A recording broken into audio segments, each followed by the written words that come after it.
Hello and welcome to the AT&T Forum. My name is Celeste Carrasco and I'm a Director of Public Affairs here at AT&T. And it is my distinct pleasure to host ALVA today to have these very important conversations and ultimately award celebration this evening, where I look forward to seeing all of you today. And with that, I want to take a moment and just introduce Mr. Denis Vargas, who will take it from here. Thank you.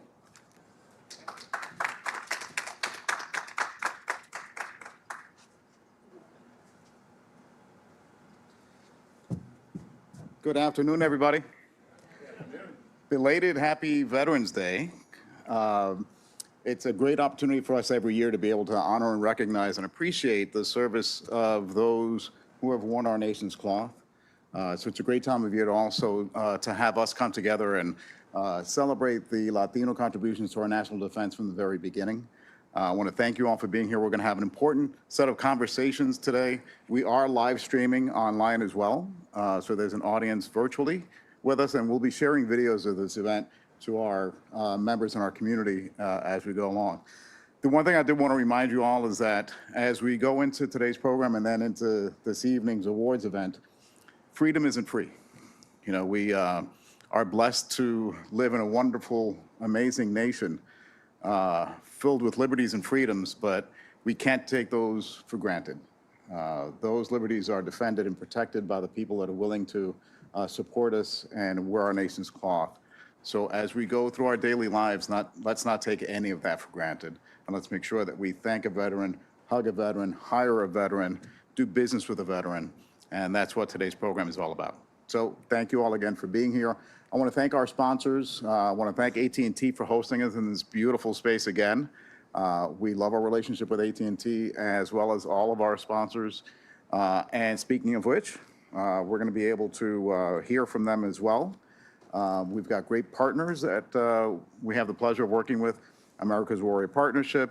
ALPFA DC is partnering with us again for this event. So you'll hear more from them as well. And with that, Anna is going to join us to speak about ALPFA DC. Thank you.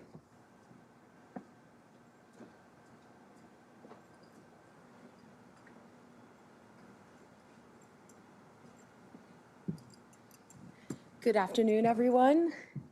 My name is Ana Rivera. I am the incoming president of the ALPFA DC chapter.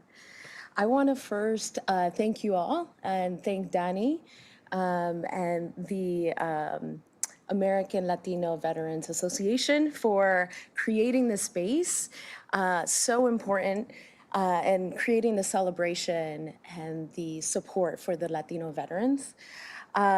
This is a very personal moment for me because my role model, my sister, who served in the military and still serves in the military for over 25 years, she is my role model, and she's always found ways to invest within herself, to be a lifelong learner, right? And I think that's really important. I think that is why partnerships like this are super important, right? Because we get to invest in the Latino veterans to continue to grow, learn, and build and lead. And that is ALPFA's mission. ALPFA's mission is to invest and empower Latinos at every stage through mentorship, career opportunities, and community. And so I want to thank you all today for this partnership. And yeah, find me afterwards to chat more about ALPFA. Thank you all.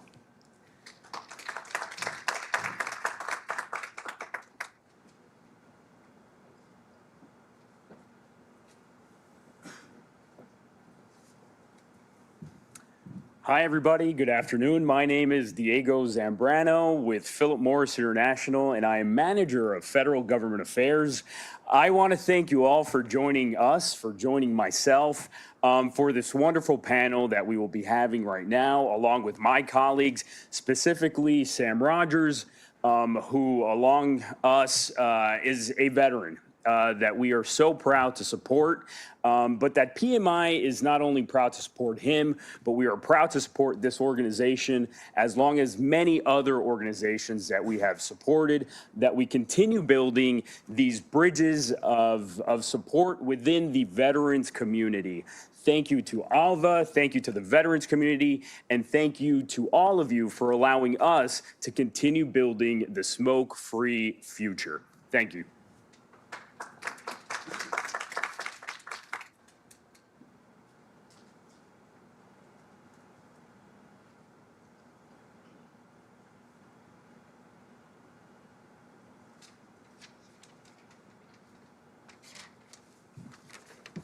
Good afternoon, everybody.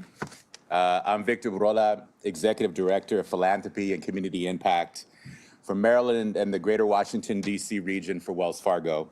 It is truly an honor to join you today at the American Latino Veterans Association Expo and Awards. On behalf of Wells Fargo, thank you to Danny and the team at ALVA for creating this platform to recognize and celebrate the extraordinary contributions of Latino veterans.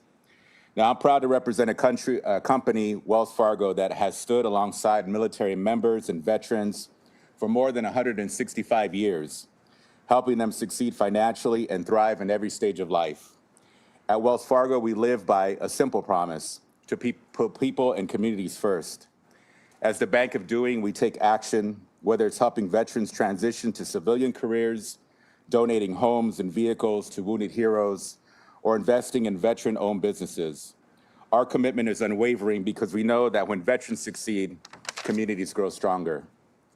We deeply value the unique qualities veterans bring: leadership, resilience, collaboration, and we actively seek these strengths in our workforce. Through our Military Resource Center and dedicated military talent liaisons, we provide guidance and support to help veterans and their families navigate life's transitions with confidence. But our mission goes beyond employment and services. We are investing in housing affordability, small business growth, and financial health, because we believe that every veteran deserves the opportunity to build a secure financial future. This year marks an important milestone: 10 years of Wells Fargo's Veteran Vehicle Donation Program. To date, we've donated more than 135 vehicles valued at $4.5 million. Additionally, we've donated over 400 mortgage-free homes worth more than $60 million. These donations provide stability and hope for those who have sacrificed so much for our nation. Our mission is clear: to empower military communities to thrive professionally, financially, and personally. Thank you again for welcoming Wells Fargo to this wonderful event. We salute your service, your sacrifice, and your leadership, and we look forward to continuing this journey together.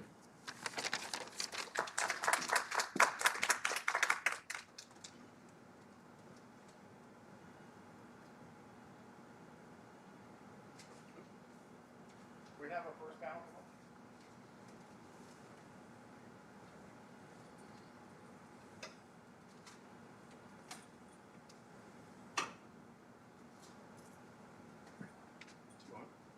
I'll see that you're on up here.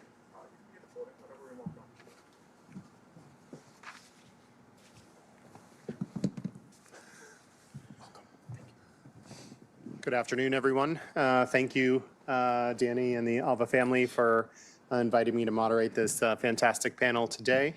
And thank you to AT&T Forum for having us in your space today. We are here to talk about harm reduction. And just for some level setting for me, at least, for the folks in the room, by just a show of hands, how many are familiar with what harm reduction is? Okay, so maybe about 20, 30, 35%. I won't define it for you. I'll have our wonderful panelists do that. A little bit about me, Mazen Saleh. I'm with the R Street Institute based here in Washington, D.C. We're a nonprofit, nonpartisan public policy and research think tank. And my department is focused on integrated harm reduction, and we work across a number of issue sets from substance use, whether that's tobacco and nicotine, or illicit substances or opioids, to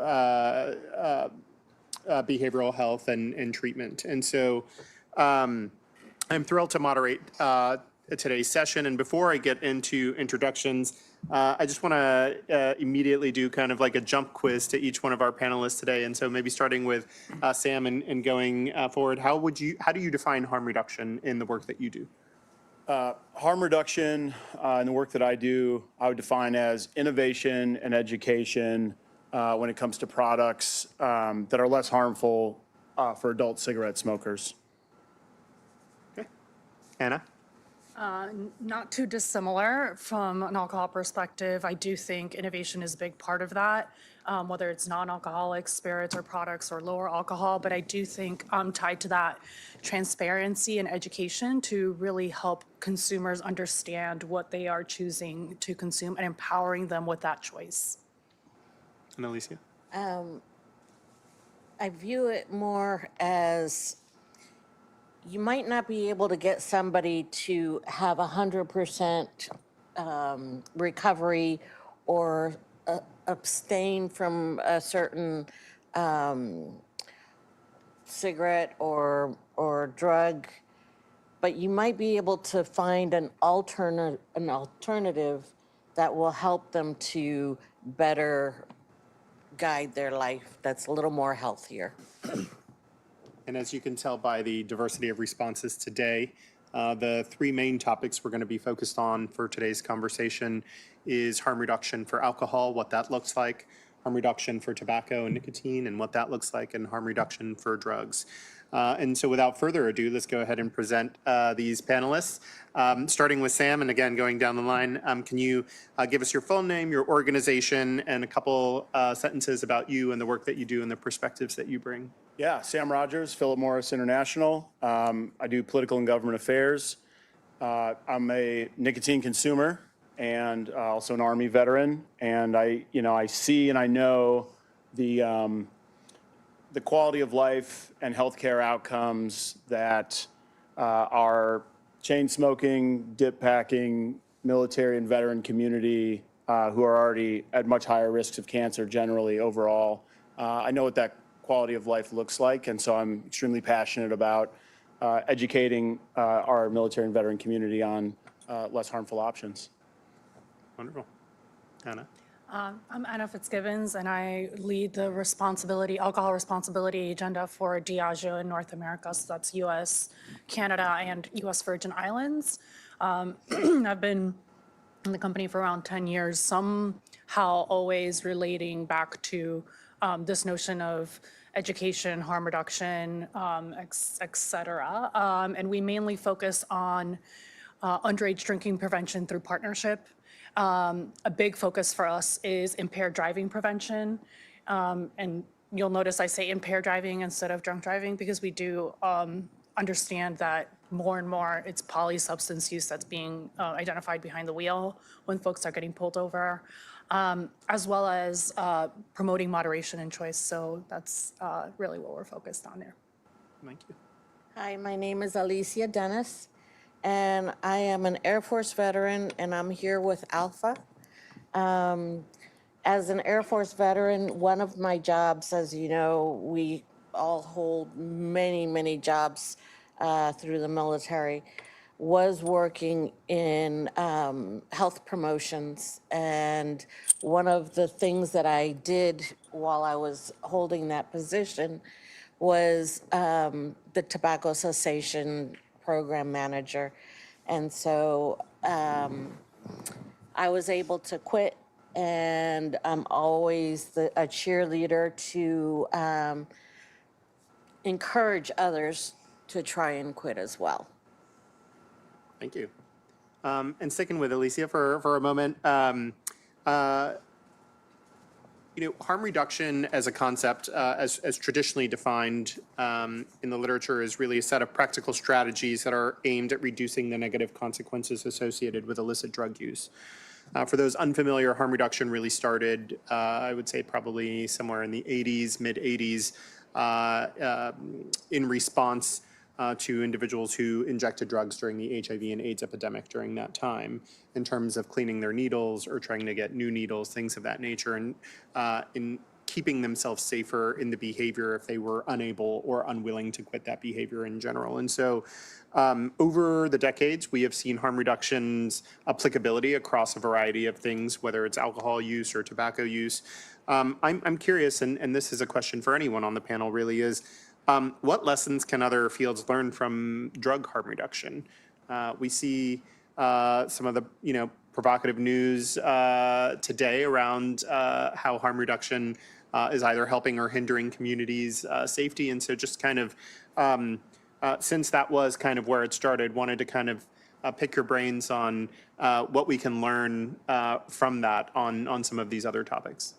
Drug addiction is a real thing that happens to everyday humans. It's not just the people that you see on the corner asking for, $1 or loose change. It could be your sister, your brother, your uncles, your nephew, your child. And so although we don't want to think or ever imagine that would hit us personally, it hits more people than what you might think. And being able to know that there's alternatives out there, because it's not just, as I mentioned before, that easy to say, oh, well, just quit.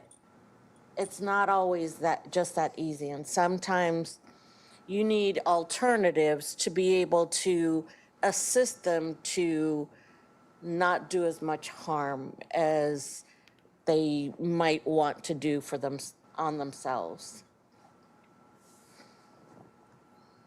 Great. And so want to pivot a little bit to alcohol harm reduction.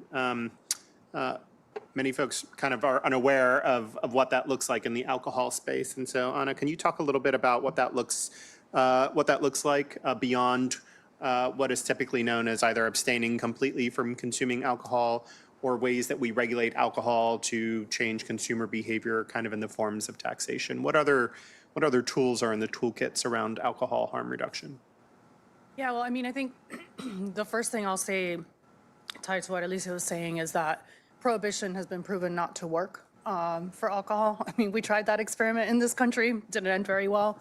Actually led to a lot more substance use and deaths from methanol and all sorts of other kind of at-home bootleg experiments. But I think there were many lessons learned and have been learned through not only the alcohol space, but frankly, any number of fields, including tobacco and drugs, as well as other kind of more professionalized research that has been done. And so for alcohol, harm reduction is what I was talking about earlier. It's around, for us, it's around creating more choices for consumers and then empowering those consumers to make those choices. And so I'm really proud to say, like, one of our best-selling innovations, actually, it's almost one-for-one tap now in the UK, is Guinness Zero, which tastes just like the regular Guinness beer.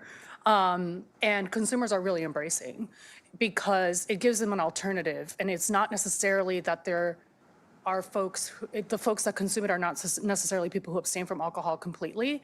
It's people who want to participate in trends like, you may have heard the term zebra striping, which is now kind of permeated, where you might have an alcoholic beverage to start the night and then switch to a non-alc and then maybe, or not, switch back to an alcoholic beverage. People are kind of finally understanding that moderation isn't a zero-sum game. It doesn't necessarily mean that you don't have to partake at all. It's about being inclusive of folks who want to participate and being cognizant of what you're having. So I think for us, it's really rooted on education as well. Most Americans don't understand the difference between beer, wine, or spirits, right? They all contain the same amount of alcohol if it's served in a proper serve. So there's a measurement called a standard serve, where it's, a standard glass of wine or a standard glass of beer or a standard pour of spirits. They all have the same exact alcohol, right? So busting that myth of hard liquor or, I'm just gonna have a beer because I have something tomorrow, that's fine. But if you measure your alcohol properly, you're ingesting the same exact ethanol, which is, at the end of the day, is what's causing you to get drunk, right? So education, I think, is key, and choice, I think, is also the most powerful tool. Yeah, and I want to kind of focus on that choice piece a bit as well. And it's really heartening to hear that the Guinness Zero product is becoming well adopted. You know, folks in the behavioral health space know that it's not just about the way a substance makes an individual feel. It also has to deal with social cues, right? Like what is the social fabric of the country in which they're operating in? Is it a pub culture, or is it things of that nature? And so there are a lot of other things that individuals take into account when being empowered with the decisions to ingest a psychoactive substance or not.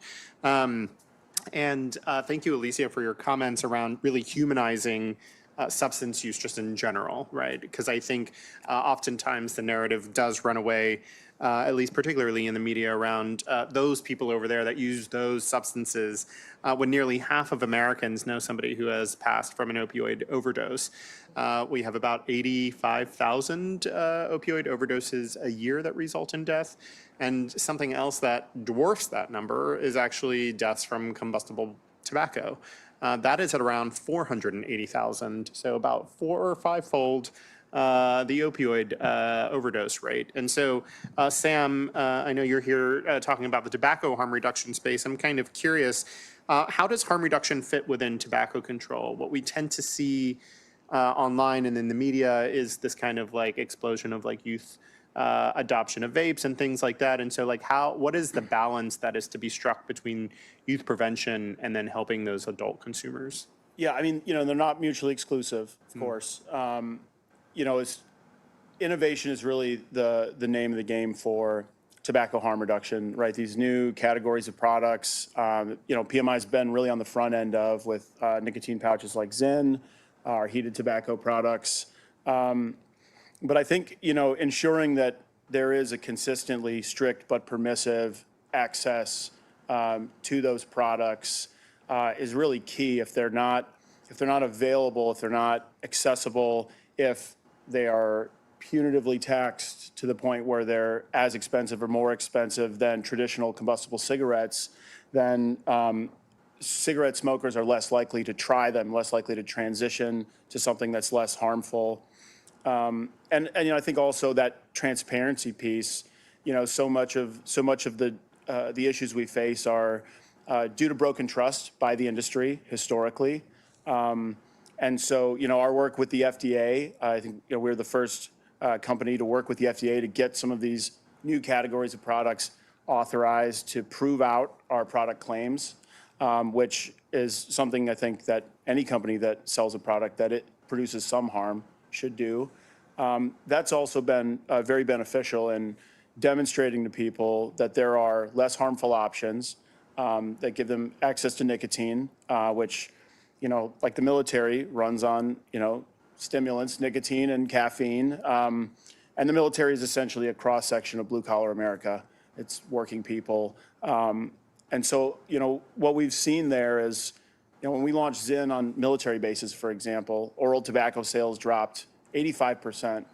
And it's just a massive difference that these product categories can make.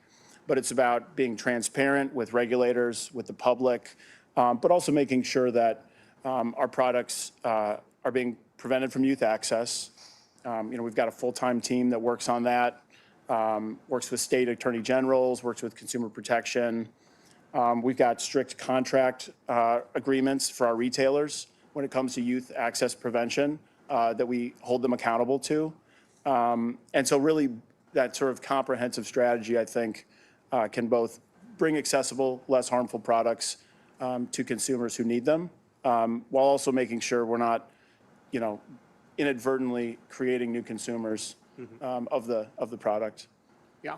And a little fun fact around kind of the youth question. It wasn't until 2019 that there was a federal law on the books to raise the age to purchase tobacco and nicotine products to 21. And so what we have seen from 2019 is the kind of sustained deceleration of youth kind of use of those products. And now I think the smoking rate even is nearly non-existent amongst youth, like 1% or something. And we're still waiting on the newest data, but the last tranche of data, you know, nicotine pouches, there's, I think, almost nothing that youth are experimenting with less than nicotine pouches. There might have been cocaine or something, but I think that's about it. So the youth numbers have not really, we haven't seen any sort of explosion in youth experimentation or usage, which is ultimately a good indicator of also our commitment to not having youth-centric flavors, flavors that are only attractive to adults, and really making sure that they're not accessing the product. Which kind of leads us to the conversation, which is around the adult consumers, right? And so whether that is for alcohol or whether that is for tobacco, it's ensuring that there's a regulated marketplace that is diverse enough for individuals to go and pick their options, again, as Alicia had said earlier, right, based on their kind of specific needs or their wants and their empowerment. And Alicia, I'm kind of curious about your experience here because you work directly as a practitioner in tobacco cessation. Yes. What were you seeing as these products were arising? How would other practitioners communicate with veterans and other active military on kind of their options for either reducing their consumption of combustible tobacco or abstaining from it? So one of the main things that that we noticed was that people automatically want that secret pill that will make everything go away and, tomorrow you'll live a better day. And what we would try and teach them is that's not going to happen. It doesn't matter what product you change to, doesn't matter what medication you get put on. What matters is what's inside, and you're wanting to change that behavior. So tobacco, unfortunately, is one of the hardest things to quit. And I think a big part of that is the psychological effect. So you have the nicotine dependence, but I don't want to point anybody out here, but if you've ever smoked before and been addicted to smoking, I was a heavy smoker. I smoked for almost 20 years of my life. And I can tell you that on my highest high of days, the best day ever in my life, I had a cigarette with me. On my lowest day, the lowest of my entire life, I had a cigarette with me. And so we would use the terminology of, imagine that pack of cigarettes has been your best friend for the longest time. And if anybody here has ever tried to cut off somebody that they love, it's not that easy. You find yourself thinking about them when they're not there. You find yourself wanting to be with them. You find yourself wanting to do some kind of communicating, and you don't quite know what to do with yourself without that other person, without that best friend. And so quitting tobacco is very similar. You can quit the nicotine, but can you quit the other stuff, the emotional, the psychological addiction? I don't know if that answered your question, but I hope it came close. It did. Thank you. Yes, and then of course in the illicit drug space as well, even the Veterans Administration has, work out around illicit drug harm reduction. And it says that it's not an alternative to abstinence or treatment, just as using a seatbelt is not an alternative to careful driving, but really part of a continuum of options. And Sam, I know you were talking earlier about having a bunch of options available for adult smokers to shift off of that. And so harm reduction, in military spaces when related to drugs is the medication naloxone, or Narcan as it's popularly known, to reverse opioid overdoses, sterile needles and injection equipment to prevent infection for individuals who might use drugs that way. And then test strips to test the substances in drugs. Another fun fact is there is a lab out of the University of North Carolina, Chapel Hill, that tests street drugs from around the United States.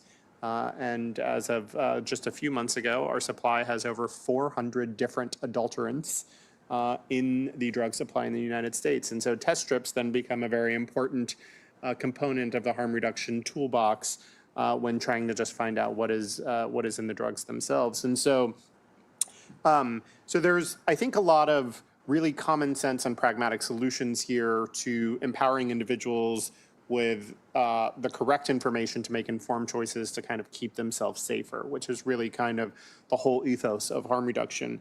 I'm kind of curious around like if there are political barriers that still exist in realizing that.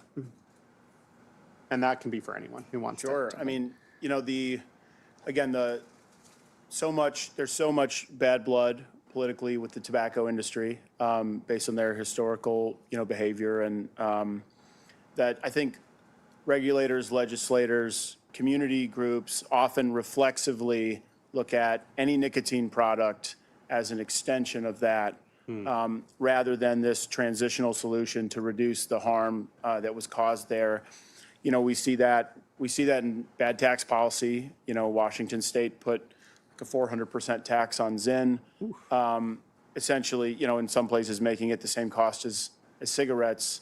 And in other places, it's, the military is a great example of this. You know, we have a robust safety stand down, a system where once or twice a year, every service member on earth takes a day off of work and they learn about mental health issues. They learn about drug and alcohol, harm reduction.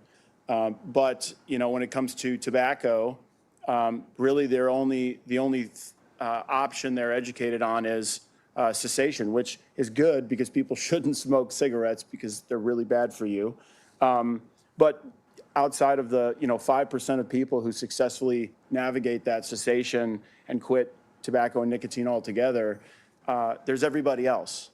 And so there's when we're talking to military healthcare leadership or veterans affairs about there's this continuum of harm reduction, and there are products and options that are less harmful. Like, it would be good to educate service members and veterans on what those are. Plenty of people know of Zyn. Nobody knows that the FDA looked at it, evaluated the product claims, and said this is no more harmful than a nicotine patch. This is an exceptional alternative to any other tobacco product. And so that's one of the sort of barriers that, specifically for the military community, but also communities at large, we're trying to navigate that education piece.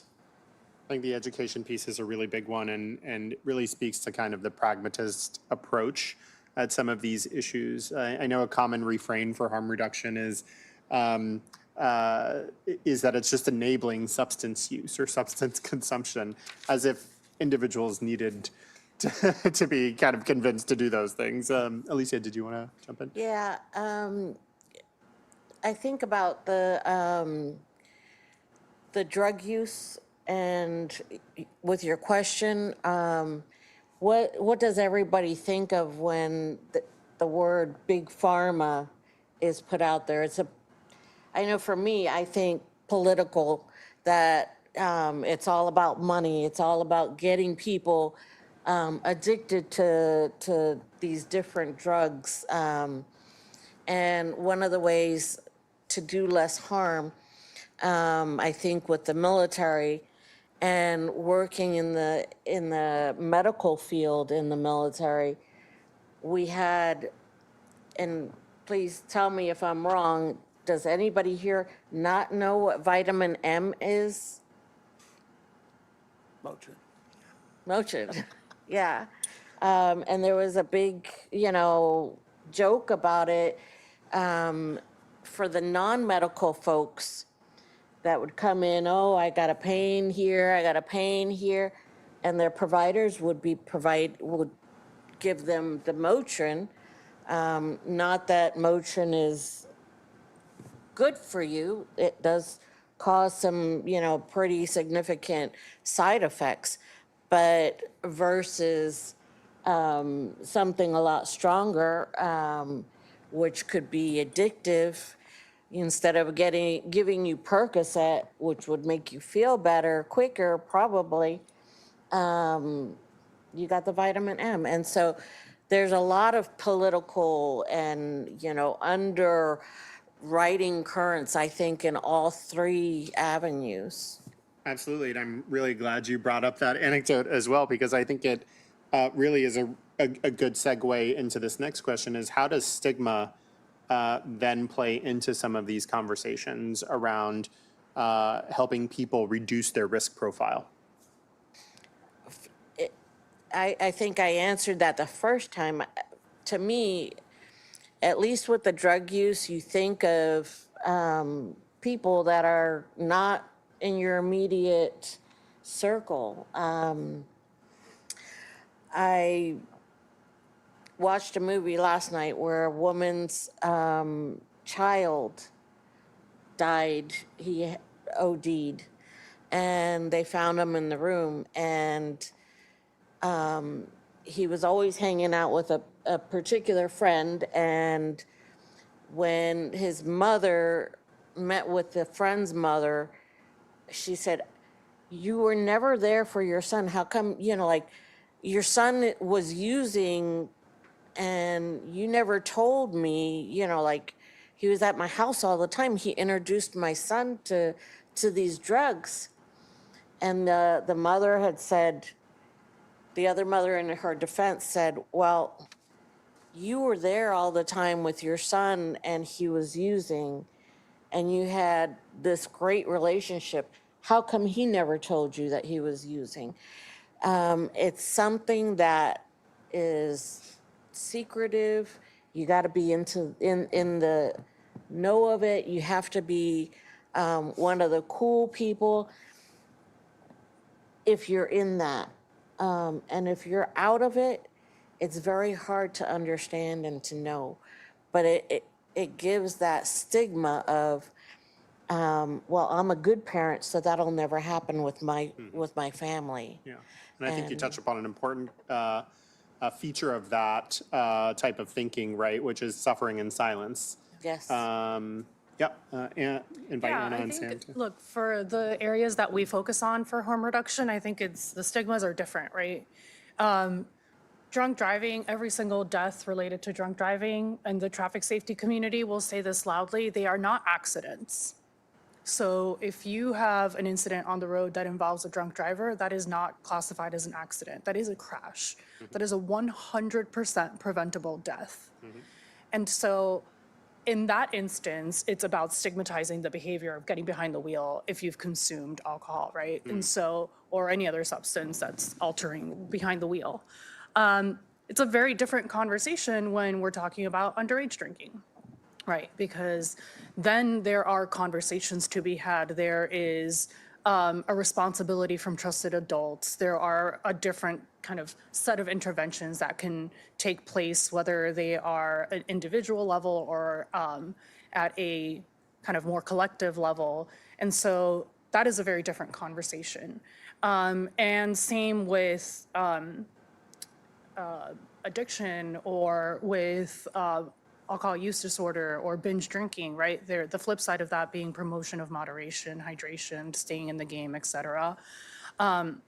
And that carries a very different stigma with it too, because now we're into a completely different realm. So I think for the space that we work in the most and are focused on the most right now, given the data around drunk driving deaths, and it's really something we're very passionate about tackling, it's about stigmatizing the behavior and not necessarily the person, right?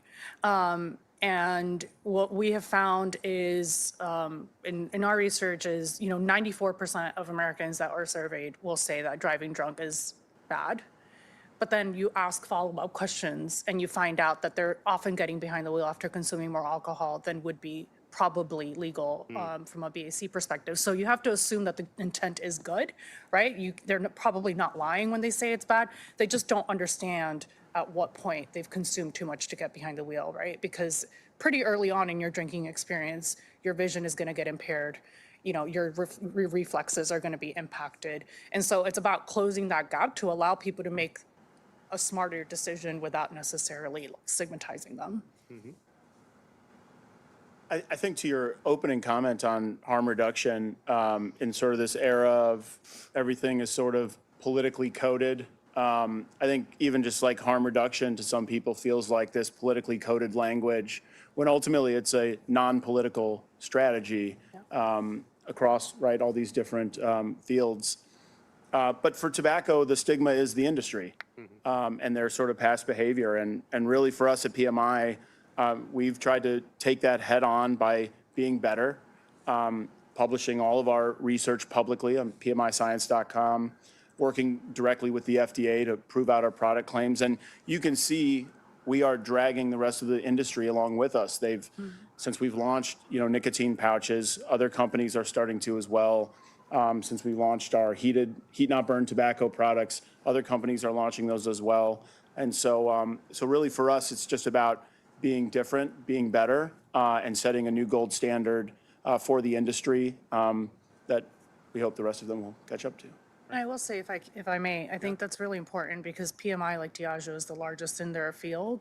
And I think there's a responsibility that comes with that is unique to the larger players to bring or drag people along on these issues, right? Because first of all, it's the right thing to do, but second of all, the disproportionate impact that the larger companies would have from a bad actor, even if it's a small actor, right, it is huge, especially in a highly regulated industry. And so it's in everybody's best interest for all of us to be doing the right thing, not only for the sake of our consumers, but for the sake of the industry reputation and for the sake of society, frankly. Yeah, and I'll even take that a step further, and not just the big players leading the rest of industry, but it's gonna change as emergent substances become regulated in the United States. Whether we're talking about psychedelics, something we haven't talked about specifically here, which is kind of exploding, right? Which is cannabis use. And cannabis, like, how is cannabis regulated? What does impairment look like when individuals are getting behind the wheel because people process that substance differently? And so there's a lot of, I think, ways that we can start thinking about these in an intersectional way. And so, I'll wrap with one more question for you all, which is, if you could implement one policy change in the next couple years, what would it be?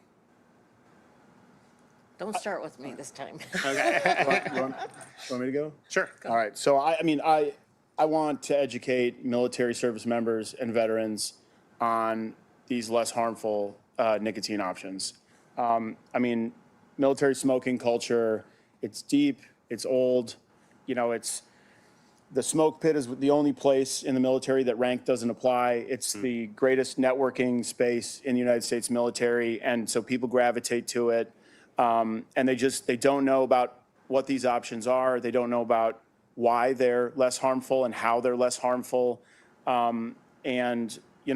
We've had success now. I think we have our heat not burn product on 6 military bases. And so I'm excited about PMI bringing those options to the military and who then become the veteran community. But the education piece is still lacking. And these are rigid bureaucratic organizations that are tough to penetrate, even with simple educational materials. And so that's really what I would like to see as an Army guy and someone who, doesn't smoke, uses nicotine products, but I just have so many people in my community who do still. It's a tough question, but I do think, tying back to what I've been saying about education and the equivalency of alcohol, I think, the discrimination in taxes and the treatment of access, frankly, between the different alcohol products, so beer, wine, and spirits, is vastly different in every single state and sometimes even county. So I live in Montgomery County, Maryland, where it's a control county, which is really unusual, which means that the alcohol needs to go through the state as the distributor, right? So I would like to see that across the board simplified and have a fair tax structure. So I think we've done so much in the nicotine field, and we continue to evolve with the nicotine, but I feel that if I was queen for the day, I would implement something for the Latin Americans, our countries, to educate them on impaired driving. I know I'm from Puerto Rico, and when I go back home, my family, they like to go out and party, and I think most families in Puerto Rico do that. But there's not a good, I think, resource for them to say, well, I'm not going to drink and drive, especially when it's not followed by the law. The law just kind of overlooks it if you're drunk and you're driving, or if you're impaired and you're driving. So when I was in the military and stationed in Japan, they had this service that was available that I thought was magnificent. It was a taxi service that would charge you a little bit less than the normal taxis would, but they would come with 2 drivers, and they would pick you up at the bar or wherever you were drinking at and take you home and bring your car home. Because I know a lot of the times when we would go out and be like, I'm not leaving my car, I'm good enough to drive, you know, was kind of the thought. In the military, when I was active, I was like, oh no, I was sitting by somebody that was drinking, I can't drive, no. You know, I mean, it was that, I was that afraid, you know, I was very on point. But when I got back home to Puerto Rico and back to my past and seeing everybody, and everybody was driving and they had a lot more to drink than I did, it made it difficult, especially when you think back on, well, how am I going to get my car tomorrow? So I think implementing something like that would really, hopefully, work. And that also, you touched upon also how pricing things differently changes consumer behavior as well, which I think applies to all of these topics. I think that's important too, right? Like both incentivizing and rewarding behavior is important. So, you know, quickly, if you allow me, like last year, and we're continuing this year, we launched a campaign with the NFL called Take a Minute, Make a Plan, Never Drive Impaired. And it was really all around this notion of, you know, a minute in a game, especially a sports game, can change the entire strategy, right? So you don't need this whole long plan to be able to change a strategy and win a game. And so it only takes 1 minute to make a plan so you don't drive impaired. We're not telling you what that plan should be, whether it's a designated driver or someone picking up your car or whatever that might look like. Taking public transportation, God knows the infrastructure problem in this country is far greater than Diageo can fix, right? So it's not about that. It's about just prompting you to make a plan, whatever that plan is. Mm-hmm. And one of the partners that came along within the NFL's universe was Uber, right? Which, you know, in a lot of places doesn't exist or is not accessible, but they've understood their role within impaired driving. And one of the things they said to us was, you know, we want people to be able to take an Uber to and from a game watching experience, whether that's at a bar or at a friend's house or whatever that might be. And so as a result of that, we actually got over 1 million people December of last year to use the code for the campaign and reserve a ride ahead of time. And get rewarded for doing that. So I think it's important to build the systems and the prompts to allow folks or enable folks to make those decisions, not just put the entire onus on them, right? Like there is a responsibility to reward them or incentivize them, whether that's from a more transactional point of view from like this, or from a societal point of view where like, you know, there is more of an understanding, like in places like Japan or even in the UK, frankly, most folks, if they're going out with their buddies to drink, they're like, they wouldn't dream to drive. Mm-hmm. It's just not something that's like societally acceptable. We're not there yet, but if you think of the example that you gave even of the seatbelts, we've come a long way, right? When seatbelt laws were first introduced, people kind of resisted. And now it's just like second nature. You put your seatbelt on. Hopefully, that's what I hope to see with impaired driving, that nobody gets behind the wheel. It's just like not something you do. Right. I know we only have a few minutes left, so I did want to open the floor if any participants, attendees in the room had any questions for our panelists today. Yes, Danny. So, number one, thank you all for this important conversation. Great. So thank you all for this important conversation. It strikes me, seeing all of you together, that you mentioned the word intersectional earlier. My sense is that many of these substances are often sort of stack on each other, and depending on the occasion, depending on the circumstance, if you go out, you might start to drink, and then even if you don't usually smoke cigarettes, you might start smoking a cigarette. You know, might start using a drug of some kind that you might not otherwise do. So they stack on each other in some cases. And when they do, sometimes they lead to consequences. So it's making a bad decision about driving. Maybe it's, sexual misconduct. Maybe it's violent acts that you might not otherwise engage in.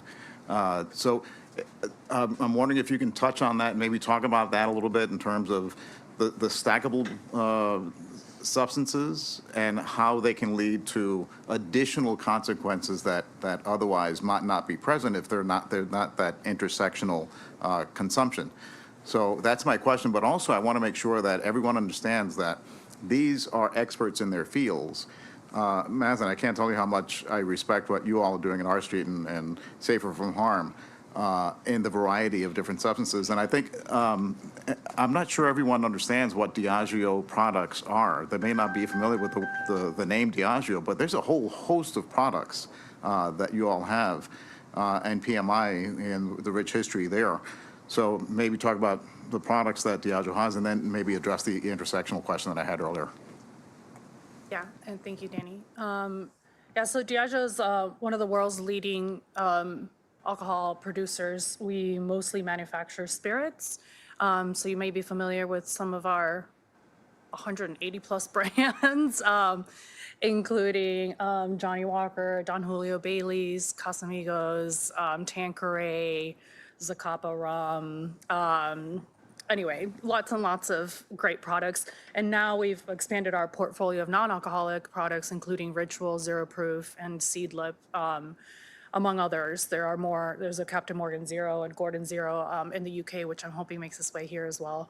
But yeah, I think, look, the stackability, the intersectionality of it is something that's really important. And as you say, it's starting to be addressed more now, especially in my world, in the space of impaired driving, which I alluded to earlier. We're not just talking about drunk driving anymore. It is usually the substance that is tested for on the side of the road with a breathalyzer, and then that determines whether someone that gets taken in for additional screening and potential charges. But, and I'm not the legal expert here, but having attended lots of legal conferences on this, it's one of the hardest, DUI is one of the hardest crimes to prosecute because of the specificity that is needed when charging an individual, and so it becomes really difficult. But I do think if you just taking a step back and tying it back to harm reduction and what we've been talking about, I think the statistic on how many times people have driven drunk before they get caught is like upwards of 80 times before they get caught, right? So then there is probably a bigger issue there, right? It probably wasn't an outlier incident that got you that. Probably wasn't the first time you got behind the wheel. It just was the first time you got caught. And so I think taking a step back and looking at how do you help that individual, to your point, and how do you break that stigma and ensure that it's not just the penalizing them for the behavior, but also trying to figure out how to stop the behavior from happening in the first place or repeating is important. And sometimes it's not just alcohol, right? There are other things that are involved. Yeah. I mean, for us, I think we would call that the social smoker, right? Or the drunk cigarette, maybe. PMI we don't make or sell cigarettes in the United States. But, that's where, as the success of our less harmful products like Zyn continue to grow, when we're used to see at a golf course when, guys are few beers deep and someone passes around a pack of cigarettes. Like now we're seeing people using Zyn on a golf course. And so just expanding people's understanding of the reduced harm of these alternative products, I think for us, like we see success in that sort of space where people aren't trying that first cigarette or, or the occasional cigarette because there are alternative options available that are accessible. And with the polysubstance use that I know Anna had mentioned earlier, really the key is to understand how they interplay with one another quite a bit. So if you're taking one substance and it brings down your inhibitions to try other substances because you have dopamine flowing in your brain and you feel good and you want to continue feeling good, right? And so that is having honest conversations with your provider or your counselor, whoever that might be. But it also is going to require them to have the most evidence-based recommendations to give you. And what we're seeing is a gap in that space right now where the providers aren't quite up to par on some of the harm reduction latest evidence on some of these products. Yeah, Alicia, I know you want to say something. Yes, so the intersectionality, tapping on one of the things that you were saying, perhaps you know that, your spouse or your child smokes, being able to set a safe space. When you think that there might be something else going on, a lot of the times there probably is. And creating that safe space and digging just a little bit deeper, asking those intimate questions and demanding, like getting those answers and continuing to probe to make sure that you're finding, hey, is it just tobacco that they're using? Or are they smoking marijuana, whether it's legal or not? Have they been in my, Percocet? So I think there's always a strong possibility, as was raised here, that those avenues can cross. And it's our jobs as leaders, as people of our race, and as representatives of the military to keep the environment safe. And the only way, or the best way to do it, is to find out what the truth is, what's underlying. And I think, well, before I close out, were there any additional questions? I think there was. Yes, ma'am. I was hoping you could speak to how the caffeine mixed with alcohol drinks evolved into the United States and how they got removed to help illustrate the point about things that seem legal but compound the problem. Yeah, and I'm not an expert on that, so I don't want to give the wrong answer, but I do know there were incidences of very high levels of alcohol concentrated with sugar and caffeine in these giant cans that were being sold and consumed by folks. And obviously caffeine is a stimulant and alcohol is a depressant. And so we never recommend anyone consume anything else if they're drinking. And so that creates a really complicated physiological response, which I am not equipped to talk to, but clearly the regulators caught on and were able to put a stop to that, and that product is no longer being served.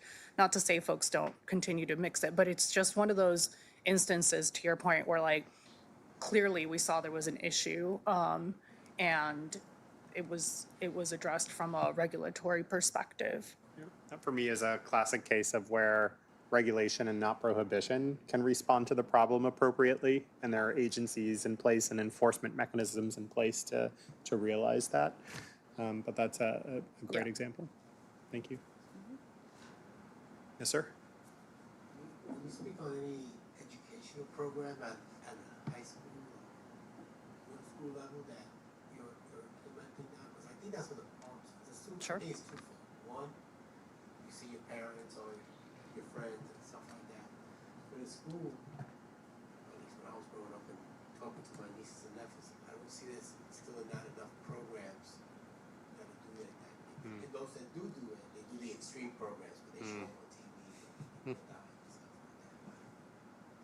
Yeah, so for underage drinking prevention specifically, Diageo does not implement any Diageo-owned programs. Correct. So what we do is, so we are donors to Mothers Against Drunk Driving, and they have an underage drinking education program, which is created completely independently by clinicians and specialists in child psychology who can create the curriculum and distribute it. Same thing with responsibility.org. It's an organization we have belonged to for 30 years. They have a program for younger kids called Ask, Listen, Learn. It's available for free online, where parents, trusted adults, teachers, counselors have access to modules that they can implement in a classroom or at home, or kids can even access themselves. I think as young as 8 years old, and how to have those conversations with them, because obviously the level of conversation you have with a preteen versus a young kid is very different.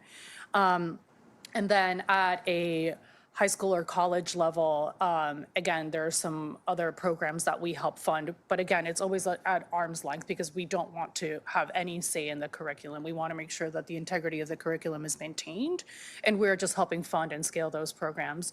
The good news on underage drinking, though, is that it's steadily gone down the last 30 years, which is really positive news. And I think that there's not necessarily causation between these two things, but definitely a correlation in the fact that there's been more attention been paid to it and more folks are contributing to that than there were before. So the incidences of kids trying alcohol for the first time, the age has gone up significantly, and the data on kids continuing to drink has also gone down. And I mentioned earlier we were really focusing more on impaired driving, and that's because unfortunately, post-pandemic, those numbers actually had been going down for 30 years and took a steep dive up. And so that signaled to us that there was an area that we needed to look at. All right. Anybody? Just FYI, I think it's humanly possible. I mean, like in Uruguay, Uruguay, zero is you can't drink, not even a glass of wine. But those people party just the rest of the week.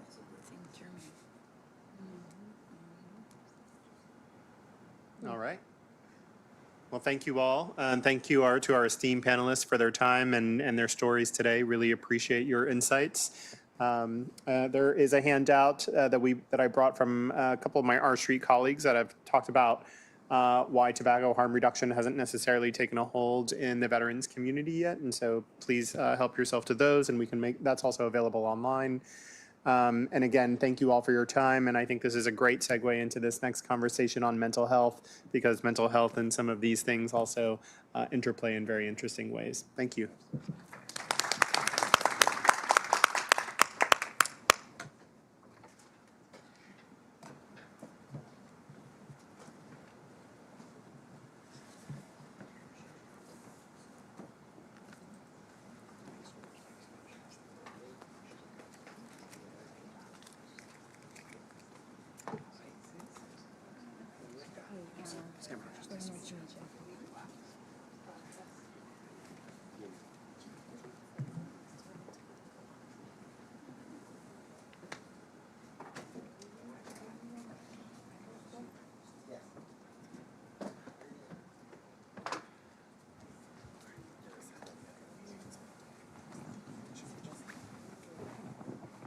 Ooh, there's even water for us. Oh, wow. Thank God. Sorry. I was sitting there, I was like, I'm getting really thirsty.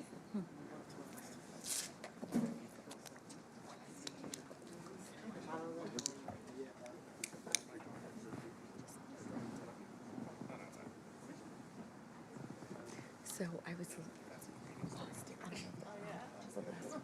Okay. I'm so honored to be here. And then I'm just reading everybody else's bio because he told me most of it. Like, oh my goodness. I'm excited. Amazing. Yeah. How amazing, huh? I loved your question. Oh, thank you. I already wanted to answer, but I wanted to talk about it because even like the legal stuff can really compound. Well, thank you. This next conversation is going to be so important. This is a conversation that we've been wanting to have for a long time. We know that instances of mental health issues are prevalent and significant among the veteran community, among the active duty community. We know that there are many reasons for that. We'll get into some of those reasons. I will say that for me, this is a very personal conversation. As someone who's dealt with family members and personal instances where mental health issues that haven't been addressed have led to significant consequences, life-threatening consequences. And I think part of the conversation we'll have today also is around stigma. We know that there is a double stigma that many of our Latino veterans face. And so far as military members and veterans have this stigma about asking for help, add on top of that the sort of Latino macho sensibility that you can't appear as being weak or needing help. We need to break those stigmas down. We need to break those barriers down so that our folks are comfortable raising their hands and saying, hey, I'm not feeling right. I need some help. I've got thoughts that aren't comfortable to me. So that's part of what our conversation is going to be around today. So I'd like to take a moment to have each of our esteemed panelists introduce themselves briefly, your name, your organization, a little bit about your background, and then we can get into the conversation. So thank you all. Victor. Thank you, everybody, and thank you, Danny. My name is Victor Medina. I do have a speech impairment, so if you don't understand me, just let me know. I'll repeat myself. I'm the president and founder of TBI Warrior Foundation, an organization we started from personal experience. I myself was wounded in action back in 2009 as a result of an ESP attack. That it was recovery was lengthy. I spent 3 years in rehabilitation facilities and whatnot. So for me, serving the community of people with brain injuries is very personal. For me, making sure resources are available to those that need them when they need it. It is very important, very personal to me. I am the testament that when resources are provided at the right time, the possibilities are endless. So, with that, that's a little bit. I serve. I retired from the Army. Yeah. Good afternoon, everybody. My name is Jonathan Agudelo. I served as a U.S. Army officer for 6 years and experienced a lot of mental health soldiers with suicide prevention and risk as well. And I currently work for the U.S. Department of Transportation. Good afternoon. I'm Jeanette Gilles. I'm a clinical social worker with America's Warrior Partnership, and I work with veterans, connecting them with resources and programming and advocating for them when access has become difficult. And I'm also the daughter of a veteran who suffered from mental health issues, so have grown up around that as a family member also. Good afternoon. I'm going to move this so you can hear me. Good afternoon. My name is Anna Makela. I'm so honored to be here with you today. I am a medically retired major from the U.S. Army from combat injuries, and I served active duty as an adult psychiatrist. And after I left, I became a consultation liaison psychiatrist, which is a psychiatrist that works with medically and surgically ill patients or people waiting to be admitted to a psychiatric ward. Thank you for having me. Thank you all. Thank you also very much for this important conversation. So before we dive into the how to address the issue, let's talk about what the issues might be and what they are. I think that's the first step of being able to address them. I've always said that anytime we hear a story about a jobless veteran, that's awful. Every time we hear about a homeless veteran, that's horrible. But every time we hear a story of a veteran that's taken his or her own life because they didn't seek out the mental health care they needed, that's a national tragedy. And we need to do better. So why don't we go down the row and talk about what are some of the mental health related issues that are facing the active duty community, the veteran community, that are particular to that community, that might be higher in prevalence than the general population. Why don't we just start with you there? So first, I'll make the disclosure. I'm not a mental health counselor. I am a rehabilitation counselor. So through our work at the TBI Warrior Foundation, we have served over 5,000 veterans, and we have not lost, by the grace of God, we have not lost one to suicide. So when we look at the needs that are present, that we observe in our clients, there's a sense, once they leave the military, there is a sense of isolation. There is a sense of despair and a sense of not belonging. Certainly those are critical red flags when we look at mental health. And when we are addressing mental health programs, that's sort of the route that we should go and engage in those high risk elements in the person. And I say going, we gotta go and see this community. Not all vets are the same. Everybody's veteran military service was different. There are some that served during peacetime, some that served in Vietnam. That's a very different war, the post 9/11 wars. And we got to go from that premise. Everybody has a different education background. Everybody has a different upbringing that compounded, it makes who the person is. So certainly when we look at the community programmatically, we cannot now go under the scope that one size fits all. And really engaging in this type of, let's call it red flags that we know are there, the despair, isolation. We serve veterans with moderate to severe disabilities. And these are the ones that I always say, we all know somebody, a veteran that had a stroke, a veteran that had a brain injury. We may know somebody that had a severe brain injury. However, when we go out to the grocery store, we don't see them there. Mm-hmm. So when we look at how to address mental health, it should end, the process should end with community integration. If there is no community integration, then yet again, they go back into the shadows. We gotta find a way to bring them out and to keep them out in having a productive life and having a fulfilled life. And not knowing that, connecting them by staying connected, people will identify if they are at risk. And we gotta understand that veterans with brain injuries are 55% more likely to die by suicide than veterans without a brain injury. So. I think the most common mental health issues that I've come across with veterans specifically is suicide ideation, suicide risk, PTSD, anxiety, depression, and then MST, military sexual trauma, are one of the four most commons I come across. And as typically PTSD and suicide risk ideation typically always happens during that transition period out of the military, because you go from working 24/7, 12 to 14 hours a day, and then you transition to civilian. Now you're either retired, not doing much, or you're working 8-hour days. So now everything you were suppressing when you were deployed, when you were working many hours, it starts coming out.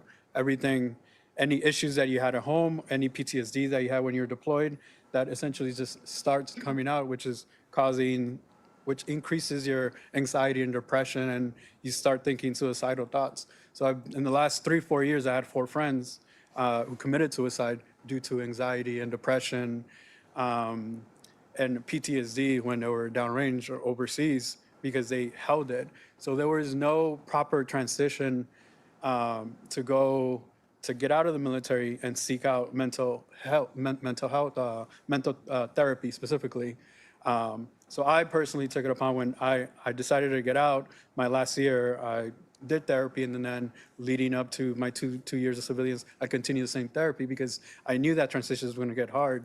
And ultimately it did. I started to get depression because I went from being Captain Agudelo to just Mr. Agudelo. I came from being acknowledged for all the work I do and working with high-ranking people to just sitting down in a cubicle. So that ultimately took an impact on myself, which therapy ultimately helped me get out of that depression, anxiety that I was currently having.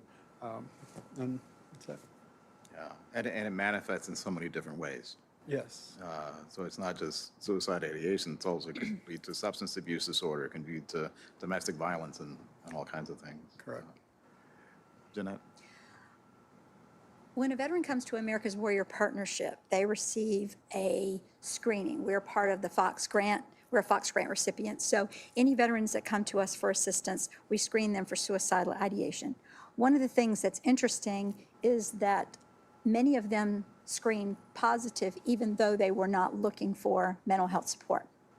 So it's been a wonderful opportunity for us to maybe capture someone in that moment where we can connect them to resources and talk to them about what's going on and find out a best way to assist them. Isolation is a huge thing coming out of the military and not having that camaraderie. That's huge. We also see that sometimes financial issues can cause someone who maybe didn't have a mental health issue to become very stressed, and sometimes that can lead to mental health issues, and then family stressors that can also be triggered by the financial ones. So it's a bit complicated, but one of the things we try to do is tease those things out and get them connected to the resources that can help, and then providing advocacy if they're having a difficulty making those connections. Doctor? Thank you. I completely agree with what you each have said, and the things that are barriers on the active duty side compared to the veteran side can be quite different. So one thing that's the same is speaking as a soldier, service members do not like to be seen in a mental health clinic. They really don't want to be seen as sick, injured, weak, you name it. It's not just a macho for men. Like, women especially are very sensitive to being criticized in the military as being less than the men. And it's even more so if they've been seen as injured or sick in any way. So I count mental illness the same as physical illness in my profession. So the big connector there is a high stress environment, high stress work.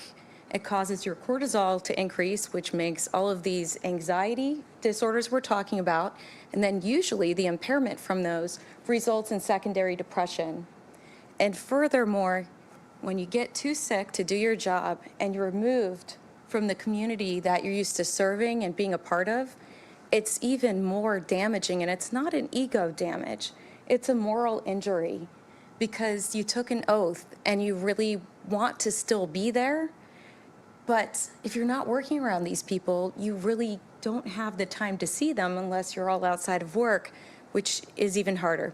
So first of all, being willing to come forward, it's very difficult, which leads to the major problem in both active duty and veterans is that people are completely undertreated. When they finally end up at the hospital in any clinician's room, there can be accusations, unfortunately, that these service members are there to get something. And the only thing they're really truly there to get is help or compassion. If they don't end up being ill, some compassion, some validation for their suffering. And these sorts of environments that exist more so in the active duty population, but also in the Department of Veterans Affairs, it can really, really drive people far away from treatment. So that brings me to the third concern I have for both active duty and veterans is you've all heard the buzzword of access to care. There's very specific delineation jargon in medical health administration about access, like people are supposed to be seen within 30 days, but a lot of the access in the military is a service member needs to be seen within 7 days, regardless of the medical specialty they're going to. So access is one thing, but as someone who served my country and has, though I'm sure everyone here, including civilians serving our country, we should have access to competent care, not just any care, competent care, because appropriate and timely diagnosis leads to a better prognosis, means people get better faster instead of the disease becoming chronic and leading to more disability and lost work for all of us, which the more work someone's lost from, the more horrible they feel about themselves. And it starts that horrible downward spiral of not being included, feeling sensitive to rejection, and eventually thinking there's something wrong with them, and perhaps even losing their faith, leading them to think that maybe that the world would be better off without them. So those are my 3 bigs for both active duty and veterans. So, Doctor, thank you for that perspective. And I think it's an important perspective to come at it from someone who understands the unique nature of the needs of veterans and active duty folks as it relates to mental health, because not all mental health professionals have that perspective that's unique to this population. I think it's really important that you're able to share that. Could I speak something esoteric but personal?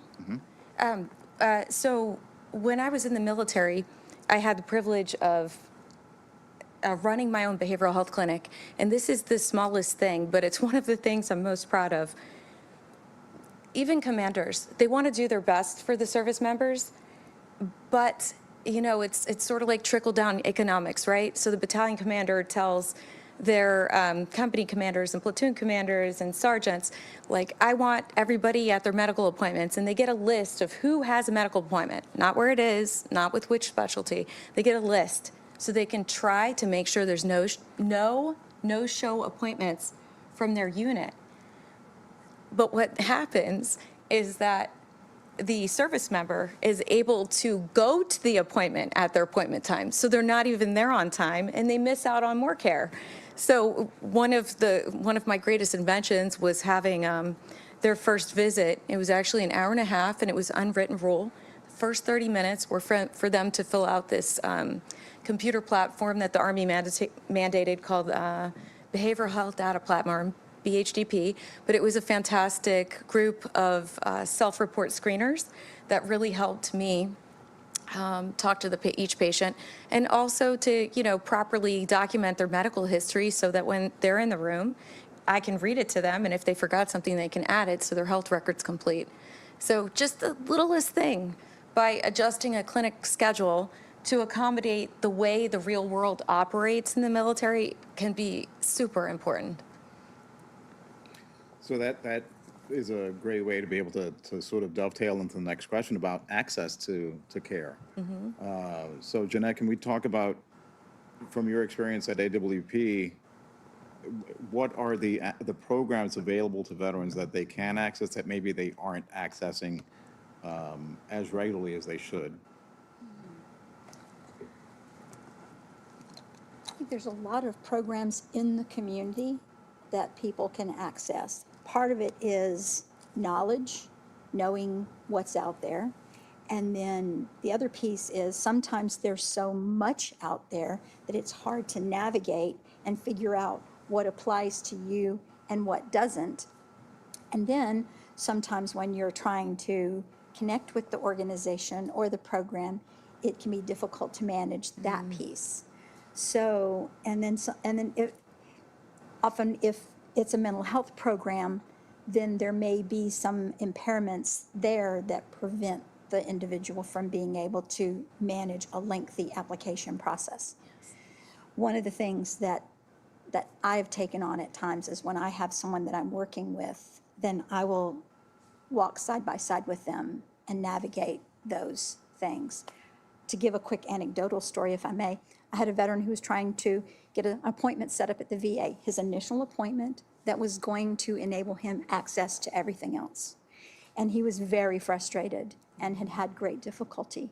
We got on the phone together and walked through that process. He told me, if I get frustrated, I'm going to start yelling.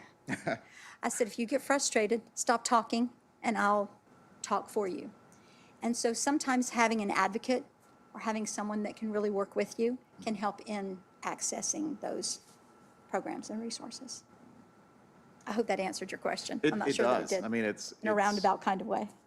And I really do relate to the almost too many programs out there to try to whittle it down to what works best for you is a challenge sometimes. Right. Jonathan, what's been your experience? Yeah, it is overwhelming, the amount of resources there are out there. I specifically use the VA mental health for me, but I could see how it could get overwhelming. And then on the active duty side, seeing behavioral health it's seen by most soldiers as more of a career ending if you go seek behavioral health. They're like, sir, I don't want to go see it because I can't apply for this job because they're going to know I went to see behavioral health. But it's like, well, I get it. So now I had to work around that. I had to become a therapist myself and help them out in their specific issues so they could get better. But it made it extremely difficult. And even when you tried to seek out a behavioral health appointment, it would take months sometimes, unless it was extremely critical or a suicide risk. So that was kind of my experience on the active duty side. And then on the veteran side, it does get overwhelming. But even to make an appointment, it's like, oh, you're gonna have to wait 3-4 months. So it's just as stressful, and I could see how any other veteran could get stressed with that process. And what you mentioned is true. I mean, I served in the intelligence community. So a lot of folks in the IC were reluctant to seek out this care because they fear that they wouldn't be able to get their clearance. Yeah, so now you as a leader, you need to solve their issues so they could get better. So it was a process that I did once I took on a platoon leader position. I got to know all my soldiers, each one of them, there were 40 to 50, and got to know what their names or their spouse names, how many kids they had, consistently ask them how you're doing, how are things going, and they appreciate that. And then if they weren't really doing anything, hey, just go home early, go pick up your kids, go spend time with your family, or do whatever else you want to do, because the Army's gonna get that time back one way or another, because we're gonna head out for a month somewhere else and work every day. So I'm giving you this time for you so you can spend it with your family. And you have any other issues, just solve them, because then you're working with me, but you're suppressing every other issue you might have at home. So then that would impact our training, or would we need to get certified with specific platoon certifications. Victor, did you have any thoughts on programs and access? Well, yeah, like everybody has said, there's so many programs out there, right? Like I cannot dare even count how many there are. I'm based in San Antonio, Texas, and San Antonio is the most dense community of veterans in the nation. Just to illustrate, our Purple Heart chapter is not 900 strong. So certainly there's too many. When we talk access to care, I go back to connectedness. How do we keep veterans plugged in? Not plugged in a system, plugged into the community. And when we look at accessing that care as well, there is certainly a lot of funding. Suicide prevention, it's a big topic nowadays. There's a lot of funding going into this effort, right? So when this fund trickles down, it typically does not make it to the grassroots level. And it is the grassroots level organizations that are keeping these veterans connected. They're doing the work day in and day out, and they keep the veterans connected. Veterans, it is there that veterans can make meaningful connections with other veterans. So the sense of not belonging sort of takes care of itself. Now, how are we engaging the family members? That's a great point. It is one of our ways that we bring, certainly when it's new, you engage a veteran, especially those veterans that have gone through traumatic experiences. I want to just be exclusive here to combat veterans, those that have seen actual combat. They come like, what am I doing here? But we engage the families to bring them up. Once they're there, we make it comfortable. We at the TBI Water Foundation, we run veteran caregiver groups. They are non-clinical groups. However, there are mental health counselors on standby. So if anybody needs to talk to a counselor, they can talk to a counselor right then and there. So the question I want to say is not how many programs are out there. The big question mark is how are we going to bring veterans out into the light, and how are we going to keep them connected? I think that is the challenge. We cannot depend on the VA alone. The VA is overwhelmed as it is, same as the DoD systems. So we got to depend on a network of non-profits that all have their own programs. There may not be mental health programs, but when you keep the veteran connected, you take care of a lot of issues that before they even get to a mental health counselor. Certainly, it is not. I want to say it is not a government-led. Should not be a government-led solution. It should not be a nonprofit-led solution. It is a community, a society responsibility. If these veterans went out to fight our wars, responsibly, we need to take care of them. That's just the bottom line. That's in my point of view. I'm very passionate about this. I'm sure it comes across. And I always reflect in that we have served that many vets, but we are very, very intentional in keeping them connected. I'm so glad you brought up family also, Victor, because I think in many cases, that this is something that is fairly particular to the Hispanic community, in that sometimes the best way to get that veteran to show up to get the support he needs, whether it's healthcare or mental health services, is to go through the family member, because they won't do it. Mm-hmm. Right? Correct. And the issue of isolation and disconnectedness and loneliness, that's epidemic throughout the country. So it's something that we do need to address. And I know, Dr. Makela, you wanted to chime in earlier on. Oh, I wanted to say that the SF-86, which is the form that you fill out to get a security clearance, they did change the question, I believe it was 2012, to ask the question differently about when or why you've seen mental health. So it was a small step, but an important one. So just because you've seen anyone in mental health for any mental health reason, it doesn't exclude you from getting I love my country. I want to go back and work for the government, frankly. It doesn't exclude you from getting public trust, secret, top secret, whatever, The world is a lot more understanding than it once was. It's not a zero defect world anymore, especially because of how much they've invested in each of us as veterans when we were on active duty. They want to keep tapping the resource and keep you in a community that's grateful for your service. So the SF-86 has changed slightly. Yes. Yeah. But there's more to do. I think Definitely. that's helped with a little bit of the stigma, but I do think there is still more to do in terms of alleviating some of the stigmas associated with seeking the types of care that we all need. Jeanette, did you want to chime in on maybe some of the stigmas that, or the reluctancy that you might have seen with some of the veterans that are coming to AWP? Well, I think something that she was talking about earlier is, being in the military, a lot of veterans talked about struggles that they had when they were active duty. They didn't seek support for those issues because they were afraid of how it would impact them. And for some of them, those problems resulted in them actually getting discharged from the military. So once they're out of the military, because of those mental health issues, connecting them with resources gets to be a little bit harder. But also,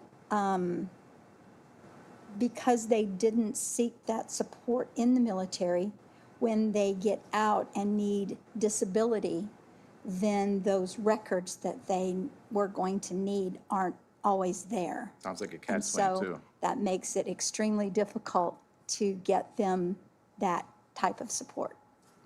The catch-22. Yes. That's unfortunate. How about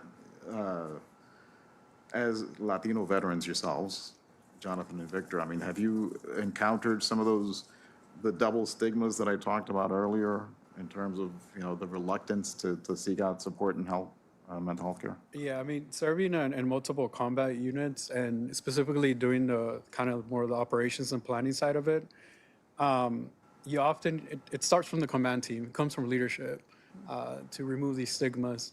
And you often hear the most casualty producing weapon is a soldier, and they talk about they need to be fit. You need to be studying tactics. You need to learn your weapon in and out. But at no point during that discussion, they talk the most important part is your brain, your mental health, to make those decisions, to make the right decisions when you're gonna go left or go right in certain decisions. Clear your brain. You don't know what every person's has an issue at home or what they're going through. You just want to focus on the mission itself, which is fine, but that stigma comes from leadership, from personal experience. Having yourself care for them and showing that it's okay to go seek behavioral health. It's okay, that is fine. But that's never really discussed. And in my experience of 6 years in the military, that was never brought up. Victor, do you have thoughts? I think stigma is out there, especially I want to say higher educated veterans. The stigma is out there because you have higher education. Typically, you have a good paying jobs and whatnot, so you got to reflect. Got to play the part. So there's that stigma. However, how do we reduce it? Let's talk about it. Let's normalize it. There's nothing wrong with talking to someone about any struggle. Yeah. The more we normalize it as a society, the easier it's going to be for people to access care. The more open it's going to be. I tend to be. I don't normalize mental health. Certainly, I always pride myself. I'm not rated at the VA for any PTSD. However, it is there. And during the floods in the Texas Hill Country, we helped with search and rescue. And that to myself, it all opened Pandora's box. Mm-hmm. From that moment on, for about 2 months, I had nightmares every night. And there were not nightmares about floods. There were nightmares about Iraq. How it had never happened like that, but it was very, very intense. However, I'm open about it, and I share with my fellow veterans, say this is going on. And I come across as a tough guy. However, I am a very kind guy. So I get calls every day of veterans that have been connected with us or are struggling. And as a nonprofit, I have made, we have created our own network of mental health providers in the community. Some for profit, some are in the nonprofit. And when we contract with them, the clause we always put in there, when we reach out, our clients go to the front of the line. And our vendors have one strike. Mm-hmm. If a veteran comes in crisis time, they're not talking to our counselor the same day. They get one strike, second strike, they're out. And we're very firm at that because the need is now. It is not tomorrow. Tomorrow may be too late. And certainly, when we talk about stigma, it is through the grassroots non-profits. You get the homogeneous type of groups, homogeneous type of community activities that opens the platform for veterans to open up. Certainly, the more we push programs out to be available to the veterans that do not carry that clinical headline, the more veterans will get plugged in. We got to find a way to have that mental health resource available without selling all up in their face. This is a mental health resource. Certainly, we partner with organizations that do fishing with veterans.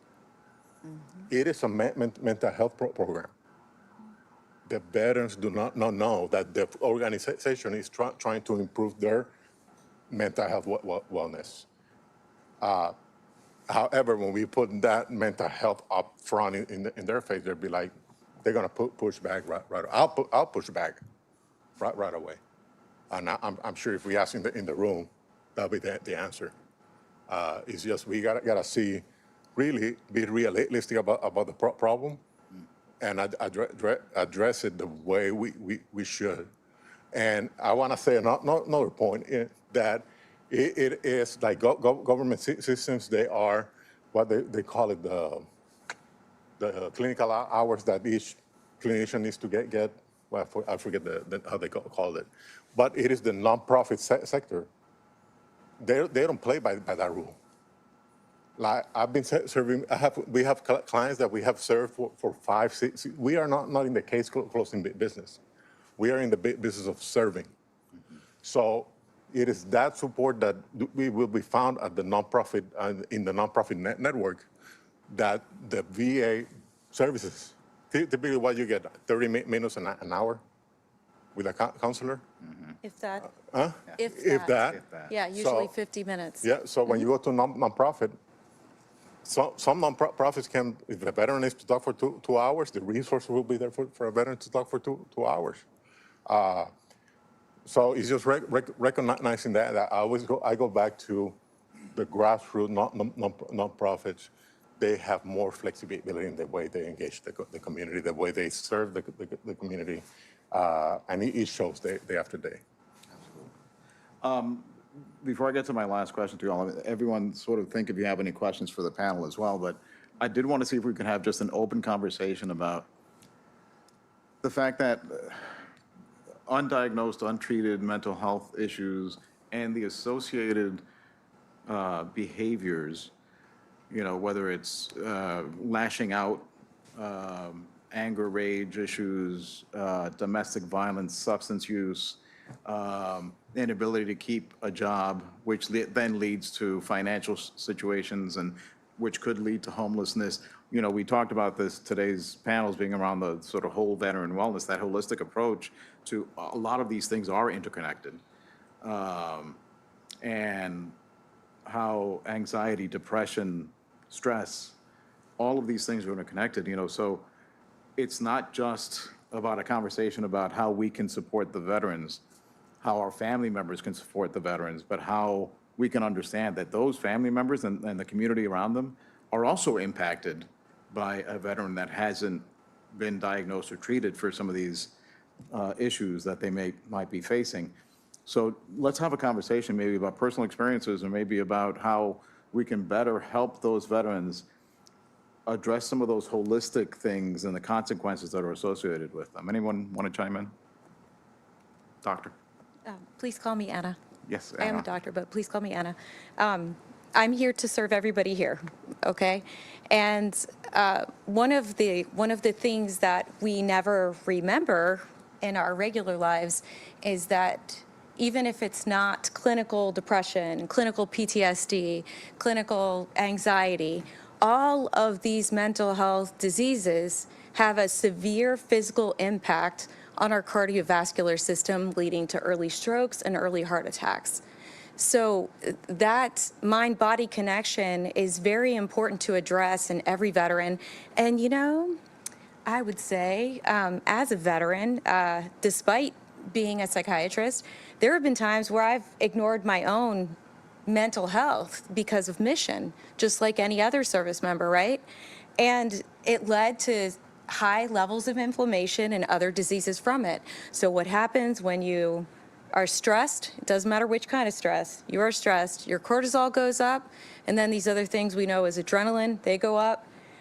Our blood vessels, our hearts get all messed up, our brains get messed up, our bones get messed up, and our body starts producing these inflammatory components called cytokines. And then eventually, if you look at all the data, the veteran population is highly impacted by a lot of autoimmune diseases. And it's my belief that these are preventable indeed. And the biggest problem is we are all so mission driven. Getting service members and veterans to take a minute for themselves is really hard. So my recommendation would be, don't talk to them about their mental health, because they're probably going to look at you a little guarded, especially if they're freshly out, right? If they're freshly out of the service or freshly back home from a deployment or an activated reserve or National Guard, they might not actually want to talk about it. They might actually be offended by somebody saying thank you for your service because they've been in a state of skepticism for a while. And by saying that, they might see you as disingenuous no matter how genuine you really are. So maybe something like, hey, I was wondering, neighbor, would you like to go for a walk?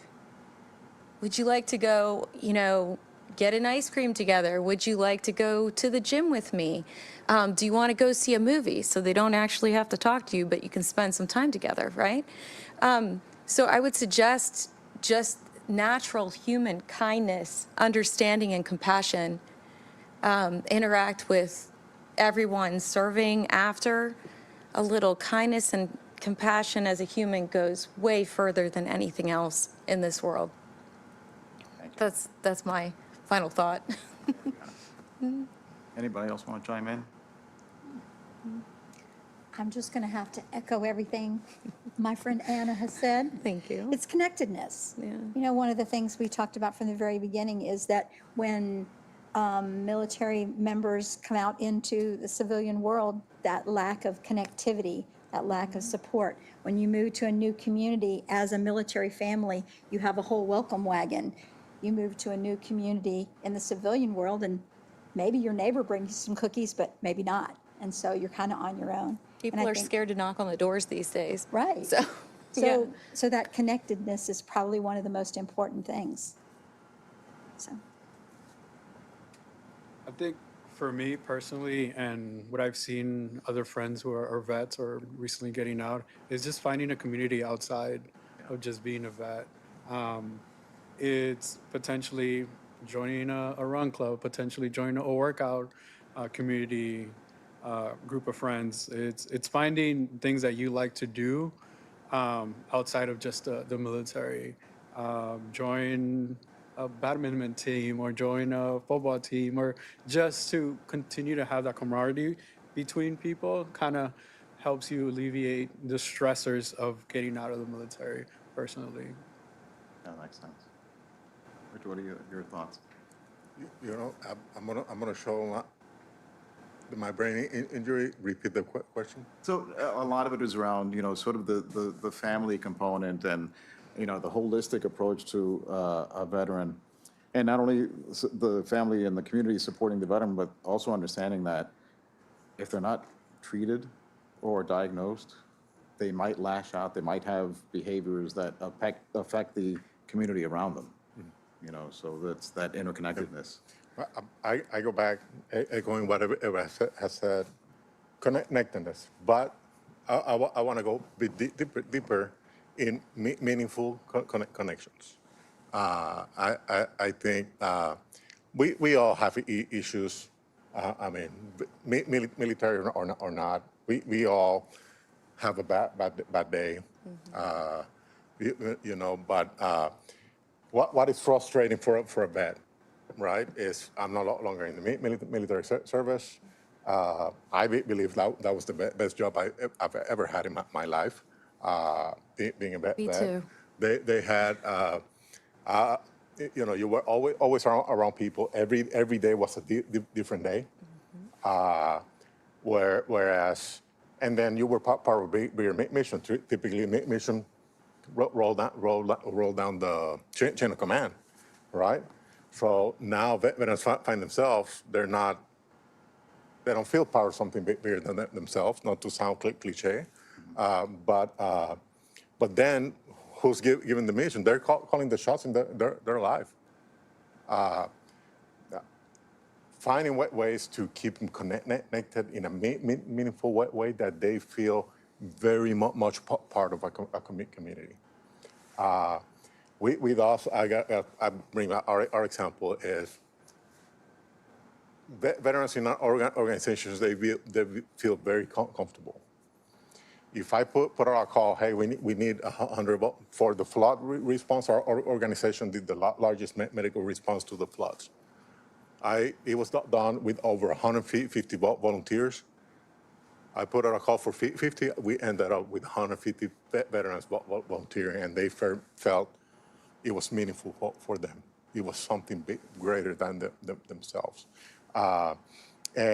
But let's not forget that we got to engage the family members because my wife, Dr. Roxana Delgado, she did the first study of its kind that identified that 26% of the family caregivers caring for a veteran with severe disability, severe illnesses, 26% think about suicide themselves. So we gotta look at the whole. When we talk about holistic, it's not like family is part of that holistic bubble that we need to address. And coming out of the service, it cannot be like the veterans here, the families here. It gotta be all encapsulated in the same bubble.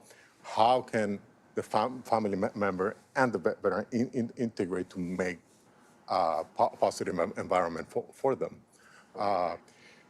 And I'll add that I'm a big, because we all hear TBI and PTSD. We hear all the time. Those two are married that's a strong marriage that it has been pushed out.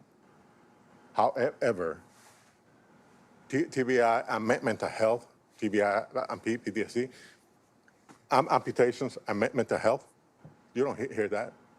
Those that have amputations, they have severe mental health challenges. Cancer, we don't hear those two as married, but conveniently so, TBI and mental health is married. Why? I always say it's convenient. It's the same organ. Yeah, that's right. So it is not the same, but certainly we got to look at those TBIs that have had a frontal lobe injury. Those are more likely to lash out. So the more we keep connected, the more resources they get, the more resources will be available to them. So everything can be addressed. But I want to say that big theme here is connectedness. I agree. So, may I add? For a lot of us, me included, shortly after my service, I got divorced. So it can be very, very isolating getting out of the service and not really having a spouse, kids, family close by. So your neighbors are a great resource. If you are a neighbor of a veteran, if you're worried about knocking on the door, leave a note. Reach out to somebody that's come back to be a part of your community, which can make a huge difference because I didn't realize it, but there are a lot of veterans in my neighborhood. So I had gotten out from the WTB in San Antonio and then moved back to Maryland, where I was before I traveled the world with the Army.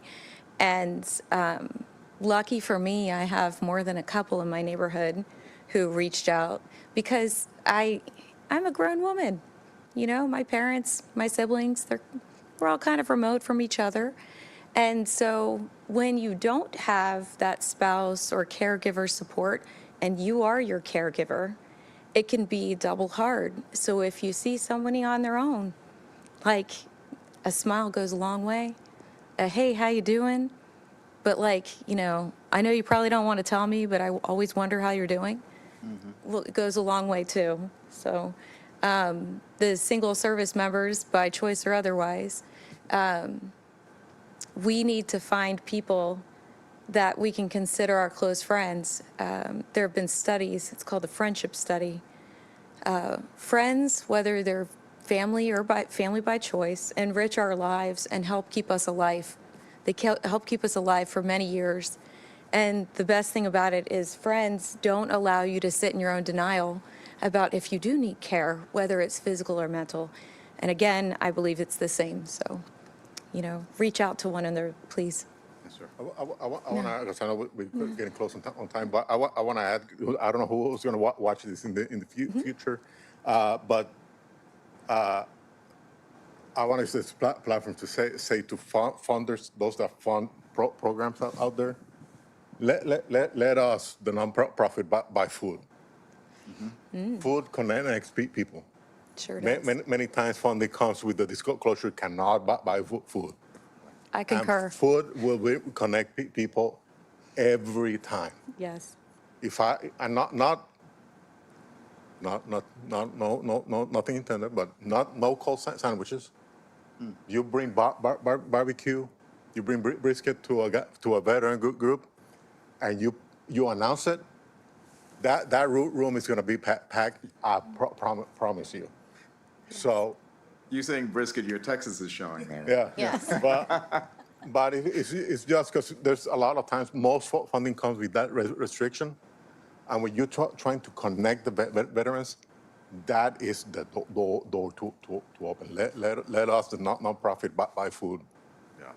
Because we want it's for all. In the end, it's to connect the vets. 100%. There's another reason it connects too. By bringing food, people who don't have enough money to make ends meet that are veterans, brings them into the fold so they have something to eat. And maybe they can even take leftovers that will help them eat something every day for a couple days. So food is definitely always appreciated and vital, especially, when there's any confounding mental health stuff. And families are tired too. The caregivers are really tired. Their children are really tired. And they've been doing this for recovery for years. So the smallest gesture, like even if it's just like a bag of apples, goes a really far along. Mm-hmm. It's like eating love. Yes. Yeah. Well, let's open it up for any questions that, James. You press the button. Press the button. Can you hear me now? Yeah. I happen to have worked in my career in two very interesting sandboxes. One is HIV/AIDS, and the other, I work at the VA, so don't anybody hit me or anything. I wish the VA would hire me. They're looking for mental health folks, so look into that. What's that?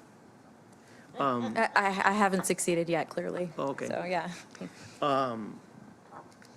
So in both those fields, there's the issue of stigma, discrimination, homophobia in the case of HIV/AIDS, not necessarily veterans.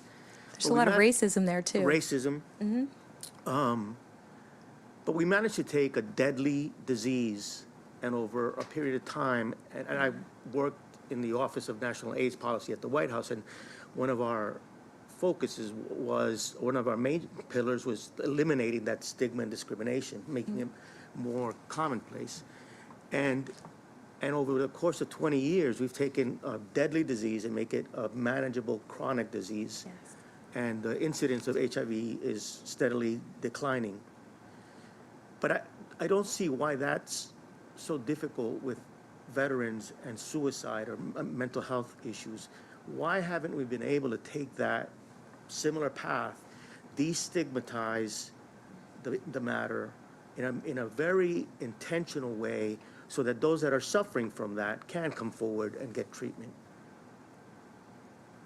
Is that for all of us? Yeah, for Anybody. everyone. Would you like to go first? Me? Yeah, of course. Sure. Certainly, the mental health is more complicated than HIV. Is very targeted.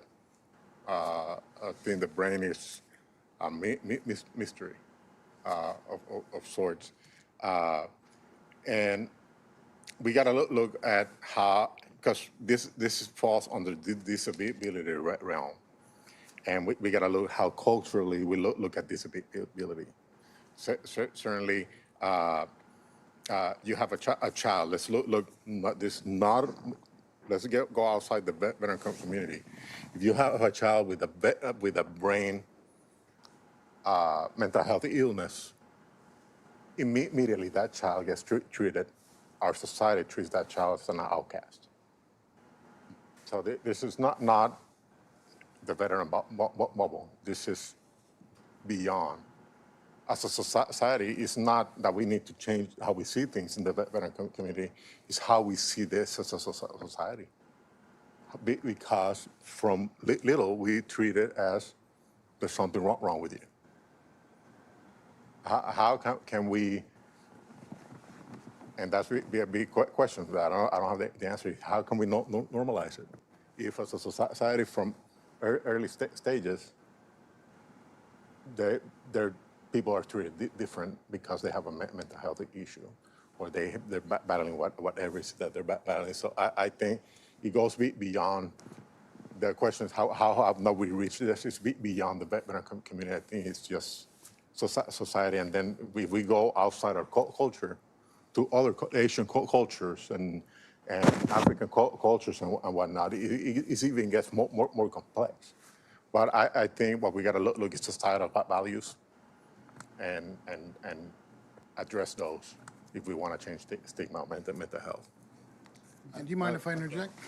Yeah, and I would also add, and please do interject, with both what you described about HIV and AIDS, as well as the post 9/11 See Something, Say Something, those all got significant public attention, right? There were significant communications campaigns nationally around that. So the political will, the level of attention, investment in the communications dollars associated with making that as large a public campaign as they were, I think they contributed to having an impact. What I haven't seen is the same level of commitment to these types of communications activities to make sure that we can reduce the stigma, in addition to some of the other public policy matters that we described. I wholeheartedly agree with that, Danny. And when we wrote the strategy, one of the pillars was the public campaign to destigmatize the illness.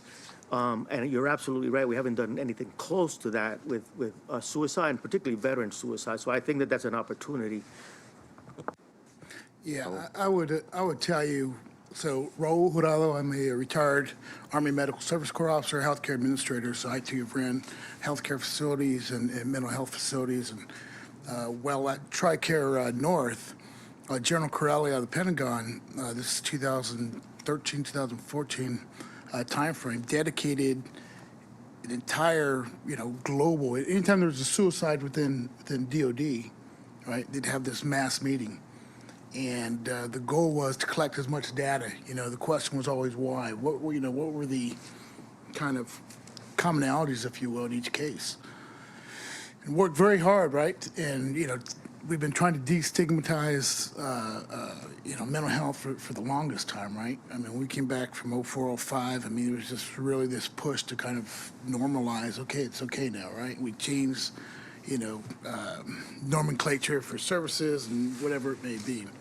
But at the end of General Corelli's tour, his last, suicide event, right? And he's in a room as big as this with generals and everybody on the screen. It peaked at one of the highest number of suicides in during that period. I'll tell you, it's a tough. It's a multi-layered issue, right? Because you talk about access, right? Access to care, you're referencing RVUs and getting folks in, making sure their templates are right. You got clinics who can take, veterans, and other clinics can't just because of the population that they serve, right?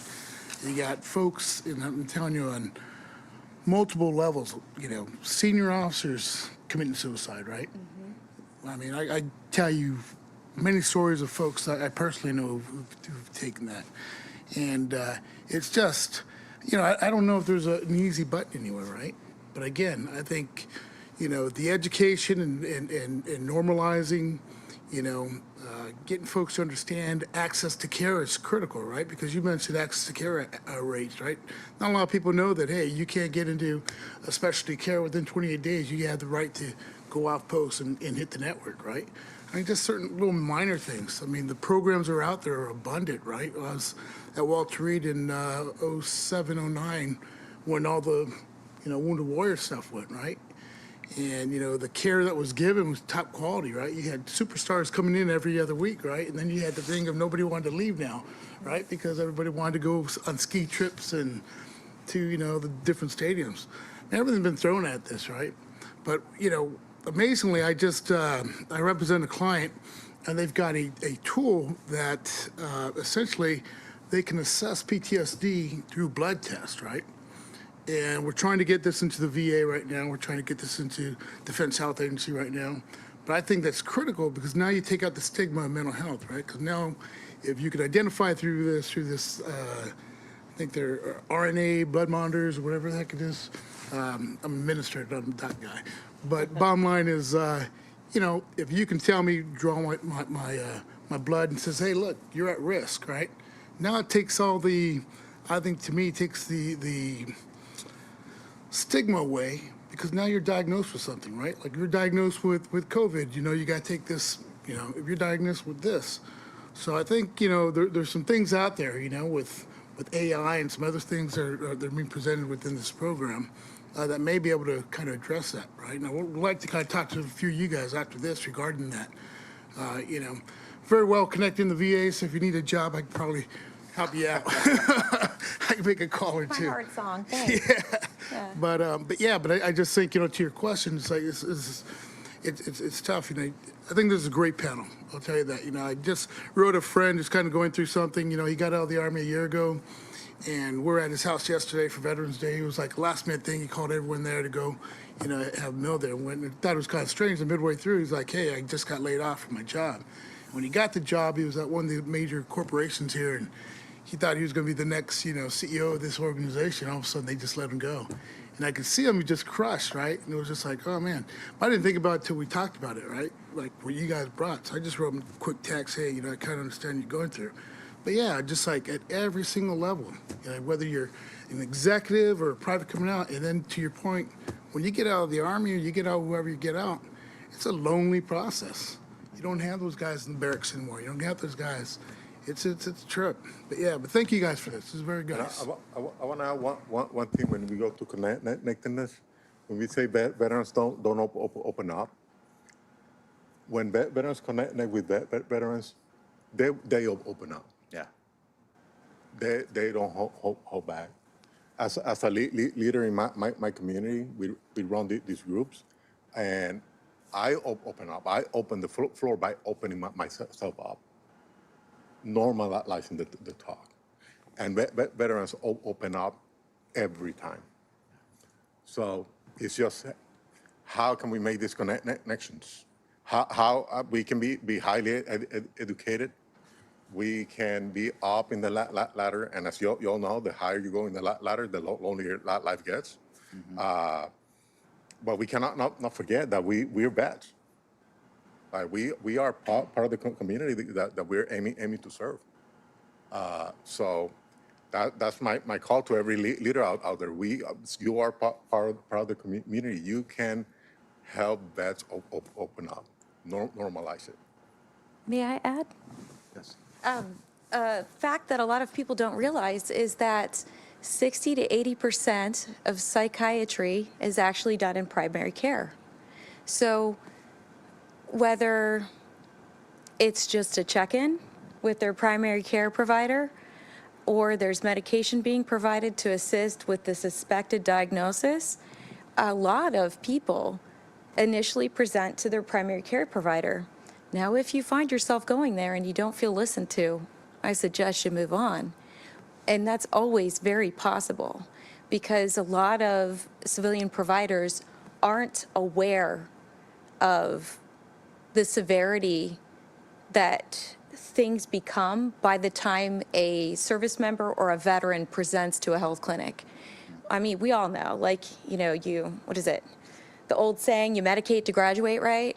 It was like, you medicate to get to the work, through the workday. That was my life. Like, I couldn't afford to be sick. I needed to be there because it's not like I had a hole in my schedule to reschedule anybody for like 30 days, right? So you get used to this like self-medicating stuff, just like you could be sick as a dog, right? Sneezing, blowing your nose every second, it's not running down your face, but you are there, right? Because to me, I needed to do my job. Nobody else was going to do it when I was in the military. But a lot of other physicians and clinicians, they don't understand that by the time a veteran presents, it's critical. Yeah. Yeah. So if you can't get in, if you know anybody that can't get into mental health, please ask them to please go to their primary health care provider, please. Or at the very least, like if there's no other way, or if it's so urgent, and even if they're not suicidal, have them go to the ER. That raises a flag that says this is more urgent. I can't go into the normal access pool. I need somebody to help me get that first appointment. It needs to be within, it's usually 7 days, okay? Sometimes 72 hours. So there's all of these insurance innuendos that can gate things, but when it's urgent, you don't go to urgent care if you want specialty care. You go in an emergency room. You need an emergency room, please. So tell all your friends. It's just like they teach kids when they're getting abused, right?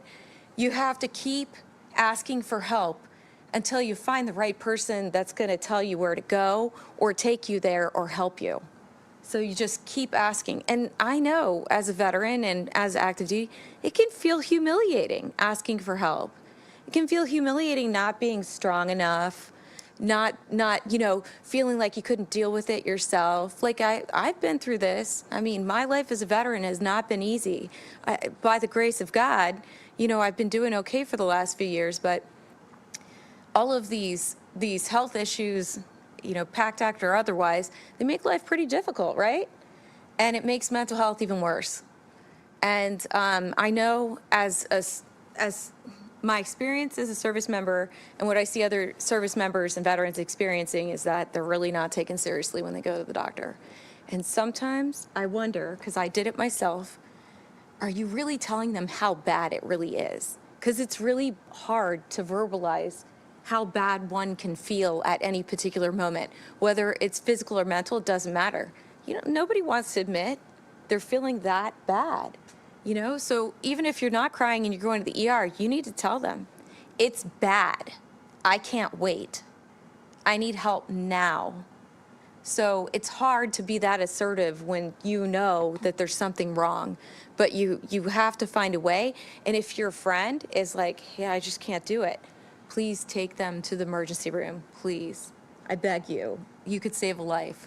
And that's why what you said earlier about finding a community where you feel comfortable opening up and talking, whether it's a veteran community, whether it's a faith-based community, finding someone you can talk to. Jonathan, did you want to add something? And then we'll have one last question. Yeah, I think it's kind of what James was asking for. I think you want to normalize mental health. It starts from the beginning. You're being recruited from day one. You have to normalize it as soon as you come into basic, at least see a mental therapist during that process. I think that's very important because all these kids come from different backgrounds, different situations, different walks of life. So that's very important that at minimum, we normalize that as soon as they come in. Then how in the military, you have to see dental once a year or have to see PHA. PHA, exactly. Yeah. That should be added into that. Seeing a therapist, it should be added twice a year.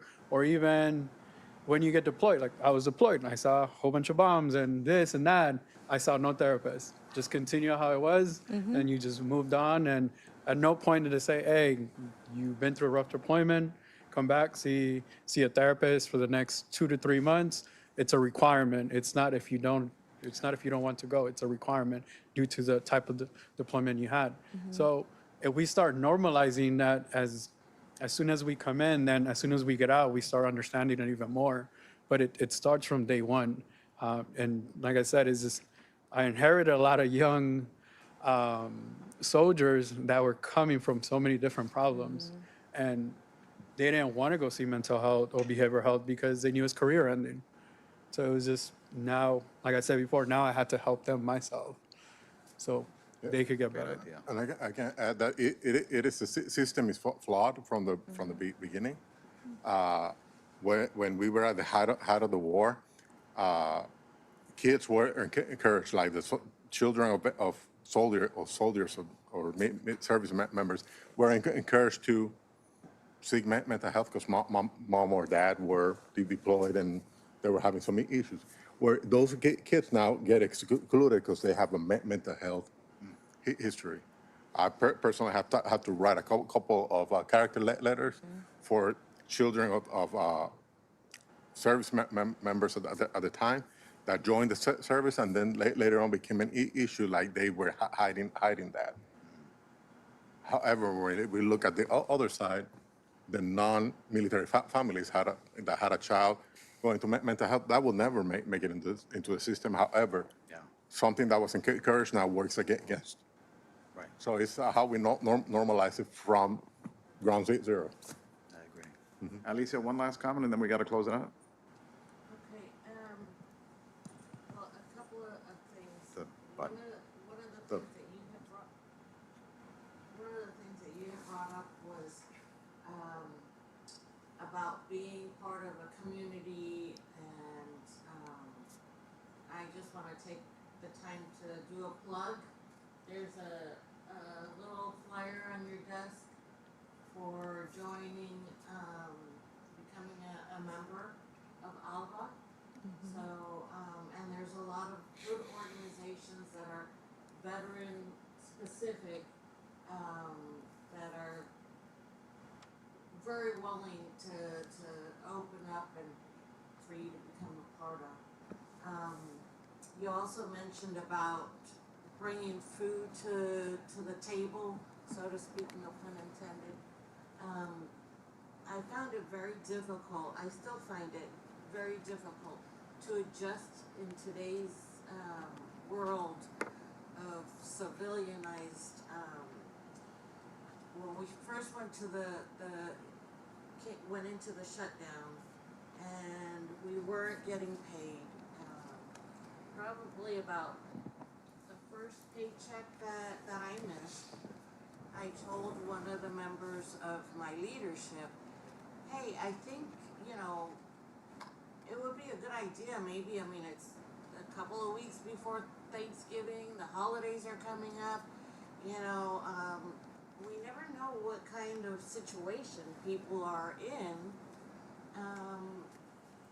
but perhaps we should do something like you guys should buy a couple of turkeys and have the supervisors talk to their people and see if their people need help for Thanksgiving, and offer that and give that as a choice. And I was told, oh, that's such a good idea. Oh my God, like I would have never thought about that. And I was thinking to myself, gosh, when I was in the military, and we weren't in a shutdown, they always did that every year.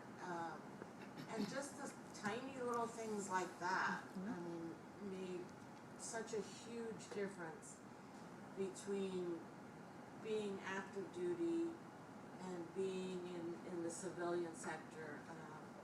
So I hope that you guys work in a better place that will do things like that for you versus where I work. Thank you. Danny, may I make one final comment? Great panel, great conversation. Thank you all for your service. I agree that this should be shared, and I actually shared it on social media because I think all of us should figure out ways to better help veterans using the internet. I think it's very, very important that we not only reach them online for so many reasons, right? Because so many people have access to a phone and they're online, and perhaps we can share some of the resources you mentioned with these veterans online. But it's also important to help them be able to use the skills they use in the military into civilian life, but using technology, right? Preparing for the jobs of the future as they get out of the military, because I feel like that's part of the reason why they feel like they're lost once they get out of the military, because they don't have a connection, and all the jobs are changing, the requirements for the jobs are changing. So it's very important that we prepare our veterans for the jobs of the future, and I just wanted to mention that. Jim, did you have a quick one? Yeah, I was going to ask the question, but I'll just make it a point for everyone to think about. So, first of all, thank you very much for sharing your experiences and your expertise on this very important topic. And we all talked about, you all talked about the challenges of access, the stigma, and we also talked about the importance in many communities, but particularly Latino community, about the part the family plays in getting this health and support. So I would just say, one thing that we should be thinking about, and hopefully there are opportunities, not just challenges, but what I think about the challenges of a service member or a veteran who is not comfortable in English and prefers to speak in another language like Spanish, or even more importantly, their family members who only speak Spanish. And do we have a way of reaching out to them through the mental health community? And do we have, it's already hard to get access, as we discussed, especially through the VA and such, but do we have ways for people to find that that type of support, especially if you're not in Puerto Rico, New York, Chicago, or LA? Yeah. Thank you all for insightful conversation. Okay, I think I'm good now. Very insightful conversation on many fronts. I am certainly not a veteran, but I do have a special place in my heart for the sacrifice and efforts that comes with that life. I'm a healthcare professional, and I've been that for quite some time, and made the transition from managed care to investment banking, and now back to owning and operating an organization that serves only veterans, and looking to learn more about veterans, and we provide services in the mental health space. And one of the things that in my short time of being there that I've learned from talking to many of the veterans that we've supported is, there's an element of veterans, and perhaps it has to do with the different times that they served. We've learned that some, really a lot, just have no idea about the available access. And part of what we try to do at Veterans Room, where we have all veterans as clinicians, is keep trying to rethink ways that we can engage. So my question, Dr. Anna, I think you had made the point about effective language or effective, collaboration. And Victor, to the points that you've made, how do you all think that mental health providers like us and others can effectively work with VSOs or work with nonprofits to reach veterans and to even demystify? One of the things that we've learned is we have some veterans who believe going outside of the VA for care means that we are effectively going to shut down the VA, right? So that's something that we've learned and said, no. So they're not aware of CCN, and they're not aware of really what we are able to provide in trying to solve for that connective tissue that's necessary where we have veterans. But now we're saying, how do we reach into the pockets to really create this awareness, whether it's working with VSOs where we know veterans like to collate, or working with other nonprofits? What can mental health providers just kind of do to help drive that point of access? Because it's there, and a lot of it is just a lot of the stigmas that we all know, but a lot of it is also the nudge isn't nudging enough. May I, the first resource I'd like to, I know you said all of your providers were veterans, but most other places they're not. I went to Uniformed Services University, which is an active duty medical school, and their Department of Deployment Psychology, it's deploymentpsychology.org. They have fantastic and free military cultural training modules on there.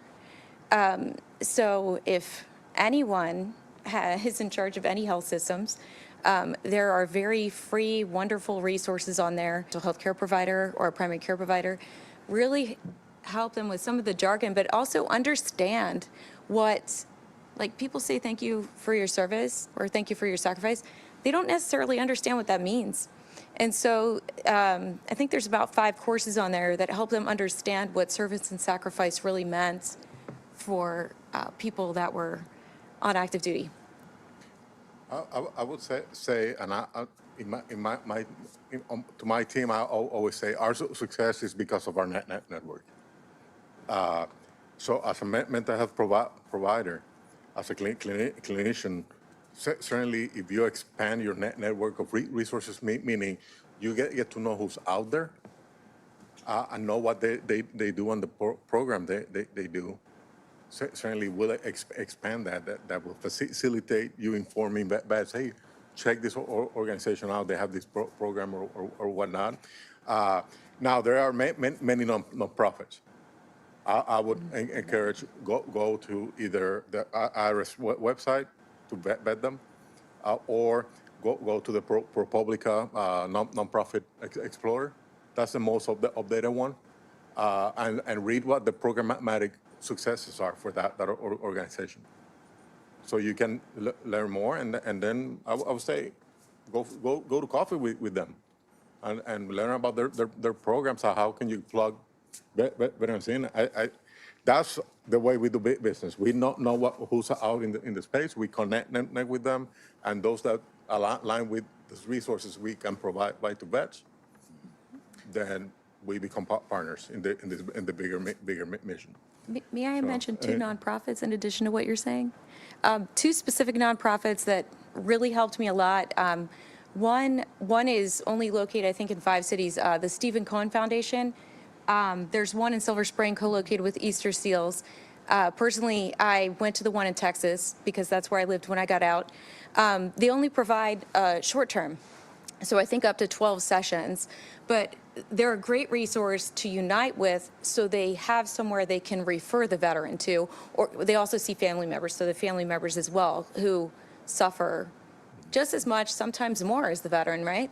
So that's a really big one. Another big one, whether you're a veteran or not, if you wanted to help a veteran, there's the Wounded Warrior Project has a resource number that you can get in touch with me after this, and I'll give it to you.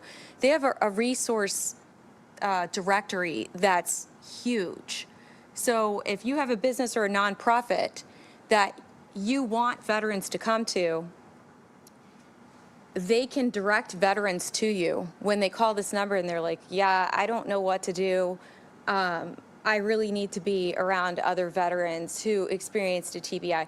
And your nonprofit might already be in that sector on that directory. So what the person on the other end of the phone or the email does is they'll ask a little bit more about what the veteran or the family member is looking for, and it doesn't matter which era of war we're talking here, or service. They will provide like a email with a PDF of resources for you to reach out to no matter who you are. So that's a great one. Thank you. And the last one, which helped when, ironically, as a psychiatrist, I had a community care referral to see a therapist, and it was approaching on 1 year, and I really was not doing well in life. I was not thriving.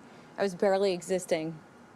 And I can't remember how I found out about it, but there's one called getheadstrong.org.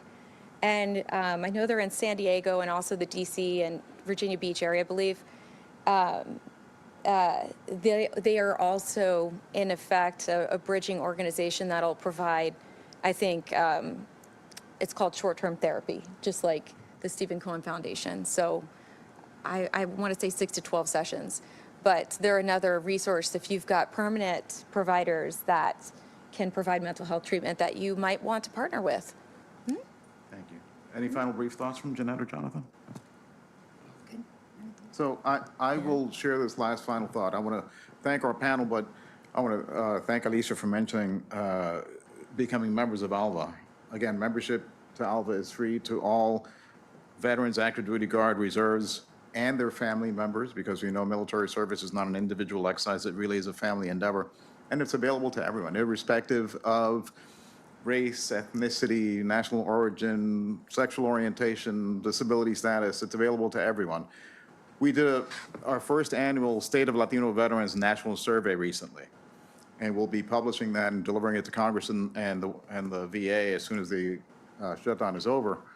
But one of the findings that we had from that survey was 58% of respondents said that connecting with other Latino veterans was very important.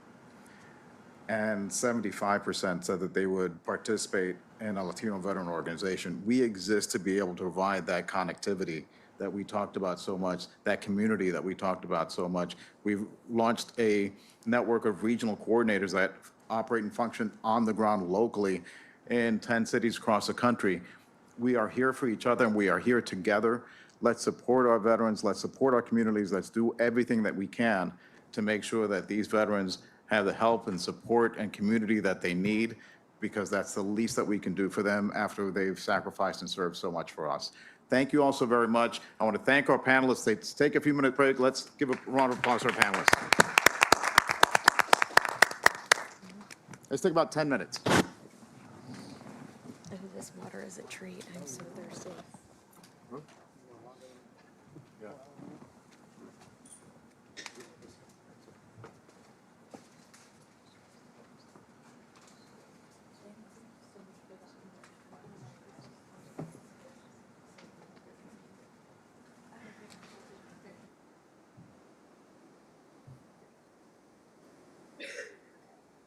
Conversation, absolutely.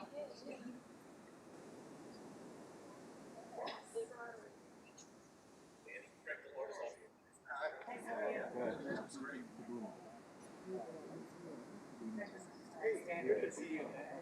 Here in the local area? No.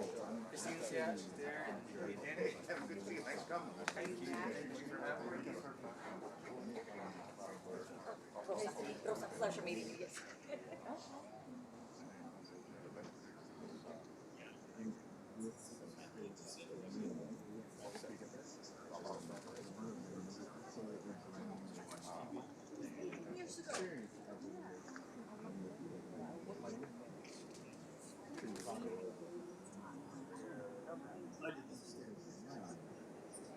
It's just hard.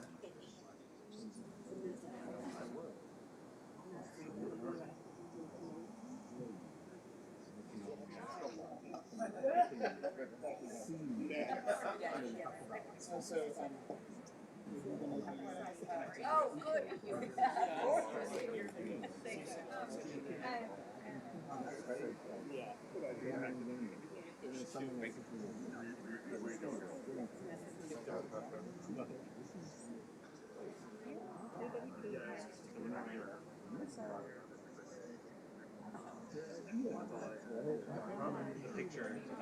to this day, nobody.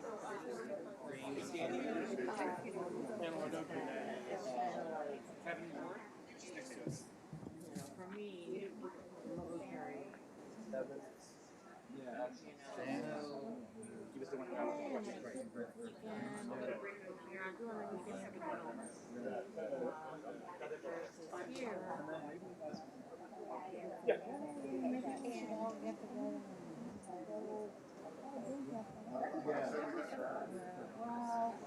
I live on this side. Public. What does it matter? I work every day. For me, that's the thought process. If it meant something, that's what you do.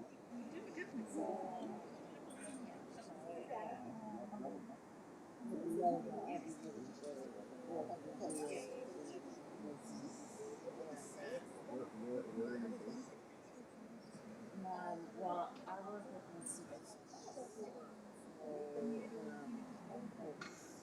intelligence security versus medical.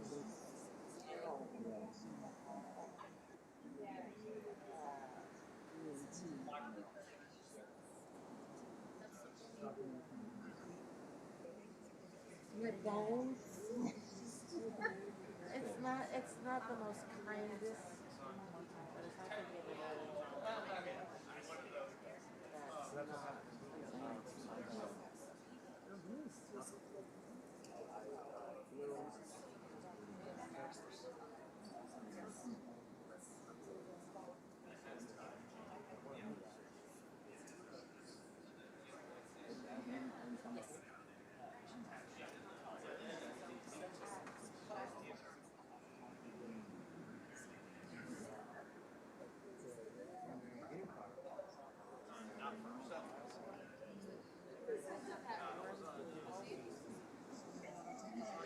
I know you wanted to talk to providers. What is the VBA? Benefits aspect.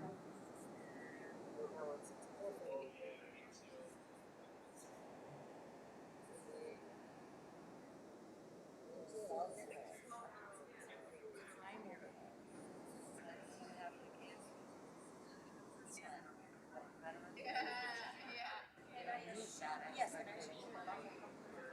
do it. If you took a minute longer to say and listen to what the veteran said. That's what Secret Service in the first place, but.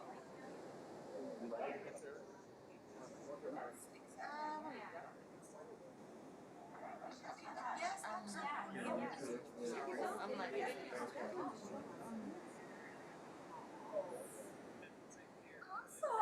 See, he used technology like I've been asked. He did. He's I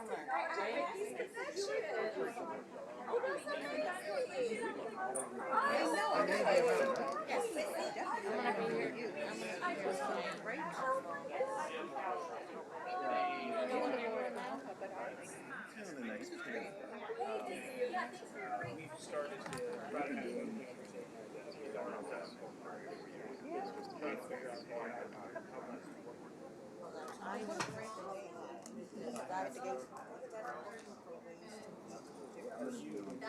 Is that why you're happy with the Secret Service? No, actually that was one where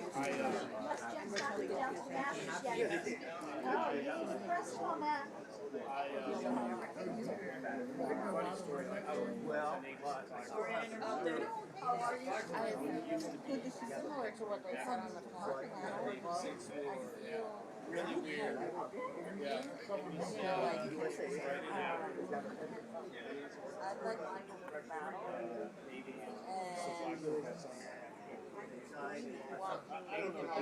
Feel that it's important that I just answer the door. You don't have to solve the my DNA. But it's something that is Well, no, I said, yeah, I had to go every year, whatever reason.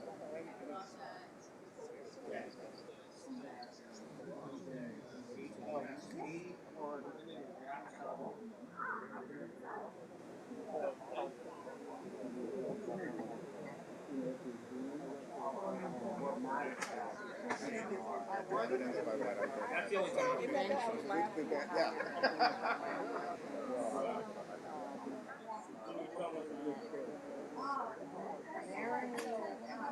Streaming live.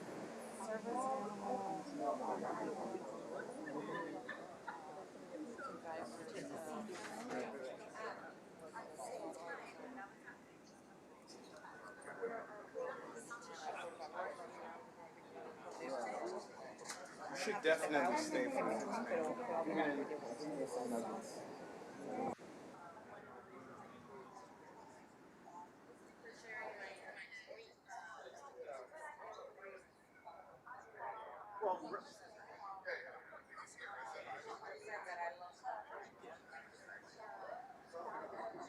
I was a navigator, but I was also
Can you give us a little bit of her slow? Yeah, very much so.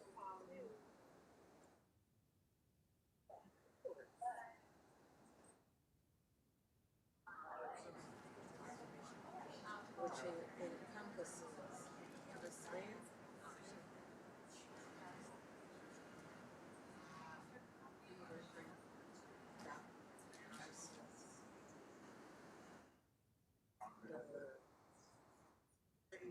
I know, I know, I know.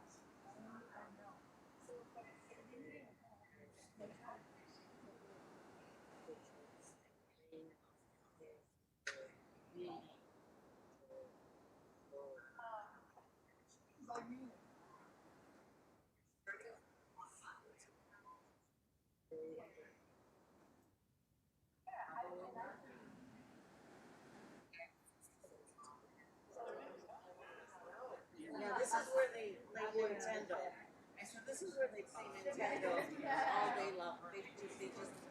I'm sure they get out. Okay, go on. You know, like on the screen, you see them flying over the buildings. Well, this boat comes what's in it.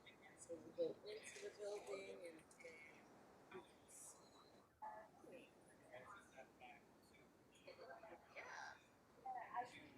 So, I love that. You know,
only if they're parents.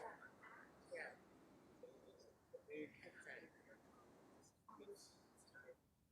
Was there any, I guess the reason is that. Yeah.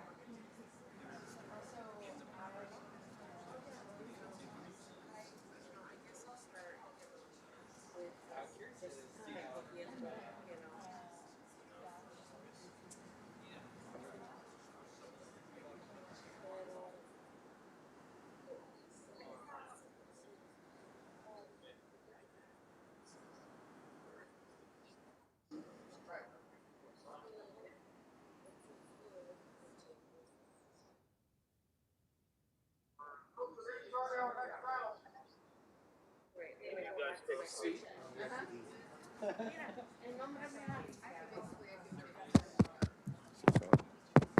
There we go.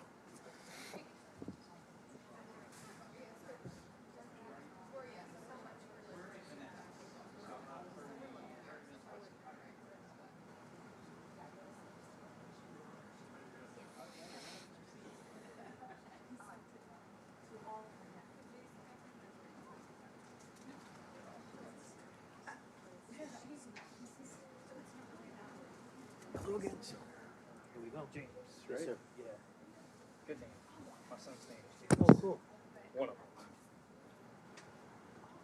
Why James? My grandfather's name was James, and my wife at the time basically laid down the law and said, if you don't come up with a name by the time this baby is born, I'm going to call him George Bush Ward. And I was like, oh, hell no. I'll find something. And my grandfather was. Okay, can we get everybody to take a seat? Yeah, of course. James. Hi, James. Pleasure. Jeanette. Thanks, Dan. Hi, Kevin Ward. Hi, Kevin. Jeanette. Nice to meet you. Nice to meet you too. Good afternoon. Just a quick introduction. My name is Craig Dellorso. I am a principal at RSM, a large tax audit and consulting firm worldwide.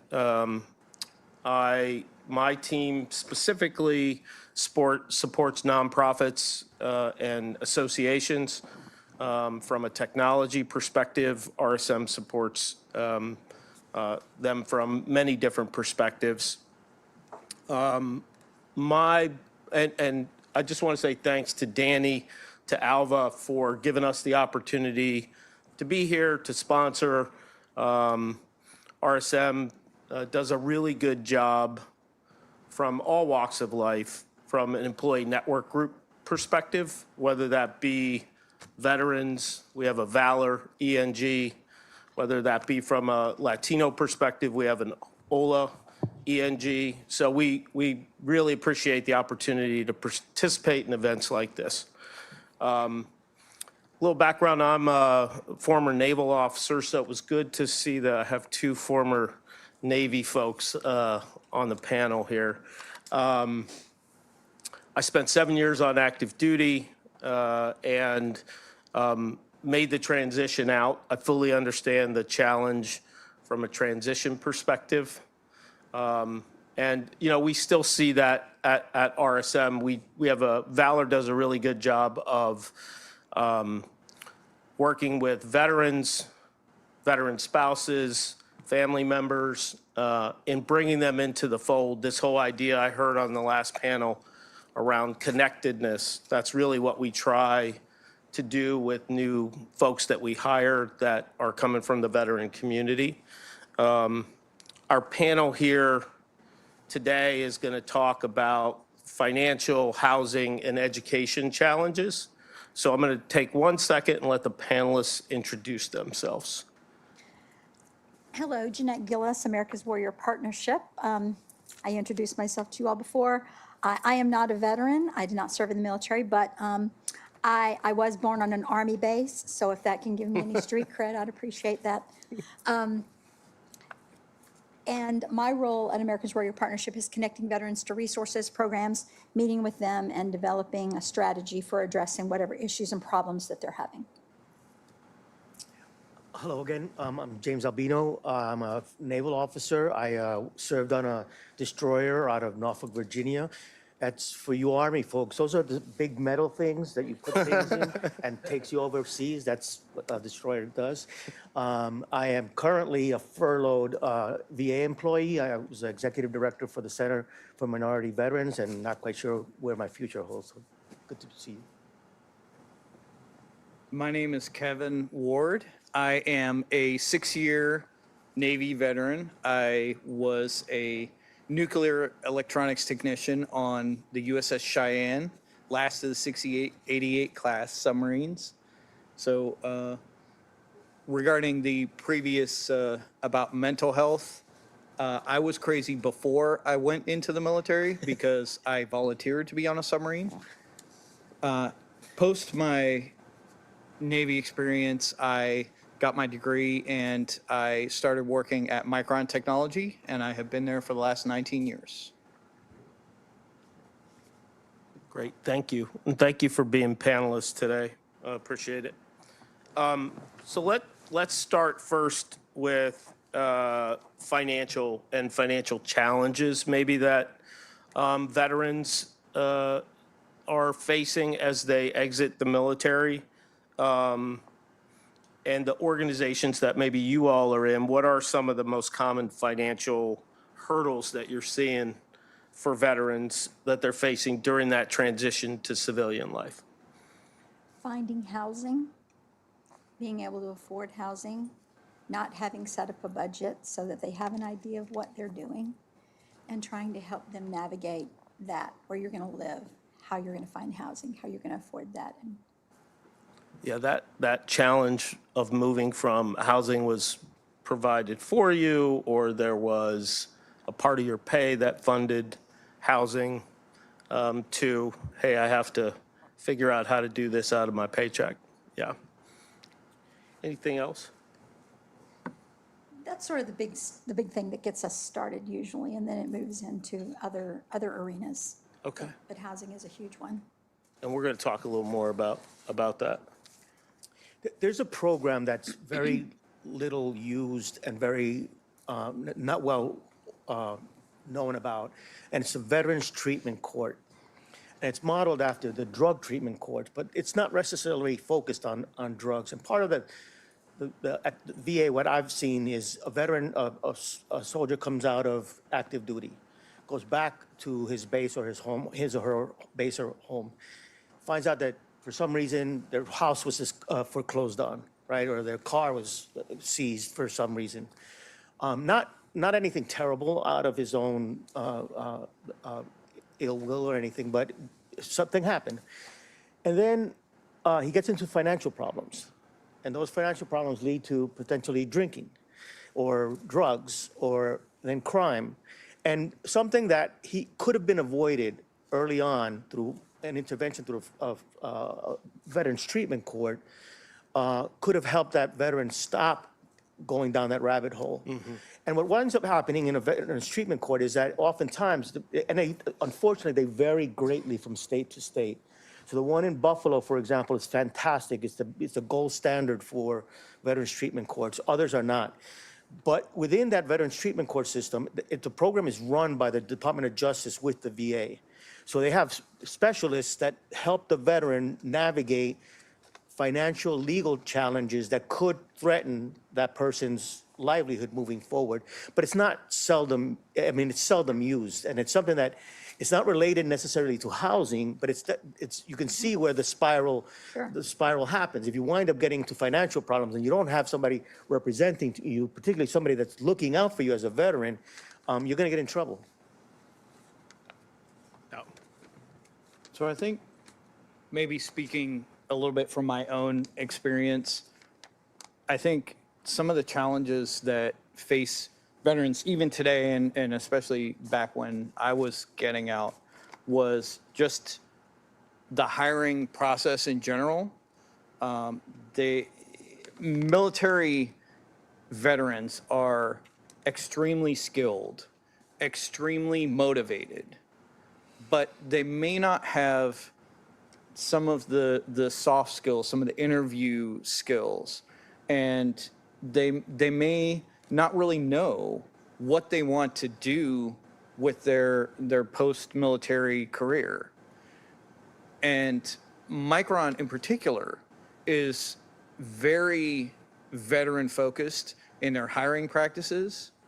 We actually are V3 certified, which is the Virginia Helping Veterans, which enables fair and fair hiring practices and focused on veteran hiring in particular. We have a couple of new facilities that we're building right now that we are currently hiring in members for those. And I just to kind of a couple of the programs that really helped me when I was out of the military and looking to kind of start my post military career were the VA home loan program, for sure. I would not have been able to buy a house without the VA home loan program. And once we get into the housing portion, I'll probably share a story about that. And also the GI Bill and the Navy College Fund funded a lot of my post-Navy education. Yeah, and that's probably a good question. Like, do we feel that there's a good transition out from a financial literacy perspective for soldiers leaving the military so that they understand kind of what they're walking into and also what's available to them? Well, I think planning your departure from the military takes some time. And if you go to TAP, then you get that. Sometimes it's a lot of information all at once, and it's really hard to absorb all of that. Some folks don't go to that. And so the people that we see at America's Warrior Partnership are the transitioning veterans who either haven't gone through that, through TAP, or they did, and it was so overwhelming that they kind of checked out. So by the time they come to us, and I'm talking to them, we're starting from scratch. How much money do you have a month? How much, where are you gonna live? Do you have a job? Do you have a resume? What are your skills? What do you wanna do? Have you thought about going back to school? You know, it sort of starts from the very beginning. Yeah. Yeah, so they either don't participate, or if they do participate, it's probably a little overwhelming for them. And most Yeah. of the ones that I'm working with are relatively young. They're under 30. So they haven't spent a long time in, but some of them went into the military when they were 18 years old. They left their parents' house, went into the military, and they were in the military for 4 years, 8 years, however long. And now this is going to be the first time that they've really made some of those kinds of decisions. And so Yeah, it's, and probably during those 8 years, they were deployed and weren't thinking about how to manage a checkbook or take care of expenses. So, James, you? I think, and not to throw it back on the veteran, but I think one of the biggest obstacles that I've seen with veterans is that they don't realize that they're entitled to these benefits. They're entitled to these services. You know, when you raise your hand, you commit yourself to defending the United States, and the United States comes back and says, we're gonna take care of you for life, for life. But for whatever reason, many transitioning military, and it's overwhelming. If you go to a TAP session, you're brain dead by the time you get out of there.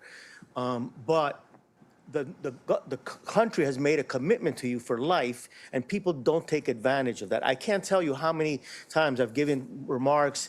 I gave a remark at the NAACP conference 2 years ago, and I asked who here is a veteran or has served in uniform, and a third of a ballroom with 9,000 people stood up.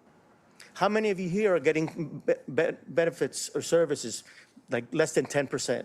Well, I don't know why, but they're hesitant to go out and get those benefits. So I think the first obstacle is convincing people that you're entitled to this, you earned this, and you need to go out and get it. Right. And on a personal story, forgive me, I'm also a Toastmaster, so I'm going to tell a lot of stories.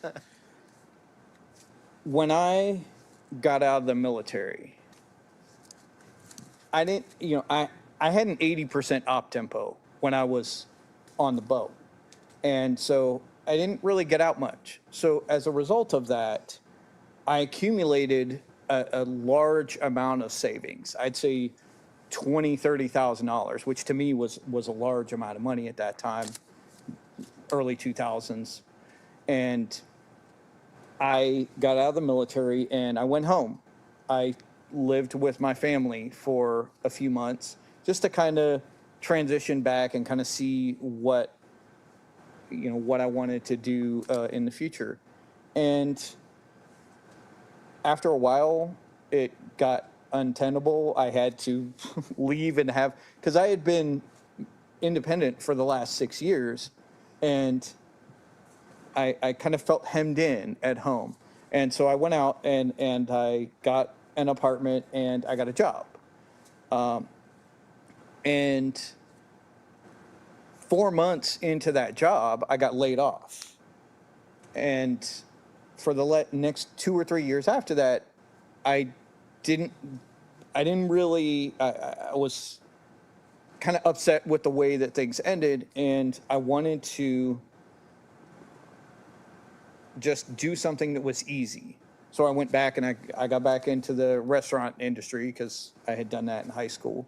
And that $20,000, $30,000 in the course of several months dwindled down to almost zero.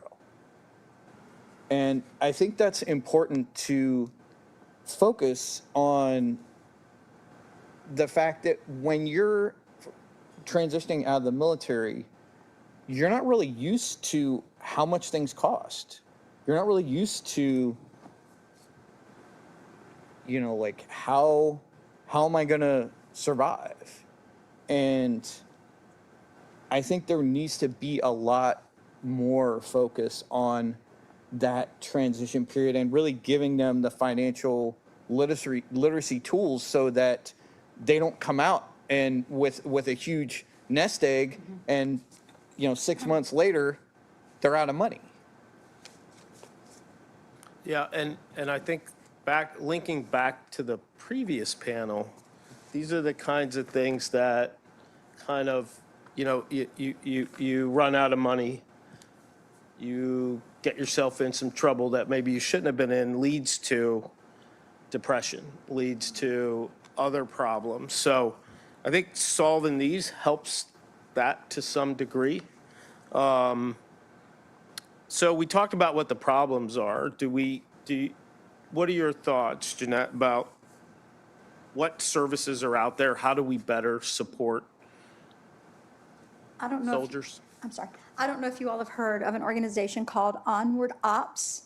It's actually an organization that's a mentorship organization, and what they do is they offer two things. Number one, if a veteran is transitioning out of the military, he or she can sign up for a mentor. And that mentor is usually in their community, and that mentor can meet with them, coach them, help them make some of these decisions, help just be their friend, be somebody that can, you know, maybe give them a kick in the pants if they need that, but somebody that can really be their friend, guide them, encourage them, support them. On the other side, if you are a veteran and you've gone through that and you would like to give back, then you can sign up to be one of those mentors, and you can go on their website and sign up for that opportunity. So that's something that's out there. It's been 4 or 5 years now. They've been going strong. We do get a number of referrals from them, and they're all over the country. Other programs, other things that we do is you can get someone connected to their county veteran service officer. I'm a big fan of the county veteran service officer. That's a person that can help them sign up for benefits, that can educate them on what they're eligible for, like you were speaking to, because they are eligible and have earned a lot of benefits and access to programs. The county veteran service officer can educate them on those things, can talk to them about what do you need to do to get a home loan? What do you need to do to sign up for the GI Bill? What are you eligible for? If you're not eligible for the GI Bill for whatever reason, maybe you could do some other things, and what are some other programs that you can access? So those are two things just right off the top of my head that I can think of that I use all the time. I do think, like, there's so much out there. It is. That there's, sometimes it can be overwhelming, but it also can be, there's a lot happening in your life. I mean, I was a young naval officer exiting the military. I thought I was pretty smart. I guarantee you I didn't take advantage of all that was offered to me. And so, yeah, I think there's also, I know that Navy Federal Credit Union, USAA offer some services that. With financial literacy. Financial and literacy, things like those kinds of things. So, James? Yeah, there's one program at the VA. So I'm at the VA, so I'm going to pitch the VA. There's one program at the VA, the VRE program. That's fantastic. I'll be graduating from Hopkins, which is down the street here, on a VRE grant. And the entire MBA was paid for by the VA. Thank you. So I didn't know that up until I rejoined the VA in the last administration. So that's a terrific program. If you have an opportunity to go back and get training, retrain, I wouldn't recommend going out and getting an MBA necessarily, but I mean, if you want to get, you know, AI is a big deal right now, for example. So if you want to get training on that, the VRE program can help you do that. In addition to that, they do provide financial literacy help as well. So that's one thing within the VA. You mentioned something that's very, very valuable. Every major city, every county, and every state has a VA office. In some states, if you're 100% disabled, you don't pay real estate taxes. You don't pay property taxes. I think you don't pay personal taxes on your income. So there's a huge benefit to trying to get some of these benefits because you're gonna get a lot from them. And in my case, I filed my first disability claim long ago and got like almost nothing. But I went to my state Veterans Affairs officer here in Virginia, and he helped me. He walked me through the entire process. And when I was at the Intergovernmental Affairs, we arranged this so that county and state Veterans Affairs officers have direct access to the VA and to your records. So they fill out the form right there in front of you. A couple months later, you get a decision. So I would recommend, if you haven't filed, and I know some of you haven't filed for benefits in here, so I'm not going to ask you to raise your hand. But if you haven't, the easiest step is going to the state Veterans Affairs officer or the county Veterans Affairs officer. Can I jump in on something with that? Absolutely. Also, the County Veterans Service Office or the State Veterans Affairs Office, they are very experienced. They understand the VA system. They can walk through it very well. A lot of folks will give up on them or not use them at all and go to hire a lawyer. Please keep in mind, if you hire a lawyer can charge you up to 33% of your back pay. Also in some states, especially in Florida, they have some nonprofits out there that are targeting veterans and going after them for monthly payments for helping them with their disability. Not sure how legal that is. I think there's some folks that are looking into that. But, you know, just keeping in mind that the resources available through the County Veterans Service Office and the State Veterans Affairs Office, those are at no charge to the veteran. Again, that's a benefit that they have earned. Can I just chime in on that? And that's important because short of the VA, there's nobody more competent at managing this system than the county, state, and city officers, because they do that every day and they benefit from it. It's not self-serving in a sense, but they want those benefits to come to their veterans because the veterans are going to be living in their county, spending money in their county, et cetera, et cetera. If a veteran is not enrolled in VA health care, where is he or she going to go to get care? To the county hospital. That's going to cost a lot of money, right? And across the street, there's a VA hospital. So you want the county wants you to be an active recipient of VA benefits. Yeah, and I'm going to sound like a broken record, but the VA home loan program saved my skin more than once. I bought my house at the downslope of the housing crisis. I was 2 years into my career at Micron. I was newly married. I had just had a kid, and we were outgrowing our apartment. And I said, okay, you know, I'm gonna go ahead and get a house. We looked around for a while, and we finally found one that was sort of met our needs and was in our price range. It was foreclosure, but we decided we were going to take the risk on it. And I was still a technician at that point, so I didn't have a huge nest egg because I had burnt a lot of it before I got married, and then it slowly accumulated back up. But I had maybe only $8,000 in savings, and that's not enough for a down payment even back then. And so the fact that I could buy a house without putting anything down was very appealing to me. And in addition to that, once we started going through the process of buying the house, there was a problem. The previous, the foreclosure bank, I guess, had not winterized the property properly. And so when they turned on the water lines, both the hot and the cold water lines burst, and we had water all in our downstairs basement. And the VA would not cover the loan until, even though it was a foreclosure, until they went back to the bank and said, we're not going to cover this loan unless you fix this. And so the bank actually sent somebody in and patched up and repaired the damage. So I cannot say enough about that program. It saved my life, honestly. So that's a good transition point to maybe talk about housing and homelessness or unhoused issues. So I'll just follow on with a question that I have that kind of, you talked a little bit about, and if anybody else wants to expand on it. How do VA loans compare to conventional loans in terms of accessibility and impact? I think you just said a little bit about that. I don't know if This person. if anybody else has anything to add to that.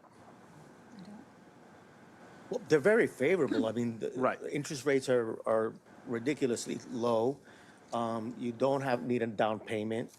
You do have to have a house that's got good bones and is going to function, et cetera. That's one thing that I've heard people say, that, you know, it was through the VA's inspection system that they uncovered certain termites, for example. Right. And the VA obligated the seller to fix that before they would underwrite the home. So you get sort of a very thorough inspection of the property, which is an added benefit. I don't think regular banks will do that as a normal process. Right. What about, Yeah.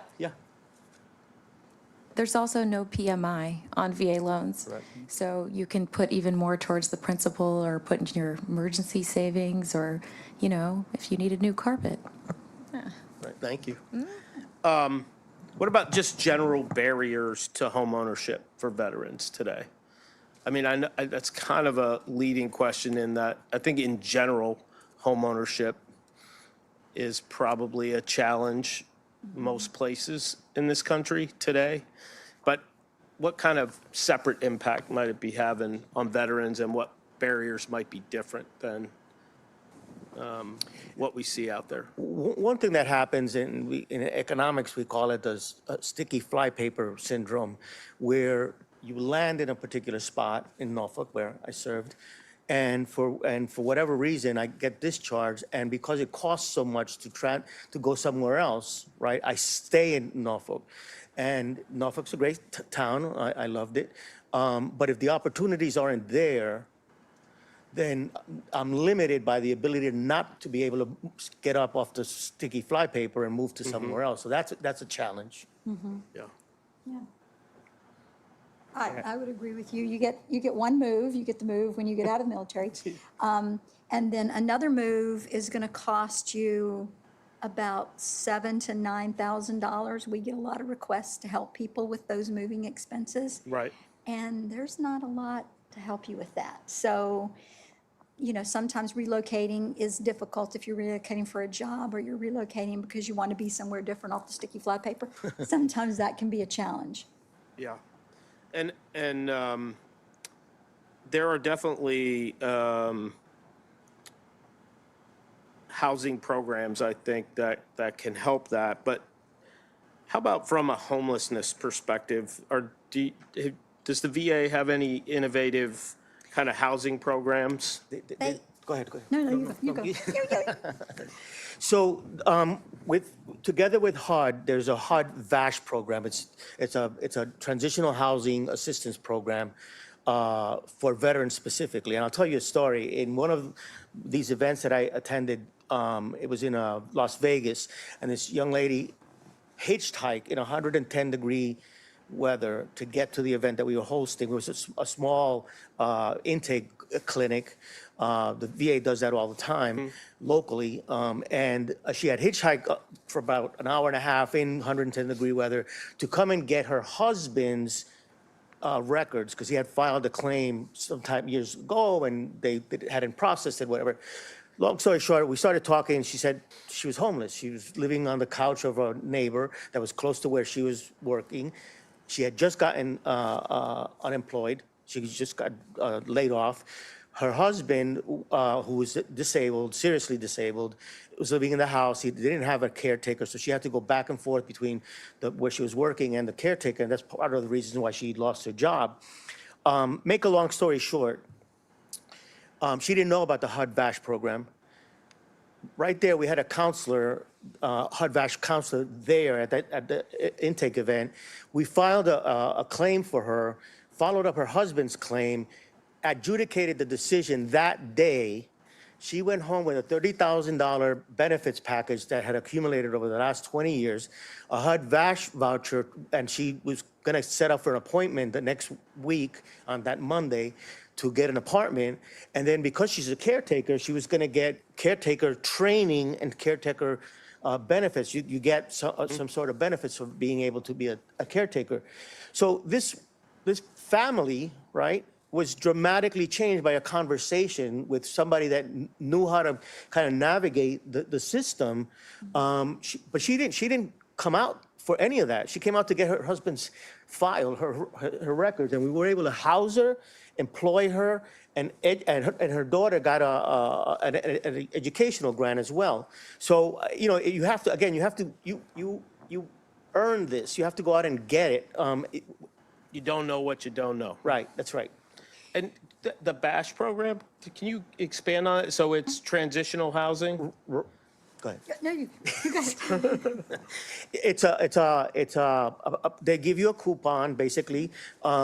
It's exactly like the HUD housing. Section 8 housing. And generally, under Section 8, you have to go into a particular type of housing unit. In the VA, that's not the case. If you can find a house that falls within this rubric, the VA will pay for the housing for a period of time until you can get permanent housing. Do you know how long that is? It varies. It can vary. It can vary. Yeah. And then for 2 years, you get case management by a Right. VA social worker. Oh. They'll case manage you for 2 years while you're in that process. VA also has a program called SSVF, which is Supported Services for Veterans Families. And this is a homeless program, but also a homeless prevention program. So it has a prevention program as well as a rehousing component to it. So they'll help veterans that are on the street or in a shelter get housed, and or if you are at risk of losing your housing, then they may be able to help you maybe pay some back rent and stuff so you won't become unhoused. Yeah. And so those programs are usually managed by the community. The VA gives the community a grant, and the community manages the program, but the program is paid for by the VA. Those are great. So, yeah. Fantastic. So. I'll ask your guys' opinion on this. I guess this is more of an opinion. How can we improve access to affordable housing? Increase affordable housing? I mean. Build more that- houses. Yeah, that, part of it is that there's not enough affordable housing. Right. So that's part of the issue. Right. And then some of these programs that are meant to help low-income folks get into housing, and then other programs that are made to help them stay there is going to be really important. But the VA's done a good job. Of course, you can always do more, but those are programs that are specifically for low-income veterans that are at risk for homelessness or are homeless currently. Are those programs is the funding for those staying steady? Is it increasing? Is it decreasing? I've been in the veteran space for 13 years, and SSVF and HUD-VASH have been there that whole whole time. So I'm not sure if there's a plan to do anything differently, Yeah. but they've been steady programs. Kevin, were you going to? Yeah, I was going to say something, but it slipped my mind. So Okay. So there still is a huge homeless situation in Los Angeles. I don't know if anybody is here from Los Angeles. Right, and so the VA partnered with the community to build these tiny homes. And it's just a home that kind of fits in this space, and it can house maybe a family of 3. And they're built in different places throughout the community, and it's free to the veteran. If you're a veteran and you sign up for this program, you can live in that home until you get yourself reestablished. So it's increasing the housing portfolio, but it's also being creative about how you do that, right? And I think the VA's done great effort to be creative about that, but more has to be done. Yeah. And, I think that those kinds of things don't get publicized as much as they Right. should. Right. Yeah. So people don't know about them. Great. I'm an ex-military person. I should know that. I didn't know any of that, right? So if I can just kind of add on to that, I think one of the biggest keys to housing affordability is stable employment and actually being paid what you're worth. And I'll give you an example of that. When I first exited the military, as I said before, I got a job a few months after I left, and I was being paid $14 an hour. And I looked it up, and the rate of inflation during that time was about 2%. In the 5 years from then until I got my degree, I increased, when I got laid off, I was making $14 an hour. When I got the job at Micron, I was hired in at one level higher, and I got paid $25 an hour. Okay? So I think it's very important in private industry especially that we pay our veterans what they're worth. And that itself can really open up a lot of other doors, like financial stability, like housing, like care for your children, that are going to be struggles otherwise. Yeah, I would agree with that. And I know the next session is on access to employment and entrepreneurship, so I'm not looking to impinge on that. But I think you're right. I think that education can solve a lot of problems. Employment can solve a lot of these problems around financial challenges and housing. So let's talk a little bit about that. I think somebody said this very early on, maybe it was you, Kevin, talked about, like, I'm not sure soldiers leaving the military know how to translate their skills into what employers might be looking for, right? How about services that help soldiers do that? There's a lot out there that do that. The USO has a program to help transitioning soldiers. You've got, Hiring Our Heroes, Hiring Heroes USA, all of those organizations, plus many more, will sit down with you and help you get translate your military resume into a civilian one, highlighting the skills. There's also a program called Opline where you can go online and do that yourself and put your MOS in there and put some of your skills, and then it will give you a list of all sorts of words and phrases that you can use and skills that you have that you didn't realize that you had. So there's a plethora of things out there to do that. Those are just some of the ones that come to mind initially. And are there some programs that help not just translate from work in the military to a resume, but how about to credit for education? Are there some of those programs? I think so. I'm not as familiar with that. Yeah, I can speak to that. There you go. A little bit. So Micron specifically works with a program called SkillBridge, which is a partnership with the DoD to bring in actual active service members and sort of start that transition process and help them to translate their military skills into skills that work in the private sector, into engineering, technical skills, things like that.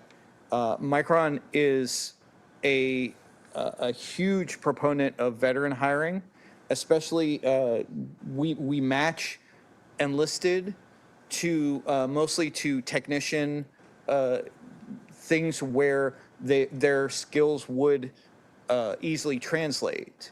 And that SkillBridge program, we actually had a couple recent graduates of that who became full-time employees at Micron upon separation from the military. Nearly every veteran service organization has got a program to do precisely what you're saying. If you go to the VA's webpage and look up veteran service organizations, there's about 250 of them that are listed on there. ALVA is one of them. And so these organizations, they're dedicated to doing precisely that. Part of the challenge that a transitioning service member has is that you were a supple. If you said, I'm a supple to Google, they have no idea what you are. Right. But you manage multi-million-dollar pieces of equipment and hundreds of guys that were getting parts all around the world, which is exactly what Google does every day. Yeah. Right, but you may not, I don't We're wanna doing speak- Amazon before Right. Amazon was doing Amazon. Yeah. So it's hard to translate what you do on that ship into what Amazon does on a regular basis, and it does require a little translation. Yeah, absolutely. Less on the job front, more on the, hey, going back to school, education. And I think I heard you say this, James, already, like, most people don't take advantage of their benefits. Correct. Like the GI benefit. Correct. How do we fix, is there, like, do you have some thoughts on how we fix that? I think part of the challenge is that we don't do a good job of advertising that as a benefit. I can't tell you how many folks I've talked to that said, "Oh, I'm not gonna apply for that. I'm not gonna pursue that. I'm already settled in. I'm not gonna get an education." What they don't understand is that you can transfer that benefit to your children. You can transfer those benefits to your spouse. And so you may not be ready for it, but you can transfer it to somebody who can utilize those benefits. And that's on the GI Bill, but on the VR&E front, if you're transitioning from one type of job and you're displaced for some reason, that's exactly what VR&E does. It retrains you in a different skill set, so you can learn to do something different and get back and be productive. So I think part of the challenge is that we don't do enough to tell our fellow colleagues and veterans that these services are out there. We're really good about we're all military folks, right? We run into the fire, right? We run into the good trouble, right? But we don't take time to take care of ourselves. We don't take time to look at what is out there for me that I can benefit from, so that I can make a contribution to my veteran community. Sounds like a recurring theme from the health and wellness perspective, right? Correct. Very, very. It's a theme that keeps coming up. So, I know we were a little off schedule. So, we'll try to kind of wrap this so that we can move on to the next one. Are there any final thoughts that you guys have around financial, housing, and education that maybe didn't get communicated so far? So, sorry. So I would be remiss if I did not mention the Veterans Employee Resource Group at Micron.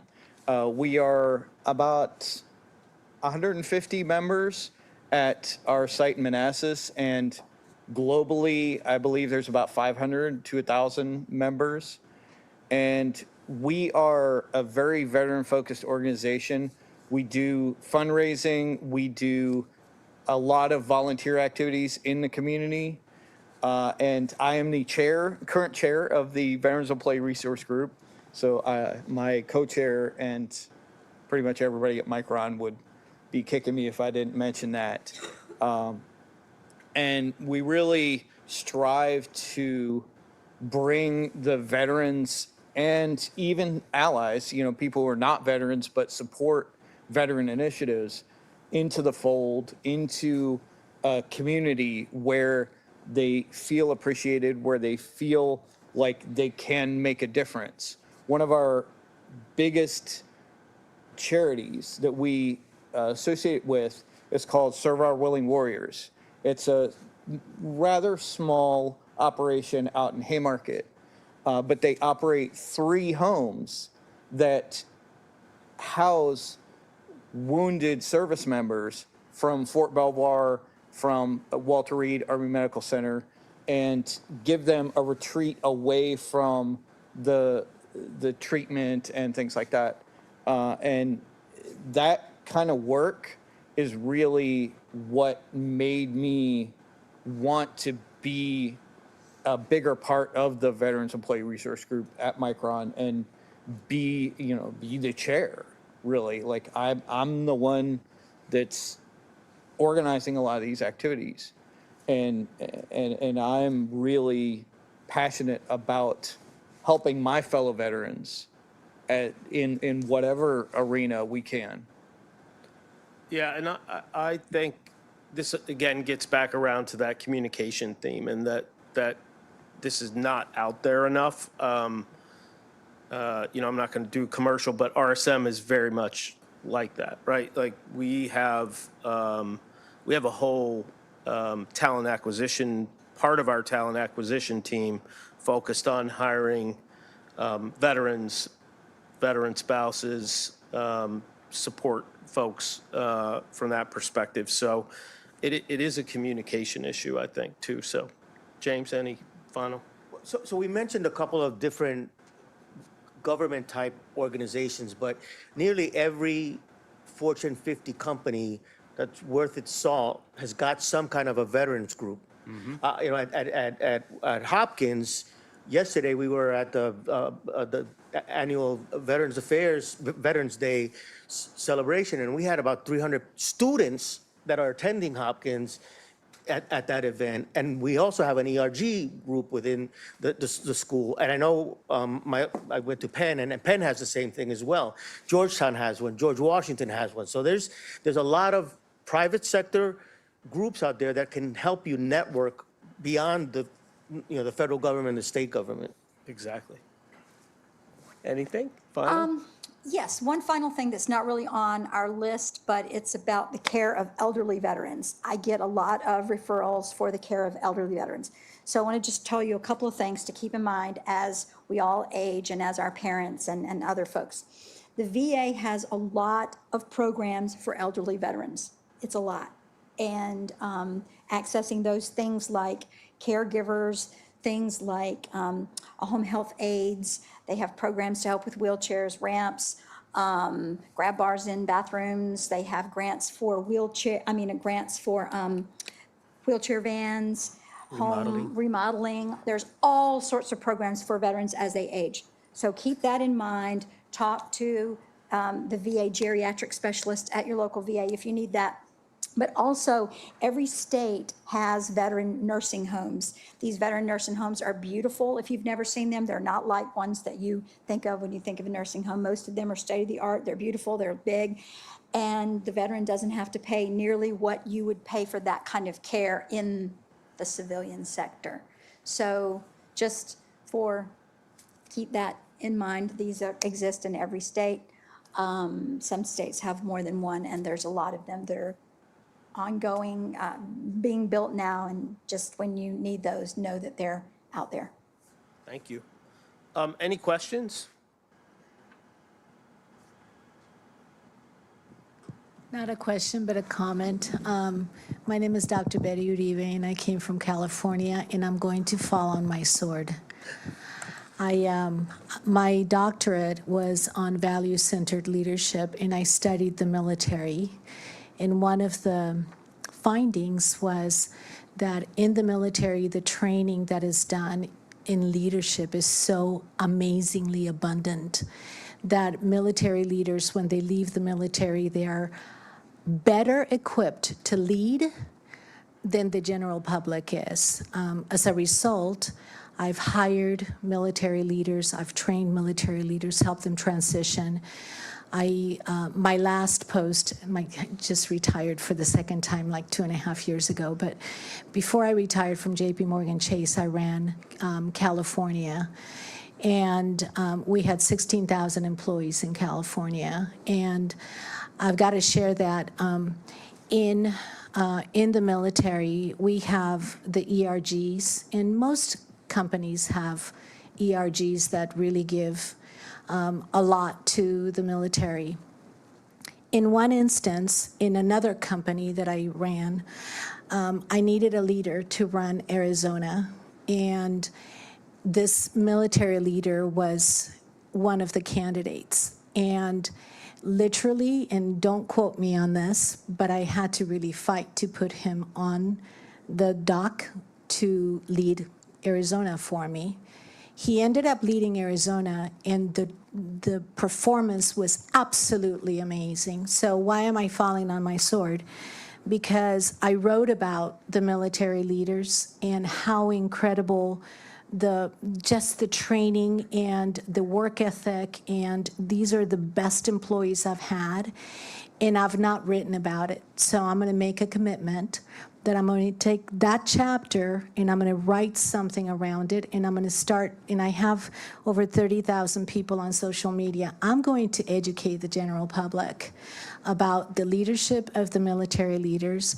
I am married to one, and I should have known better, and if I came all the way from California just to get this, then it was worth it, and I just thank you, God, for this moment, because I need to do that more. So thank you. Thank you, James, for bringing that up, because when you said it, I thought, oh my gosh, I can't believe I haven't been doing this. So that's my commitment. And she serves on the ALVA Advisory Council, too. Thank you. Shame on me. Now, I had a couple calls, so I'm sorry I didn't get the whole panel.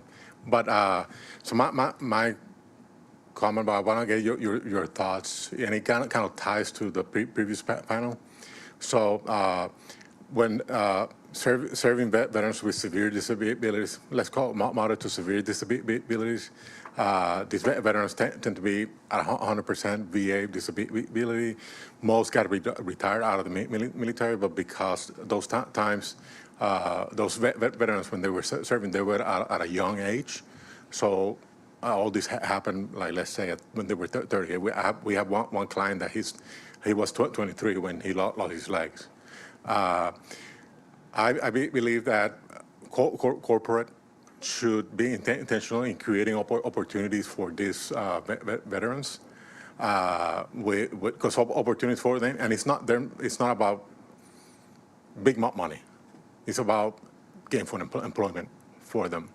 What would you recommend for me as a community leader and as a nonprofit leader? What would be the approach to use when engaging corporate to motivate them to develop programs like this, opportunities for these veterans? Because community integration. That's for me? Oh, anybody? Anyone. Well, I mean, I think the big thing is advocacy and really making sure that these companies really understand how powerful a veteran's service can be, how powerful their leadership within their organization can be. And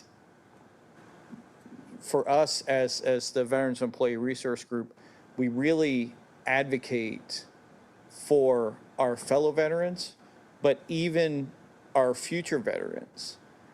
We just had an event not that long ago with a group of over 100 JROTC students from one of the local high schools. It's a Title I school.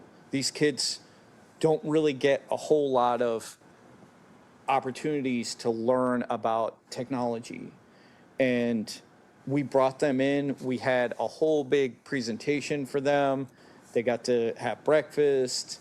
They had, they got to try on these super cool VR goggles and all this kind of thing. So I think the advocacy piece is important, but also starting even before, like, the mentality, right? Even before you start serving the veteran community as a whole, you have to have the mentality of, I want these people on my team. You said a word that's a bit interesting, intentional, and I think you have to approach it with intentionality. Again, any Fortune 50 company that doesn't have somewhere in their annual report a statement about what they're doing with the veteran community needs to have one. You need to talk to her. JP Morgan has that. And they see it not as something a nice to do thing. They see it as a national security issue, correct? They see it as a national security issue because they're a global company and they need to be able to support the community of military and veterans. So for them, there's a intentional business reason for doing that. And I think, most companies should have that and should be intentional for them to do that. I can tell you that JP Morgan Chase, and I no longer work for them, but they're just an amazing company. They will purchase a home for a veteran. Like purchase a home, like a $400,000, $500,000, $350,000, and they give them the pink slip to it. There's a lot that they do for the military. So yes, look into it. Yeah, and I would agree. I think there's a lot of companies out there that that people don't know. So as veterans start to look for work, like for sure, Fortune 500 companies all have veteran programs that you would want to go after. I just want to make one quick comment on your, and I'm going to go off a little bit from the military, but just to talk and show that I think employers are probably looking for ways to support the community, whether that be the military, whether that be your local community. My daughter works for an organization called Best Buddies that helps folks with intellectual disabilities. They have a jobs program. They work with the likes of Amazon and Navy Federal Credit Union and a whole bunch of Capital One. And they're not, they go to these organizations not looking to say, hey, I just want you to kind of give away a job for this person, find something for them to do. They want something impactful that can help. So they're a large national nonprofit, but there are things there I think you could learn and take to your community to say, hey, how do I go out and talk to employers in the community about hiring somebody that has real talent, real skills, has a disability, but you can make an accommodation for that, those kinds of things. So. Thank you. I would like to put the call out and put it out to the universe, I guess. We need programs that serve veterans with severe disabilities, programs that is not about how much profit can they bring into the company, but it's more about community integration, giving gameful life, like a fulfilled life, where many times people assume that veterans get, once they're wounded, they get everything. Well, if a veteran got, like I go back to this veteran that lost his legs with severe brain injury, he was wounded on his third year of service. So his retirement is $300 plus the VA. So see what I'm saying? It's about creating that opportunity that employs them, and it's really what the corporation is doing a good.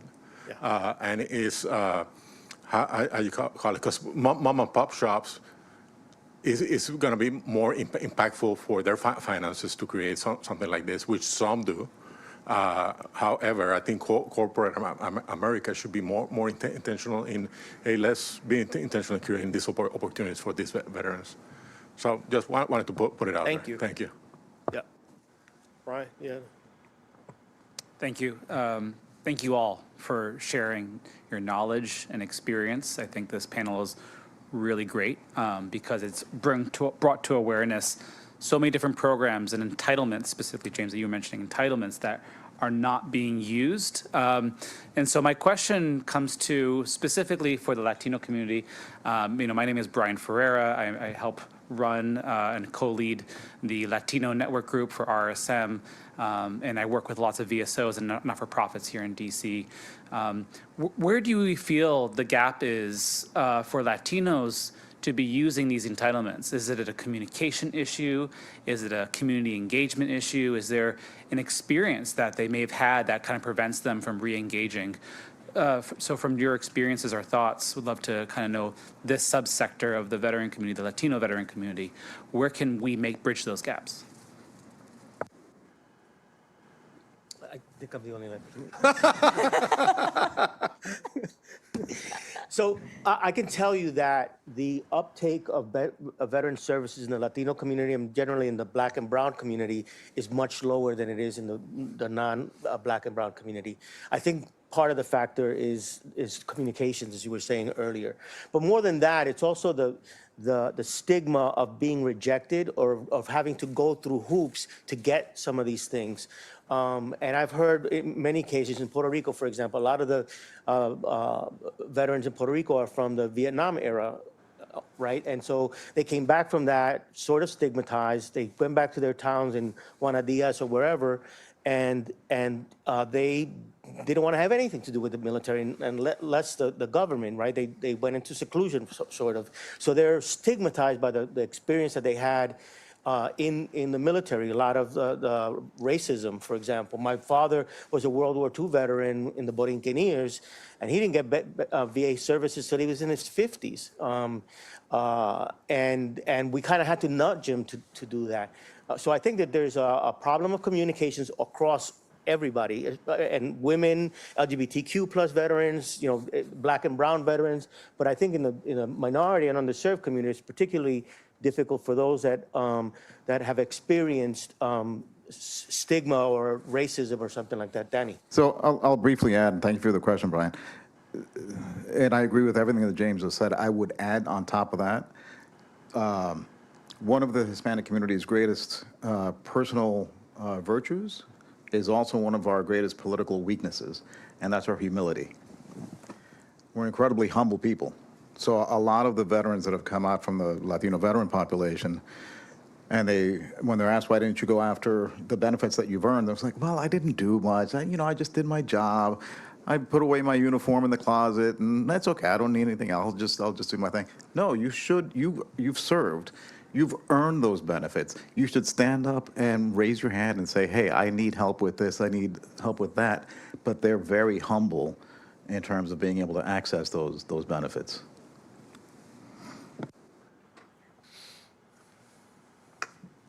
I think all those are wonderful points, and I just want to add on to this challenge of reaching out to the Latino veteran community in particular, but the veterans community at large. And we've spoken about how difficult it is to understand and to connect, to get the services, and then the challenges within our own cultures. Something alarmingly that is starting to raise its ugly head in this nation is also stopping veterans from going out and getting what they have earned, their entitlements. And that is a growing idea that veterans are taking advantage of the federal government and trying to get support and services that they may or may not have earned. There was an article written in the Washington Post several weeks ago that gave the impression that veterans were trying to game the system to get all kinds of support and it kind of tainted it as support that they didn't deserve. And so there are a lot of veterans, and this has been recognized by the veteran community, the big boys, the VFW and the American Legion, but also HVLA and ALVA, that there are veterans now who do not want to go ask for that support because they're afraid of that stigmatism from the rest of their non-veteran community, thinking that they're just trying to get a free ride. And so we all need to be aware of that, and we all need to figure out how we're going to combat that. Thank you. Thank you all. Thanks to the panelists. I think we're going to wrap up we can take it offline. So thank you very much.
Just across the hall. Okay. To the other stage is another. Okay. Is that where the next panel is going to be? Yes. Okay. Did not know that. I was told that, yes. Okay, sir. All right. I mean, unless you guys wanted to. Oh, no, I'm moderating the panel, so wherever. Okay. All right. Check with Danny here. All right. Danny, the one that told you that? Well, oh.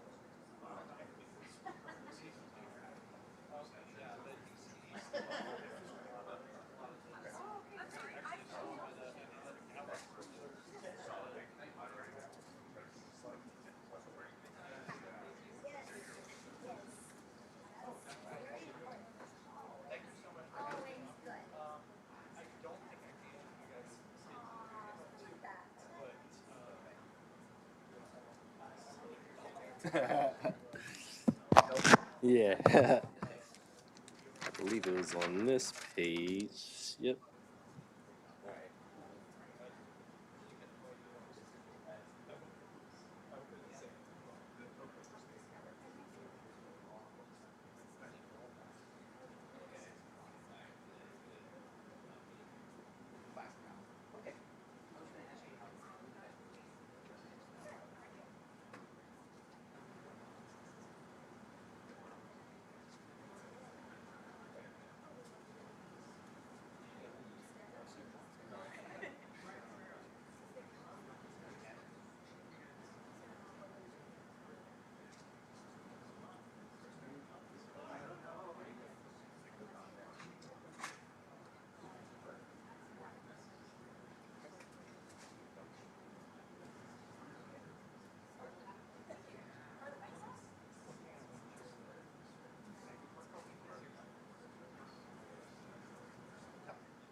All right, folks, next panel's going to start.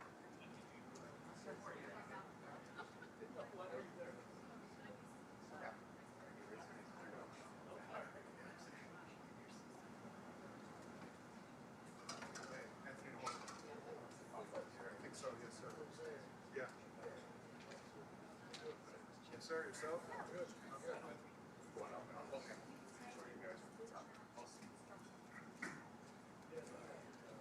For anywhere to sit? I'll sit on the end. I think I'm the only non-veteran on the panel, so it's not fair to put out a chest at me. Chibunna, likewise. Anthony, what do you want to say? I'm gonna sit here. Yeah. Man. Okay. So I'm going to do just a quick intro remark. We're not going to make this a full hour. Yeah. A quick intro, and then you guys can introduce yourselves. Okay. Put on the back end a little bit. Okay. Kind of come in and out. Might be a little sparse of time. That's fine. It's recorded. We're going to amplify the heck out of it after this. So. Well, it's online too. Yeah, that's right. Yeah, live stream and all that. Also, John, which might be live streaming right now what we're saying. Glad we kept it appropriate. Yeah, exactly. Story of my life.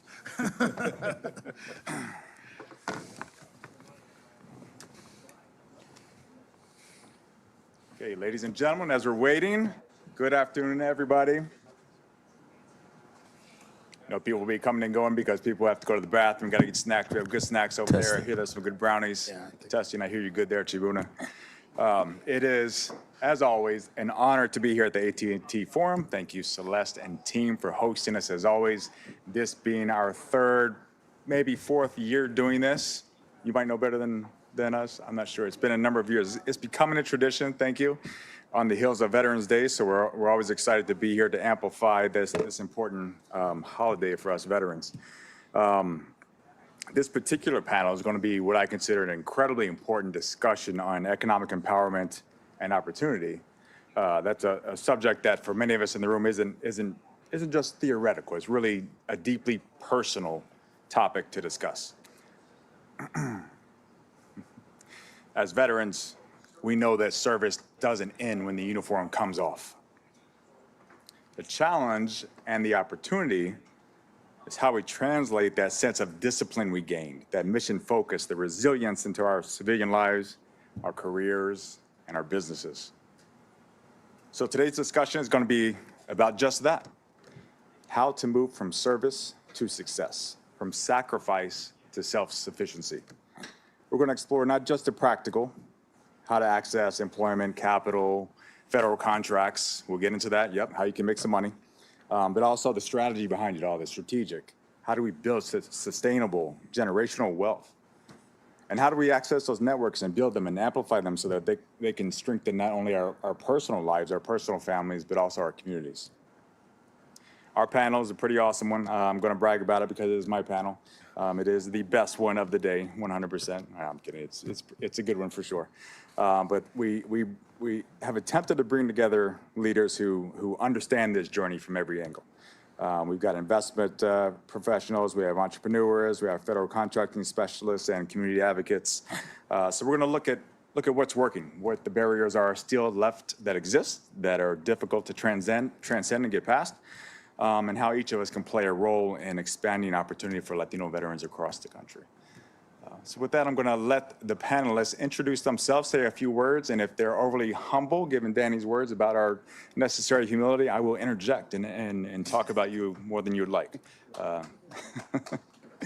Raul, would you please kick us off, say your name, perhaps a little bit of background about yourself? Good afternoon. I'm Raul Jurado. I'm the president of the Latino Federal Contracting Alliance, CEO of Compendious IT, and managing partner of Medical Services. Focused on federal contracting, spent 23 years active duty in the Army, retired as Medical Service Corps officer of the Office of Surgeon General, and now focused on a range of products, services, software within the federal space. Afternoon, everyone. My name is Chibunna Chimezie, and I am a father of two amazing boys. All right. I'm also a healthcare professional, currently a managing partner at Clinton Street Capital, a fund that invests in businesses and acquirers as well, and currently also an owner-operator of a Veterans Room, a psychotherapy company that provides a multitude of services to veterans, strictly veterans. Prior to that, I was an investment banker working on healthcare M&A, life sciences, and healthcare services. And I got there post an MBA from Duke University. So I am happy to be amongst a population that I truly care about, and happy to share any insights that I have. Howdy, everyone. Anthony Hinojosa. I'm the Vice President of Government International Relations for the United States Hispanic Chamber of Commerce. By way of Texas, I've been with the Chamber almost 3 years now, but I've been in DC almost 20. The USHCC exists and champions the success and growth of over 5 million Hispanic-owned businesses in the United States. We advocate on behalf of 260 local Hispanic chambers of commerce, and of course the 5 million plus businesses and over 100 corporations here in the United States and globally to ensure that Hispanic small businesses have the access, the capital, and the ability to grow their business and to be very, very successful. It's a pleasure to be here. Thank you to my friend Danny and ALVA for having us here today, and I look forward to the conversation. Excellent. That was pretty good. I might expand a little bit, but you guys did well. I'm Justin Velez-Hagan. I am a founder and president of the board for the National Puerto Rican Chamber of Commerce. I'm also a board member of ALVA here, and we have done plenty of work with USHCC and other groups to advance entrepreneurship, innovation, economic development in general across the U.S. and within Puerto Rico. So very proud to be here. Several Puerto Ricans in the room. Very, very happy to see it all, and especially to the veterans who reside in Puerto Rico, but then lift up and travel around the country, open businesses, expand opportunities with the rest of us. There's a lot to talk about. So thank you all for being here. I think it's a great conversation. Again, this is being live streamed, I believe, and will be amplified and picked up by multiple news outlets and publications after this, so be on your best behavior, right, guys? I make no guarantees, Justin. That's good. I gotta liven it up a little bit. I have 1,000 questions for all of you. I think you have such great expertise. Raul, one of the questions we were speaking about prior to this, you mentioned your federal contracting background and the significance related to the current environment, which is a little bit difficult to navigate during a shutdown. You've managed to do well. I think so many entrepreneurs who are looking for opportunities oftentimes overlook the federal contracting sphere because it seems, even from my own perspective, I'm an overly educated person, and I still find federal contracting to be daunting. Seems Byzantine, complicated, and just difficult to get into. But per your words, it's an opportunity. So I'd like to hear how you got into this space, and if you had any kind of advice for other specifically Latino veteran entrepreneurs on how they might be able to use their skills to pop into as well. Sure. So as I shared earlier, I was a healthcare administrator when I was in the Army. So when I was getting out in 2014, I was looking for a job in a local hospital here in the DC area. And I got a phone call from someone that said, hey, go talk to this gentleman by the name of Tony Jimenez, retired Lieutenant Colonel Army, did very well at a company called Microtech. So I went to go see Tony, and if you guys know Tony, I had a conversation with him for about about an hour, and I think I talked for 2 minutes, and he talked for 58. But next thing I know, I had an offer in an email the next day, and I said, well, that interview went well, right? So Tony really taught me some good stuff early on in terms of how to navigate the federal space in an IT world. And I could barely spell IT.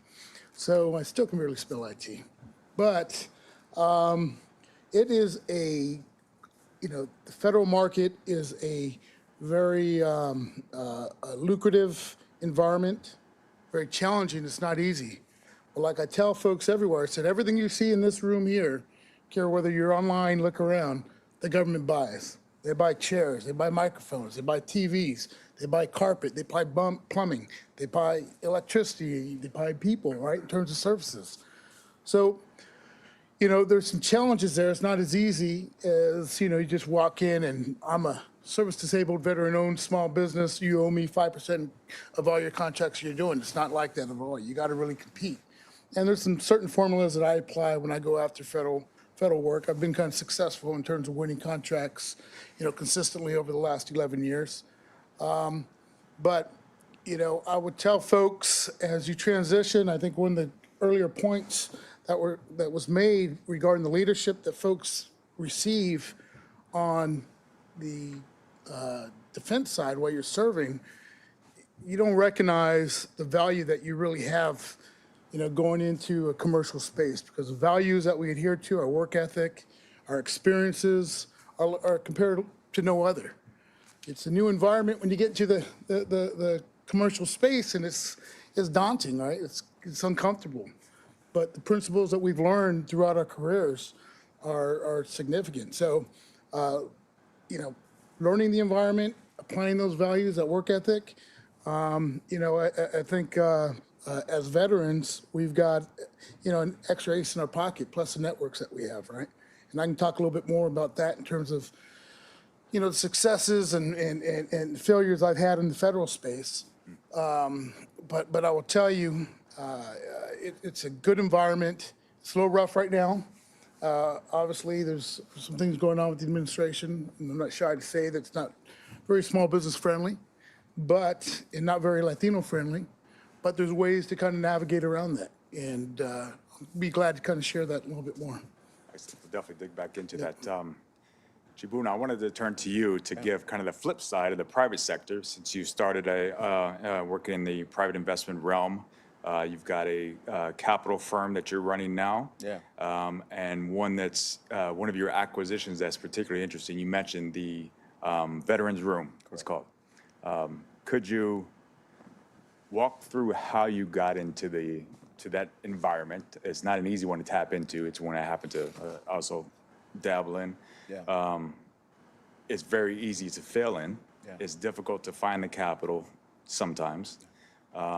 It's difficult to enter those networks if you're not already tapped into it in some capacity.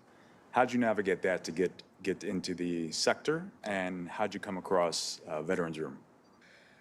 Yeah, great question. So much to unpack there. I think, for me, healthcare has always been a passion. I think it stems from just my individual thesis that, access to healthcare is paramount for anyone to achieve any modicum of potential that they believe that they have.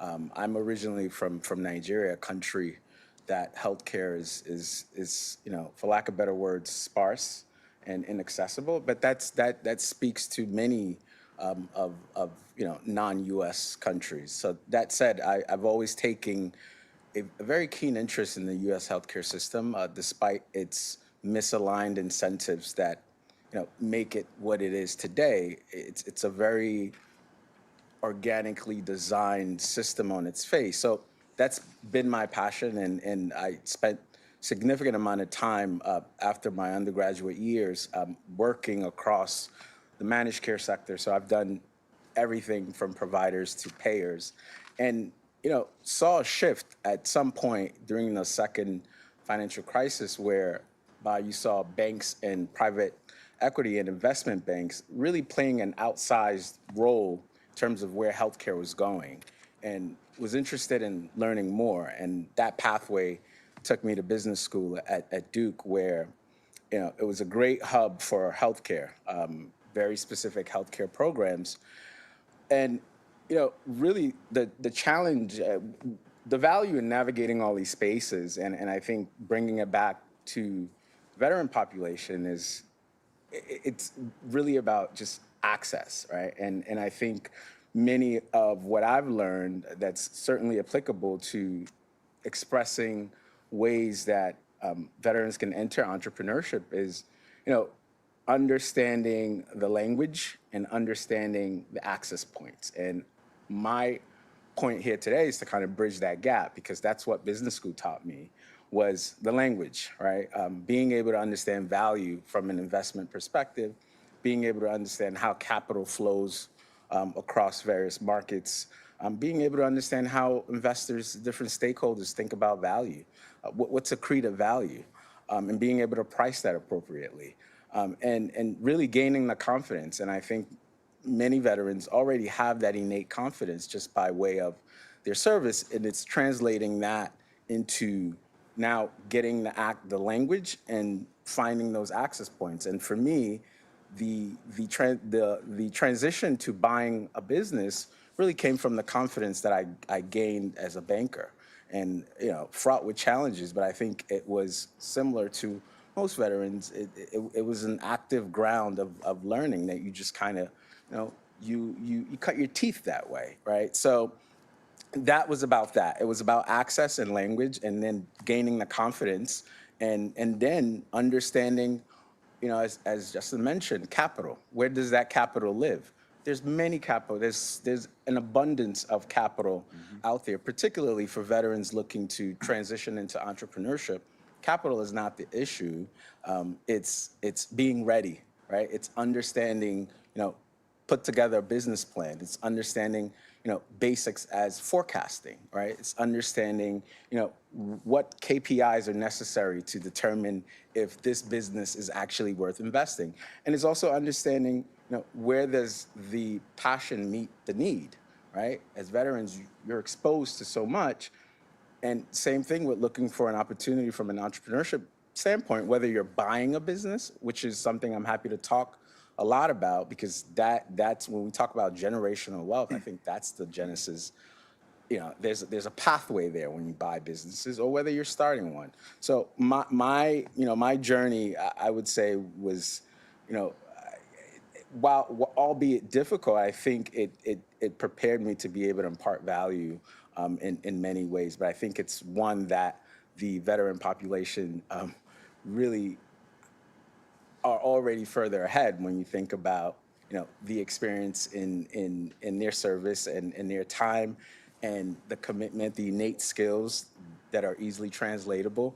And now it's how do we bridge that connection to language and access. Excellent. And we'll follow up more on Veterans Room. Want to definitely learn more about that. Anthony, you said that I could ask you anything. So, favorite football team? Dallas Cowboys, hands down. Boo. I got to go. You've got a good 20 years in government affairs. You've worked with multiple companies, probably international companies, if not only domestic Fortune companies, many of those. I know you've seen the policy sphere from both the corporate angle as well as the nonprofit and advocacy angle.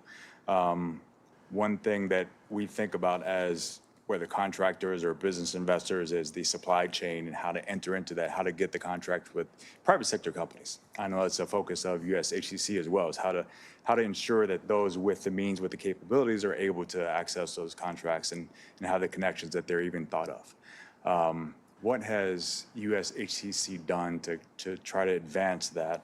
And do you see any big concerns or opportunities focused on that for veterans to enter that space in particular? Yeah, thank you, Justin. I think that getting businesses, whether you're a veteran-owned business, a Hispanic-owned business, or a veteran Hispanic-owned business, is really contingent upon making those connections to the primes that are already in the supply chain, the big companies, the big contract holders, because they can't do it all themselves, and they have to get subs and smaller companies to help build their supply chains to ensure that they can deliver the product. And in businesses that are just starting, you might just be a 1-2 person operation. You're not ready to be the prime quite yet, but getting the understanding of what it means to be a sub, how you're getting into the supply chain, how the paperwork, the process, learning from the prime, let them becoming your mentor is going to give you the skill sets that you'll need to become a prime whenever you do blow up to 150, 200 people, 5, 10, 15 million and beyond, so that you will at some point see and know how to put yourself in that position to become a prime contractor later on in life, or later on in your business's life, really. There are a lot of opportunities, and my colleague up here has already touched on it a little bit, that right now it's a little tough for not just small businesses, but Hispanic-owned businesses and our Hispanic veteran-owned businesses as well. I think at some point that's going to get ironed out, but right now it's an uphill battle. And it takes all of us combined fighting to ensure that veterans have the skills and tools necessary to help their businesses grow, whether that's access to capital, whether that's understanding the language that's coming on, understanding that it's not just, hey, I want to start a business and we're good, right? Do you have a name? Do you have an LLC? Do you have insurance? Do you have accountants? Do you have on and on and on, the things that a lot of folks in this room understand about being entrepreneurs? It's not just, I have an idea and I have a business. It's not that simple. But right now we have an amazing opportunity to not only give veterans and entrepreneurs that opportunity, but there's a great discussion to be had here about how the military can help our veterans get to that point as well. In the last panel, we heard about all the great groups, including ALVA, who help our veterans transfer their skills into a job. What we aren't doing is giving them the skills to become entrepreneurs. everyone in here, I think, knows the statistics. Latinos are the fastest growing entrepreneur group in the country, surpassing so many. That's led by Latinas, who are growing at 6 times the national average of entrepreneurs. But we fall way, way behind in Latino veteran entrepreneurship. And so I think that giving us this forum, there's a great discussion to be had about how we can increase those numbers in Latino veteran entrepreneurship in the United States. It's an interesting fact. I didn't know that. I knew about the Latina stat, but did not realize that we've fallen behind as Latino veterans. Something we need to do, work on. Raul, you mentioned in our prior conversation as well, your ability to diversify in order to kind of maintain yourself and provide further opportunities in the space you work in outside of being Latino or having the connections we have within that community. As veterans, I would imagine there are certain federal types of connections, opportunities, and networks that we could leverage to pop in or try to acquire contracts. How could someone just transitioning get into the federal sphere, and what kind of contacts do they have already that they could use and leverage to do so? Yeah, well, I think you said it earlier. I mean, the same principles apply here, right? Establishing the network, finding mentorship, finding folks who are primes on contracts that will bring you in and help you, right? So, there's multiple challenges right now, right? And you just got to find the gaps. And, everybody in here that's kind of feeling like just sitting here, listening this afternoon, I was getting texts from a few folks, right? Things are getting kind of hairy out there on, just different things just happened today, just kind of. But, what I see is an opportunity right now, right? So I stood up the Latino Federal Contracting Alliance. Reason why? I was at a conference in San Diego. It was the Gold Coast West, whatever. Thousands of federal contractors are in there. We're having a luncheon, and table after table was being served. And I was the only Mexican in there not serving food, right? I was just sitting there. I was like, what is going on here? I'm in San Diego. Something wrong. So I got on the phone. I called, as soon as I left that luncheon, I called Jose Nino. And I said, Jose Nino, I said, he was one of the former presidents of the Hispanic Chamber of Commerce. And I said, hey, we got a problem here, right? We got to kind of fix this. And the good thing about this right now, that everything's going on, there's folks both on the government and on the contracting side, they're kind of seeing the struggle, feeling the struggle, whether you're a government guy or, right? But we've got networks. I was at an event yesterday. It wasn't an event. It was just a dinner with a bunch of guys I had served with. And we're sitting there talking. All of a sudden, we all know the same people. We all know people that are still wearing uniform, right? We all know people who've got businesses that are doing well. It's like, hey, let's just connect the dots, right? Let's call our buddies who are in charge of these hospitals. Let's call our buddies who are running these, major corporations, right? And the major corporations and small businesses. So like Tony Jimenez has done very well and has, got a whole lot of folks under him in terms of subbing work and helping them establish and learn how to do this business. But really, it's like leveraging the networks that we have and the people that we have. Like for myself, I was very fortunate to serve, 25 years in the Army, right? 2 years ROTC and the rest was enlisted 9 and whatever. But like the relationships I have, right? From those years and years and years, there's a group of guys that, we had a reunion for Desert Storm. I guess it was a 30-year reunion. And I'm only 19, but what do you call it? But, we all got together and all of a sudden, hey, we had connections, right? We're all helping each other from a business perspective. From the vet perspective, we've got a massive community. There's been a lot of people who've done well, right? And it's just leveraging your network, not being afraid to call somebody. There's a lot of prideful folks, right? But it's just a matter of getting on the phone and saying, hey, I see you're doing well. Can you help me out? Because a lot of people, they want to help each other, right? But understanding who's successful, right? Being able to go to those folks and establish those mentorship relationships from a business perspective, understanding the gaps, understanding where the opportunities are, right? Understanding the culture, understanding just the pain. Like right now, there's a lot of folks who are uncomfortable right now. How do you leverage that, right? So you always got to be kind of looking for different angles from my perspective as a veteran, because we've got an incredible network. And again, I'm doing it from the Latino Federal Contracting Alliance, but it doesn't matter what you look like, what your religion is, what your race is, whatever it is, we're going to do business with you. And again, you got to put yourself out there, take a little bit of risk, and go. Do you mind if I add to that, Justin? Please, jump in. I think it's important, you bring up a great point, Raul, like the guys that you served with are, still seeing each other 30 years later. But think about when you came back, right? The only people you really knew were those guys, right? Even though you might go back to your hometown or you might have been stationed, in Florida or San Diego or here at Norfolk, right? But you didn't know a huge network of folks, right? I think about this when, as I was talking about giving them more entrepreneurial skill sets to veterans who are transitioning, right? We have to be able to plug them into those networks. It's, 15, 20 years down the road is awesome. And I applaud you guys for still getting together.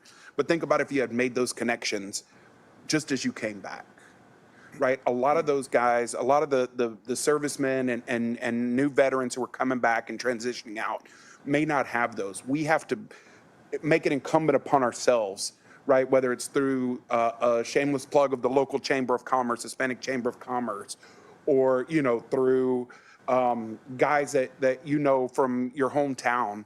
We really, I think, have to make that effort for our veterans to plug them into those right spaces early on if they're interested in being entrepreneurs or starting a business or becoming government contractors. Yeah. And Justin, let me add to that, because I think, the connection piece is very well stated and cannot be understated. I think what's also important is the preparedness aspect of entrepreneurship and owning a business. So again, just going back to understanding the language, right? So there's some upskilling opportunities there. So when you think about the veteran community, as much as there are many programs that help translate the military background into civilian value, there's also an opportunity for programs to just simply provide basic understanding of business ownership, right? Whether it's, you're buying an HVAC company. Well, what does it mean to look at your P&L in a way that translates into, creating the right budget, creating the right forecast for the next couple of years? Thinking about an exit, right? So what's the entry multiple that I paid for this, and what do I want to exit out of? Those are just basic, from a entrepreneurial or from a business acquisition perspective, just things that are, as we say in banking, like back of the envelope type of calculations, right? So it's just understanding those things are critical as much as it is having the right networks, because the one thing you don't want to do is, buy a company and you have 40, 50 employees and you don't make payroll, right? Or you don't understand the headwinds and the tailwinds that are, you don't have a concept of these things, right? So I think there's an opportunity for just basic understanding, jargon, right? And it can be done in a very digestible way, but it's not to understate the importance of connection, but it's to also overstate the importance of preparedness. I think we just I think you had a great point there, right? And I think the ongoing theme from each one of the presentations up here, the panels, is that there's networks out there, there's programs out there to teach you this language you talk about, right? I mean, it's a whole new vocabulary when you run your business, right? And you got a great program called the Apex. The Apex is basically a program that's run for free for vets, right?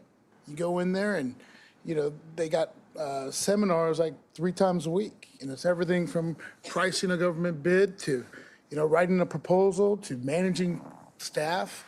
But yeah, it's one thing I want to say is like vets, right? We're very dynamic. And, I know through my career, both on the enlisted side and on the officer side, like, they told me, hey, your next job is this. Well, I've never done that before. All right, well, you got about 90 days to get it right, or we're going to fire you. You go in there and you just do it right, You talked about running a mental health, what do you call it? And that's it. So they put me in charge of running a entire clinic, supporting, some folks in Europe, in Stuttgart. And, I didn't know anything about mental health. I didn't know anything about I thought you primary had a healthcare care. background. You didn't? Yeah. You didn't have one at all? A background in healthcare? Well, I got my master's in healthcare administration. I've kind of worked myself up to that point. But the actual day-to-day operations was kind of like, it was like, all right, it's a big piece, right? But the point of that is, as veterans, we have been put in front of the firefight, whether it's in a combat environment, right? I helped stand up the Iraqi National Guard. I didn't know how to stand up a National Guard, how to stand up an army, right? But all of a sudden, there I am. Hey, go outside the wire, figure this thing out. We got to equip these guys. You got no money. I can tell you some crazy stories. You guys just kind of shake your head. But as vets, we have been put in sort of these pressure zones. And so when you cross over, right, it kind of seems like you're alienated a little bit, right? You're kind of like, man, nobody understands, what I did. It's just kind of interesting because, I see a lot, especially with the higher ranking folks. They transition into the commercial space, and before, they had a star on their collar, they had a colonel on the collar, they had something, and all of a sudden, anytime they walked into the room, everybody stood. Anything they said, somebody did. Now they come into this side of the fence, and it's like, wow, no one's calling me sir anymore. No one's calling, you're just kind of like, man. But you make the adjustment. And the resiliency that you find from being in uniform translates here, and you're going to see as you walk into the rooms, you're going to run circles just because of, again, those values that we adhere to even after we're out of the uniform. But Those are fantastic words. There's a certain intimidation factor to be in an environment that you're unaccustomed to, of course. But I think what veterans definitely need to realize is just what you said. You've been through hell and back. This is easy. Just go and do it. Just this week, I came across a couple opportunities I might have to talk to you about, both with the AUKUS and shipbuilding. They're looking for all kinds of subs just to kind of manage contracts because the shipbuilding industry is just flourishing. And then drone manufacturers. There's been a lot of executive orders to really amplify and speed up the access to capabilities for drone manufacturers. And they're looking for people that can just find the systems to acquire, put it all together, manage the operations of it, and get them out there. And they just got tons of money to just deploy. It's just a matter of somebody stepping in who's not just willing to, but willing to learn very quickly what it takes to do so. So the opportunities can be there. Just it takes that initiative, and the network is the great thing about these networks they're all DoD. They're all someone that we can relate to. We can step in and say, hey, I'm your brother. I already know you because we've been through certain things together. So it's an easy first step to get past. Going beyond that is a different take. Chibunna, I wanted to step into veterans room a little bit further because I know you had a healthcare background, but how did you come across this opportunity? What made you think it was a good one, and where do you see the opportunity going in the future there? I left that piece out in my earliest soliloquy, but veterans room itself, I knew at some point in banking, as most, if not all you veterans understand, is every decision is a trade-off, right? It's always a question of, what are you trading off? And my personal philosophy in decision-making has always been, what am I solving for? And I think I came to that crossroad as a banker where, quite honestly, what I expected life to look like post-business school did not look that way, right? I had 2 kids, and I really, really enjoyed playing with my boys. And, just 120 hours a week, those trade-offs just were not really making sense. So for me, it was, how do I then develop the confidence to do something that's aligned with the things that I'm passionate about? And healthcare has always been that. So the exploration into acquiring a business really stemmed from, again, being in these spaces where you understand how things go. In business school, I took a course called ETA, Entrepreneurship Through Acquisition.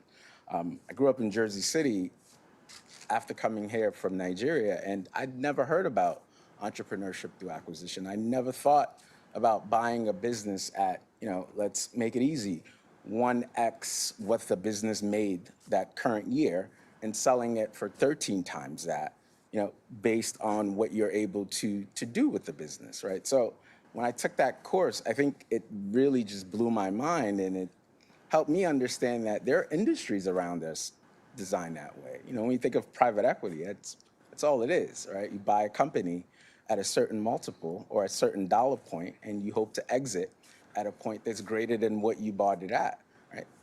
That's, you pick the name, right? That's really the simplification. And for me, it's making it simple. So kind of knowing that and spending that time in banking, and again, going back to understanding the language and building that confidence, I said, hey, why not? I think there's an opportunity here to marry my confidence and knowledge with the things that I'm passionate about, and it was healthcare.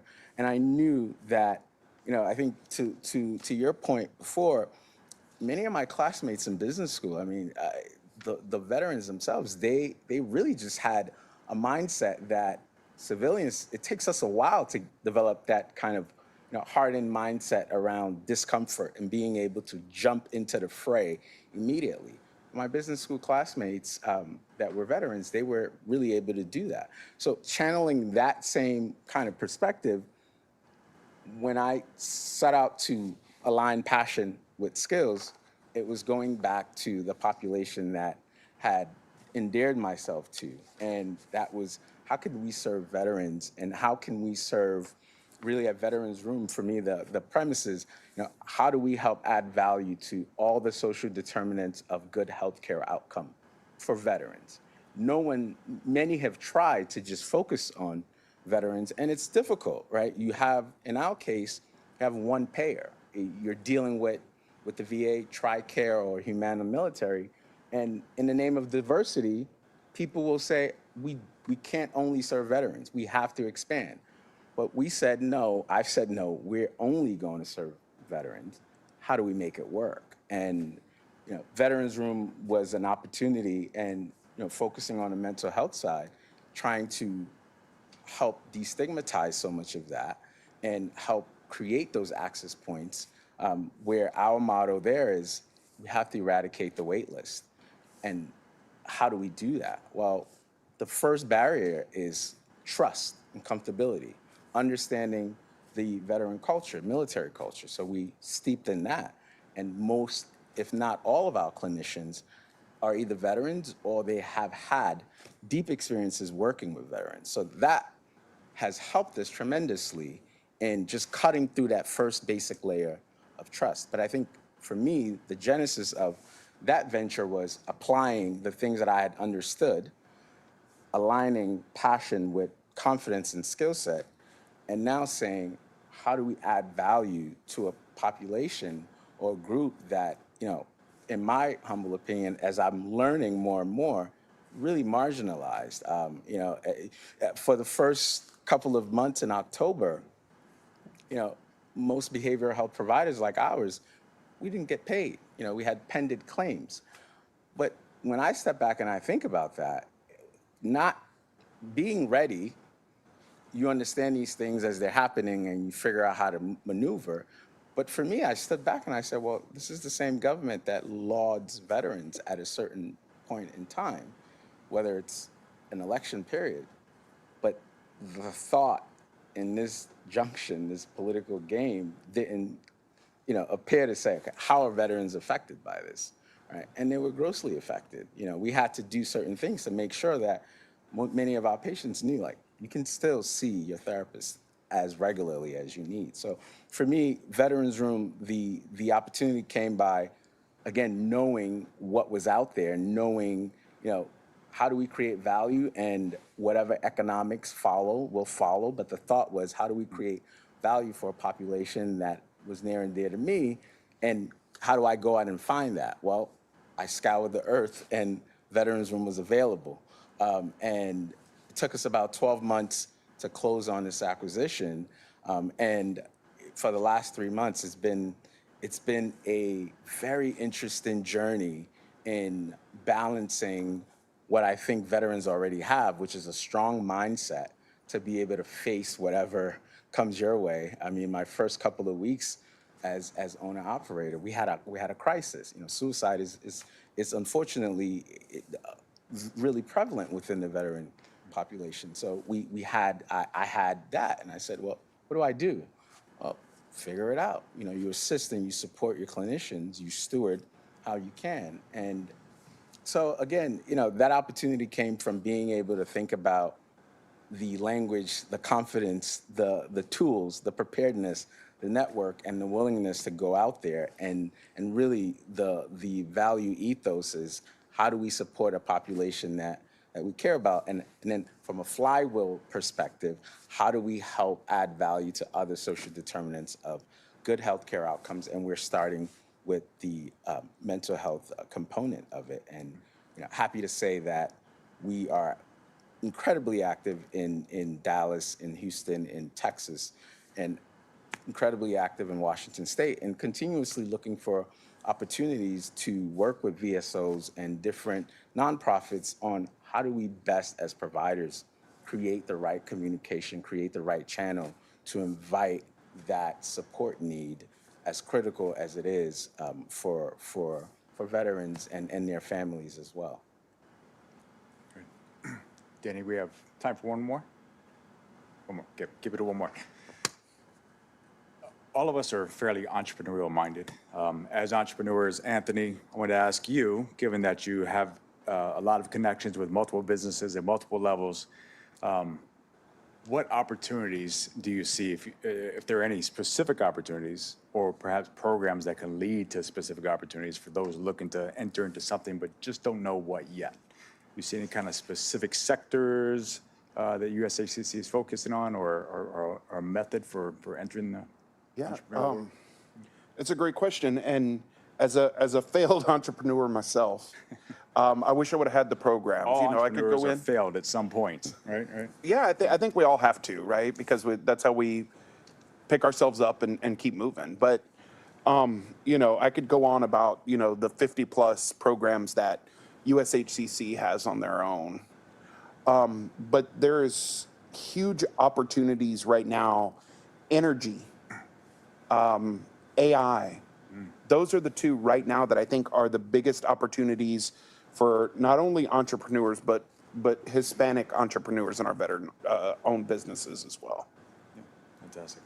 Yeah, can I add to that, just in terms of opportunities? Please. From an ETA perspective, it's understood that we are going through what they call the silver tsunami, whereby, you know, many baby boomers are retiring and their businesses are up for sale. There are many programs. One of the programs that I was fortunate to come across is a program called New Majority Capital. They have a beta program by which they help level set, you know, really flatten the learning curve when it comes to understanding how do you acquire a business, what goes into that. So there are programs like that that I think are, you know, are agnostic to whether you were an investment banker or you are just coming off of active duty. That really helps kind of flatten that learning curve and introduces you to just the downstream support that's available, whether it's legal, whether it's, you know, what we call quality of earnings, basically understanding, is this the right business to buy? Is it really making the money that it says it's making? And also from an HR perspective. So all those things are available. There are also other programs that help really just, I think a vehicle that's so underappreciated is the SBA 7A loan program. From a banker's perspective, there's no other place where you can borrow up to $5 million for under 10% interest. You know, there's really nowhere. It's the cheapest money there. But I think that's an opportunity, right, from when you think about veterans, to just understand the accessibility of that program. You know, different micro lending programs. I personally, again, I love the SB 7A loan program because, again, it's not dilutive to you as an owner, right? And again, you know, those are things that are out there in terms of programs, and I come at it from, and you don't have to own a laundromat. Yes, it's great, you can own 10 of them, but you can also buy an outpatient clinic, right? As a veteran who now has spent the time to, you know, equip themselves with the insights and you can do that and you can scale it, right? You can grow it, you can buy more to add to it, right? So I think there are many programs that just demystify how you can kind of create wealth, but from my perspective, create enduring value whereby economics will follow. If you don't mind, I'll just interject real quick. Federal contracting, right? Establish an LLC. You can go to zenbusiness.com, whatever it is. Pay $150. Go to sam.gov, spelled just like it's said, sam.gov. Register with them. Get your UIE. Get your cage code, and then start scanning it for contracts. And like I put my son on. I taught my son very, very young how to do this, and he started doing ammunition because he watched War Dogs when he got, so he wanted to. But go on there and look for product. And like I told you, you can see everything you can imagine on there they buy. Pipe fittings, just whatever it is. Establish yourself a relationship with the manufacturer. Say, hey, look, I'm going to go and see if they're going to buy. There's the ultrasonic cleaners that do all the surgical kits, and they do cleans weapons, right? There's a few guys I just met in Arizona who manufacture that. Called them, said, hey, there's these bids coming out of the VA for these things. Can I represent your company and government? Yeah, sure. They give you preferred pricing on that good stuff. And the bids, to submit bids on products is fairly easy. You need 10 widgets. Here's your price per unit, right? Company tells you, hey, we're going to sell these things for you for $10. You sell them to the government for $11, right? You start learning, right, whether you win or lose that bid, what it's like. Like with ammunition, it was pennies on the round, right, or percentage of a penny on the round, right? But you start learning that, you start submitting. It's not rocket science. You just have you just got to have the confidence to go after it, right? The sam.gov, play around with it, look at the products you're buying, and then see what you can do. It's again, it's not easy. There's no guarantee you win of a contract, but you're going to learn quite a bit just through that exercise. And that's all I have. Awesome. So an aspiring and then a practical note. We'll end it there for now. Any room for questions from the audience? Okay. Anyone want to pick the brains of any of our established entrepreneurs or policy experts while we have them? Yes, ma'am. I'm so excited to hear from all of you. And one of the questions that always seems to come up for me when I hear about really successful veterans in government contracting, a lot of the successor stories I've heard is that, they retired out and they knew exactly what they needed. So they set up a company and they were able to get all the business, or, they got out at the end of their enlistment, started building drones, right? So were you one of those fortunate veterans that already knew what they needed and delivered what they needed, or did you start from the ground zero? So I will tell you just like this, right? So understanding the environment. So being in the Army X amount of years, they tell me, hey, you got to go buy this product. I don't know anything about acquisition, right? It's still to that point. It took me a long time to kind of figure out this game outside of wearing the military, so it wasn't instant. Guys who do acquisition, Tony Menez was an acquisition officer. He understood the environment. He was very successful very quickly. Others I see establish businesses all the time, right? And they've got to kind of figure out how to navigate that piece, right? But to me, I figured out a formula that works for me. I don't deal with industry. I don't deal with the GDITs. I don't deal with the small businesses out there, right? I deal with the program office, the people who execute the work, and I deal with the acquisition offices, the people who buy the work. And typically, those guys don't talk to each other. So I get them to talk to each other. I'm the guy who's the conduit between that relationship, government to government. And then guess what? I understand the requirements. I understand how they're going to buy it. Now I go to the largest, the small businesses, the contracting, or the industry guys, right? I say, okay, hey, look, they're looking to buy this, and this is how they're going to buy it. Can you help me? And I already done my research before I got to the industry guys, right? But again, it took me a long time to kind of figure out that basic formula, right? But, you got to go to where the money's at. What's that saying for the guy at the bank robber? Said, why'd you go to the bank to go rob? So that's where the money's at, right? Same concept. You got to know who's executing the work, got to know who's buying it, and then figure out who in the space has already done that type of work, who's got the relationship with the customer, who's got the technology, who's got the personnel that they've hired. It's just a lot of things that you just got to kind of run through. Again, not easy, not easy. It takes a lot of time. My kids are in their 30s, right, or 20s and 30s. So, I can kind of get out 7 days a week, right, where most folks can't, but it takes a lot. It's a lot in this town here. There's always something going on, right? And again, if you're going to do it, you got to go 100%. But there's certain things that once you understand the language, once you understand the processes, once you understand who's in the market's doing well and who's not doing well, who's liked, who's not liked, who screwed over somebody, who hasn't screwed over somebody, there's just a lot of entities to it. But I would just tell you, there's no free chicken. And there's people who come out, say, man, they're going to, get out of the Army and, they've had these high positions. I'm going to make $300,000 a year easy. Doesn't work that way. You get $300,000, you're going to make these guys $20 million minimum, right? What do you cut? You're going to get out, you're going to have this business, and because you're an STVOSB, they're going to give you X amount of contracts because the government's got to give away 5%, whatever it is. Doesn't work that. You got to compete because there's a lot of STVOSBs out there. So everything is about competition, understanding your environment, building a strategy, finding friends. It's a tough world, but just be nice. And be excited, right? Like, be excited. Be excited to explore. Colin Powell said it best. It's every day for him was an exposition into what don't I know, right? So that's really my way of like just getting excited, because otherwise, yes, the grim realities of the world is omnipresent, but the focus is, for me, it's always, let's just get excited and get excited about discovering the things that you don't know.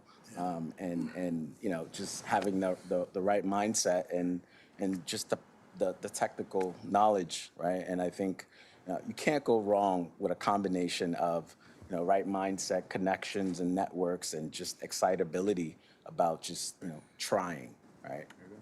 Can I add last little thought on that before we transition? Please. In addition to everything that they all said, and I thank you all for your time, I would say be flexible, agile, nimble, be willing to adapt, reinvent, innovate.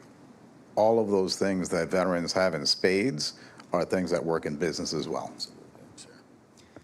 Let's give a round of applause to our panelists here. That was great. Thank you all for joining. Very much appreciated. Great work. Thank you. Thank you. Okay. Yeah, sure. All right, folks, a round of applause for all of our panels today.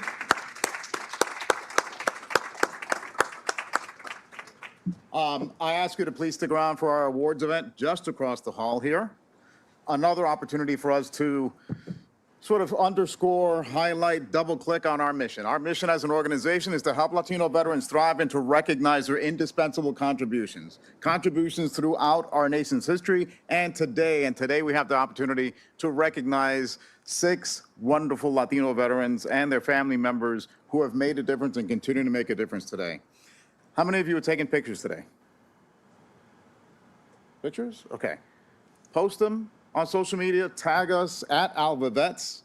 We want to be able to amplify and expand our presence to make sure that everyone knows that we exist. Membership is free, again, to all active duty Guard, reserves, and their family members. So if you haven't joined yet, please join. It's available for non-veterans too. So please become a member of ALVA and spread the word. There are some organizations that are here to be able to interact with folks between now and the awards event. So raise your hand if you're one of those organizations. Okay. So please feel free to network during this time that we have here before the awards event. Thank you all so very much. Thank you to AT&T for hosting us again. I caught you in the middle of a yawn. And stay tuned on our website, alvavets.org, for future events. Thank you all so much. God bless.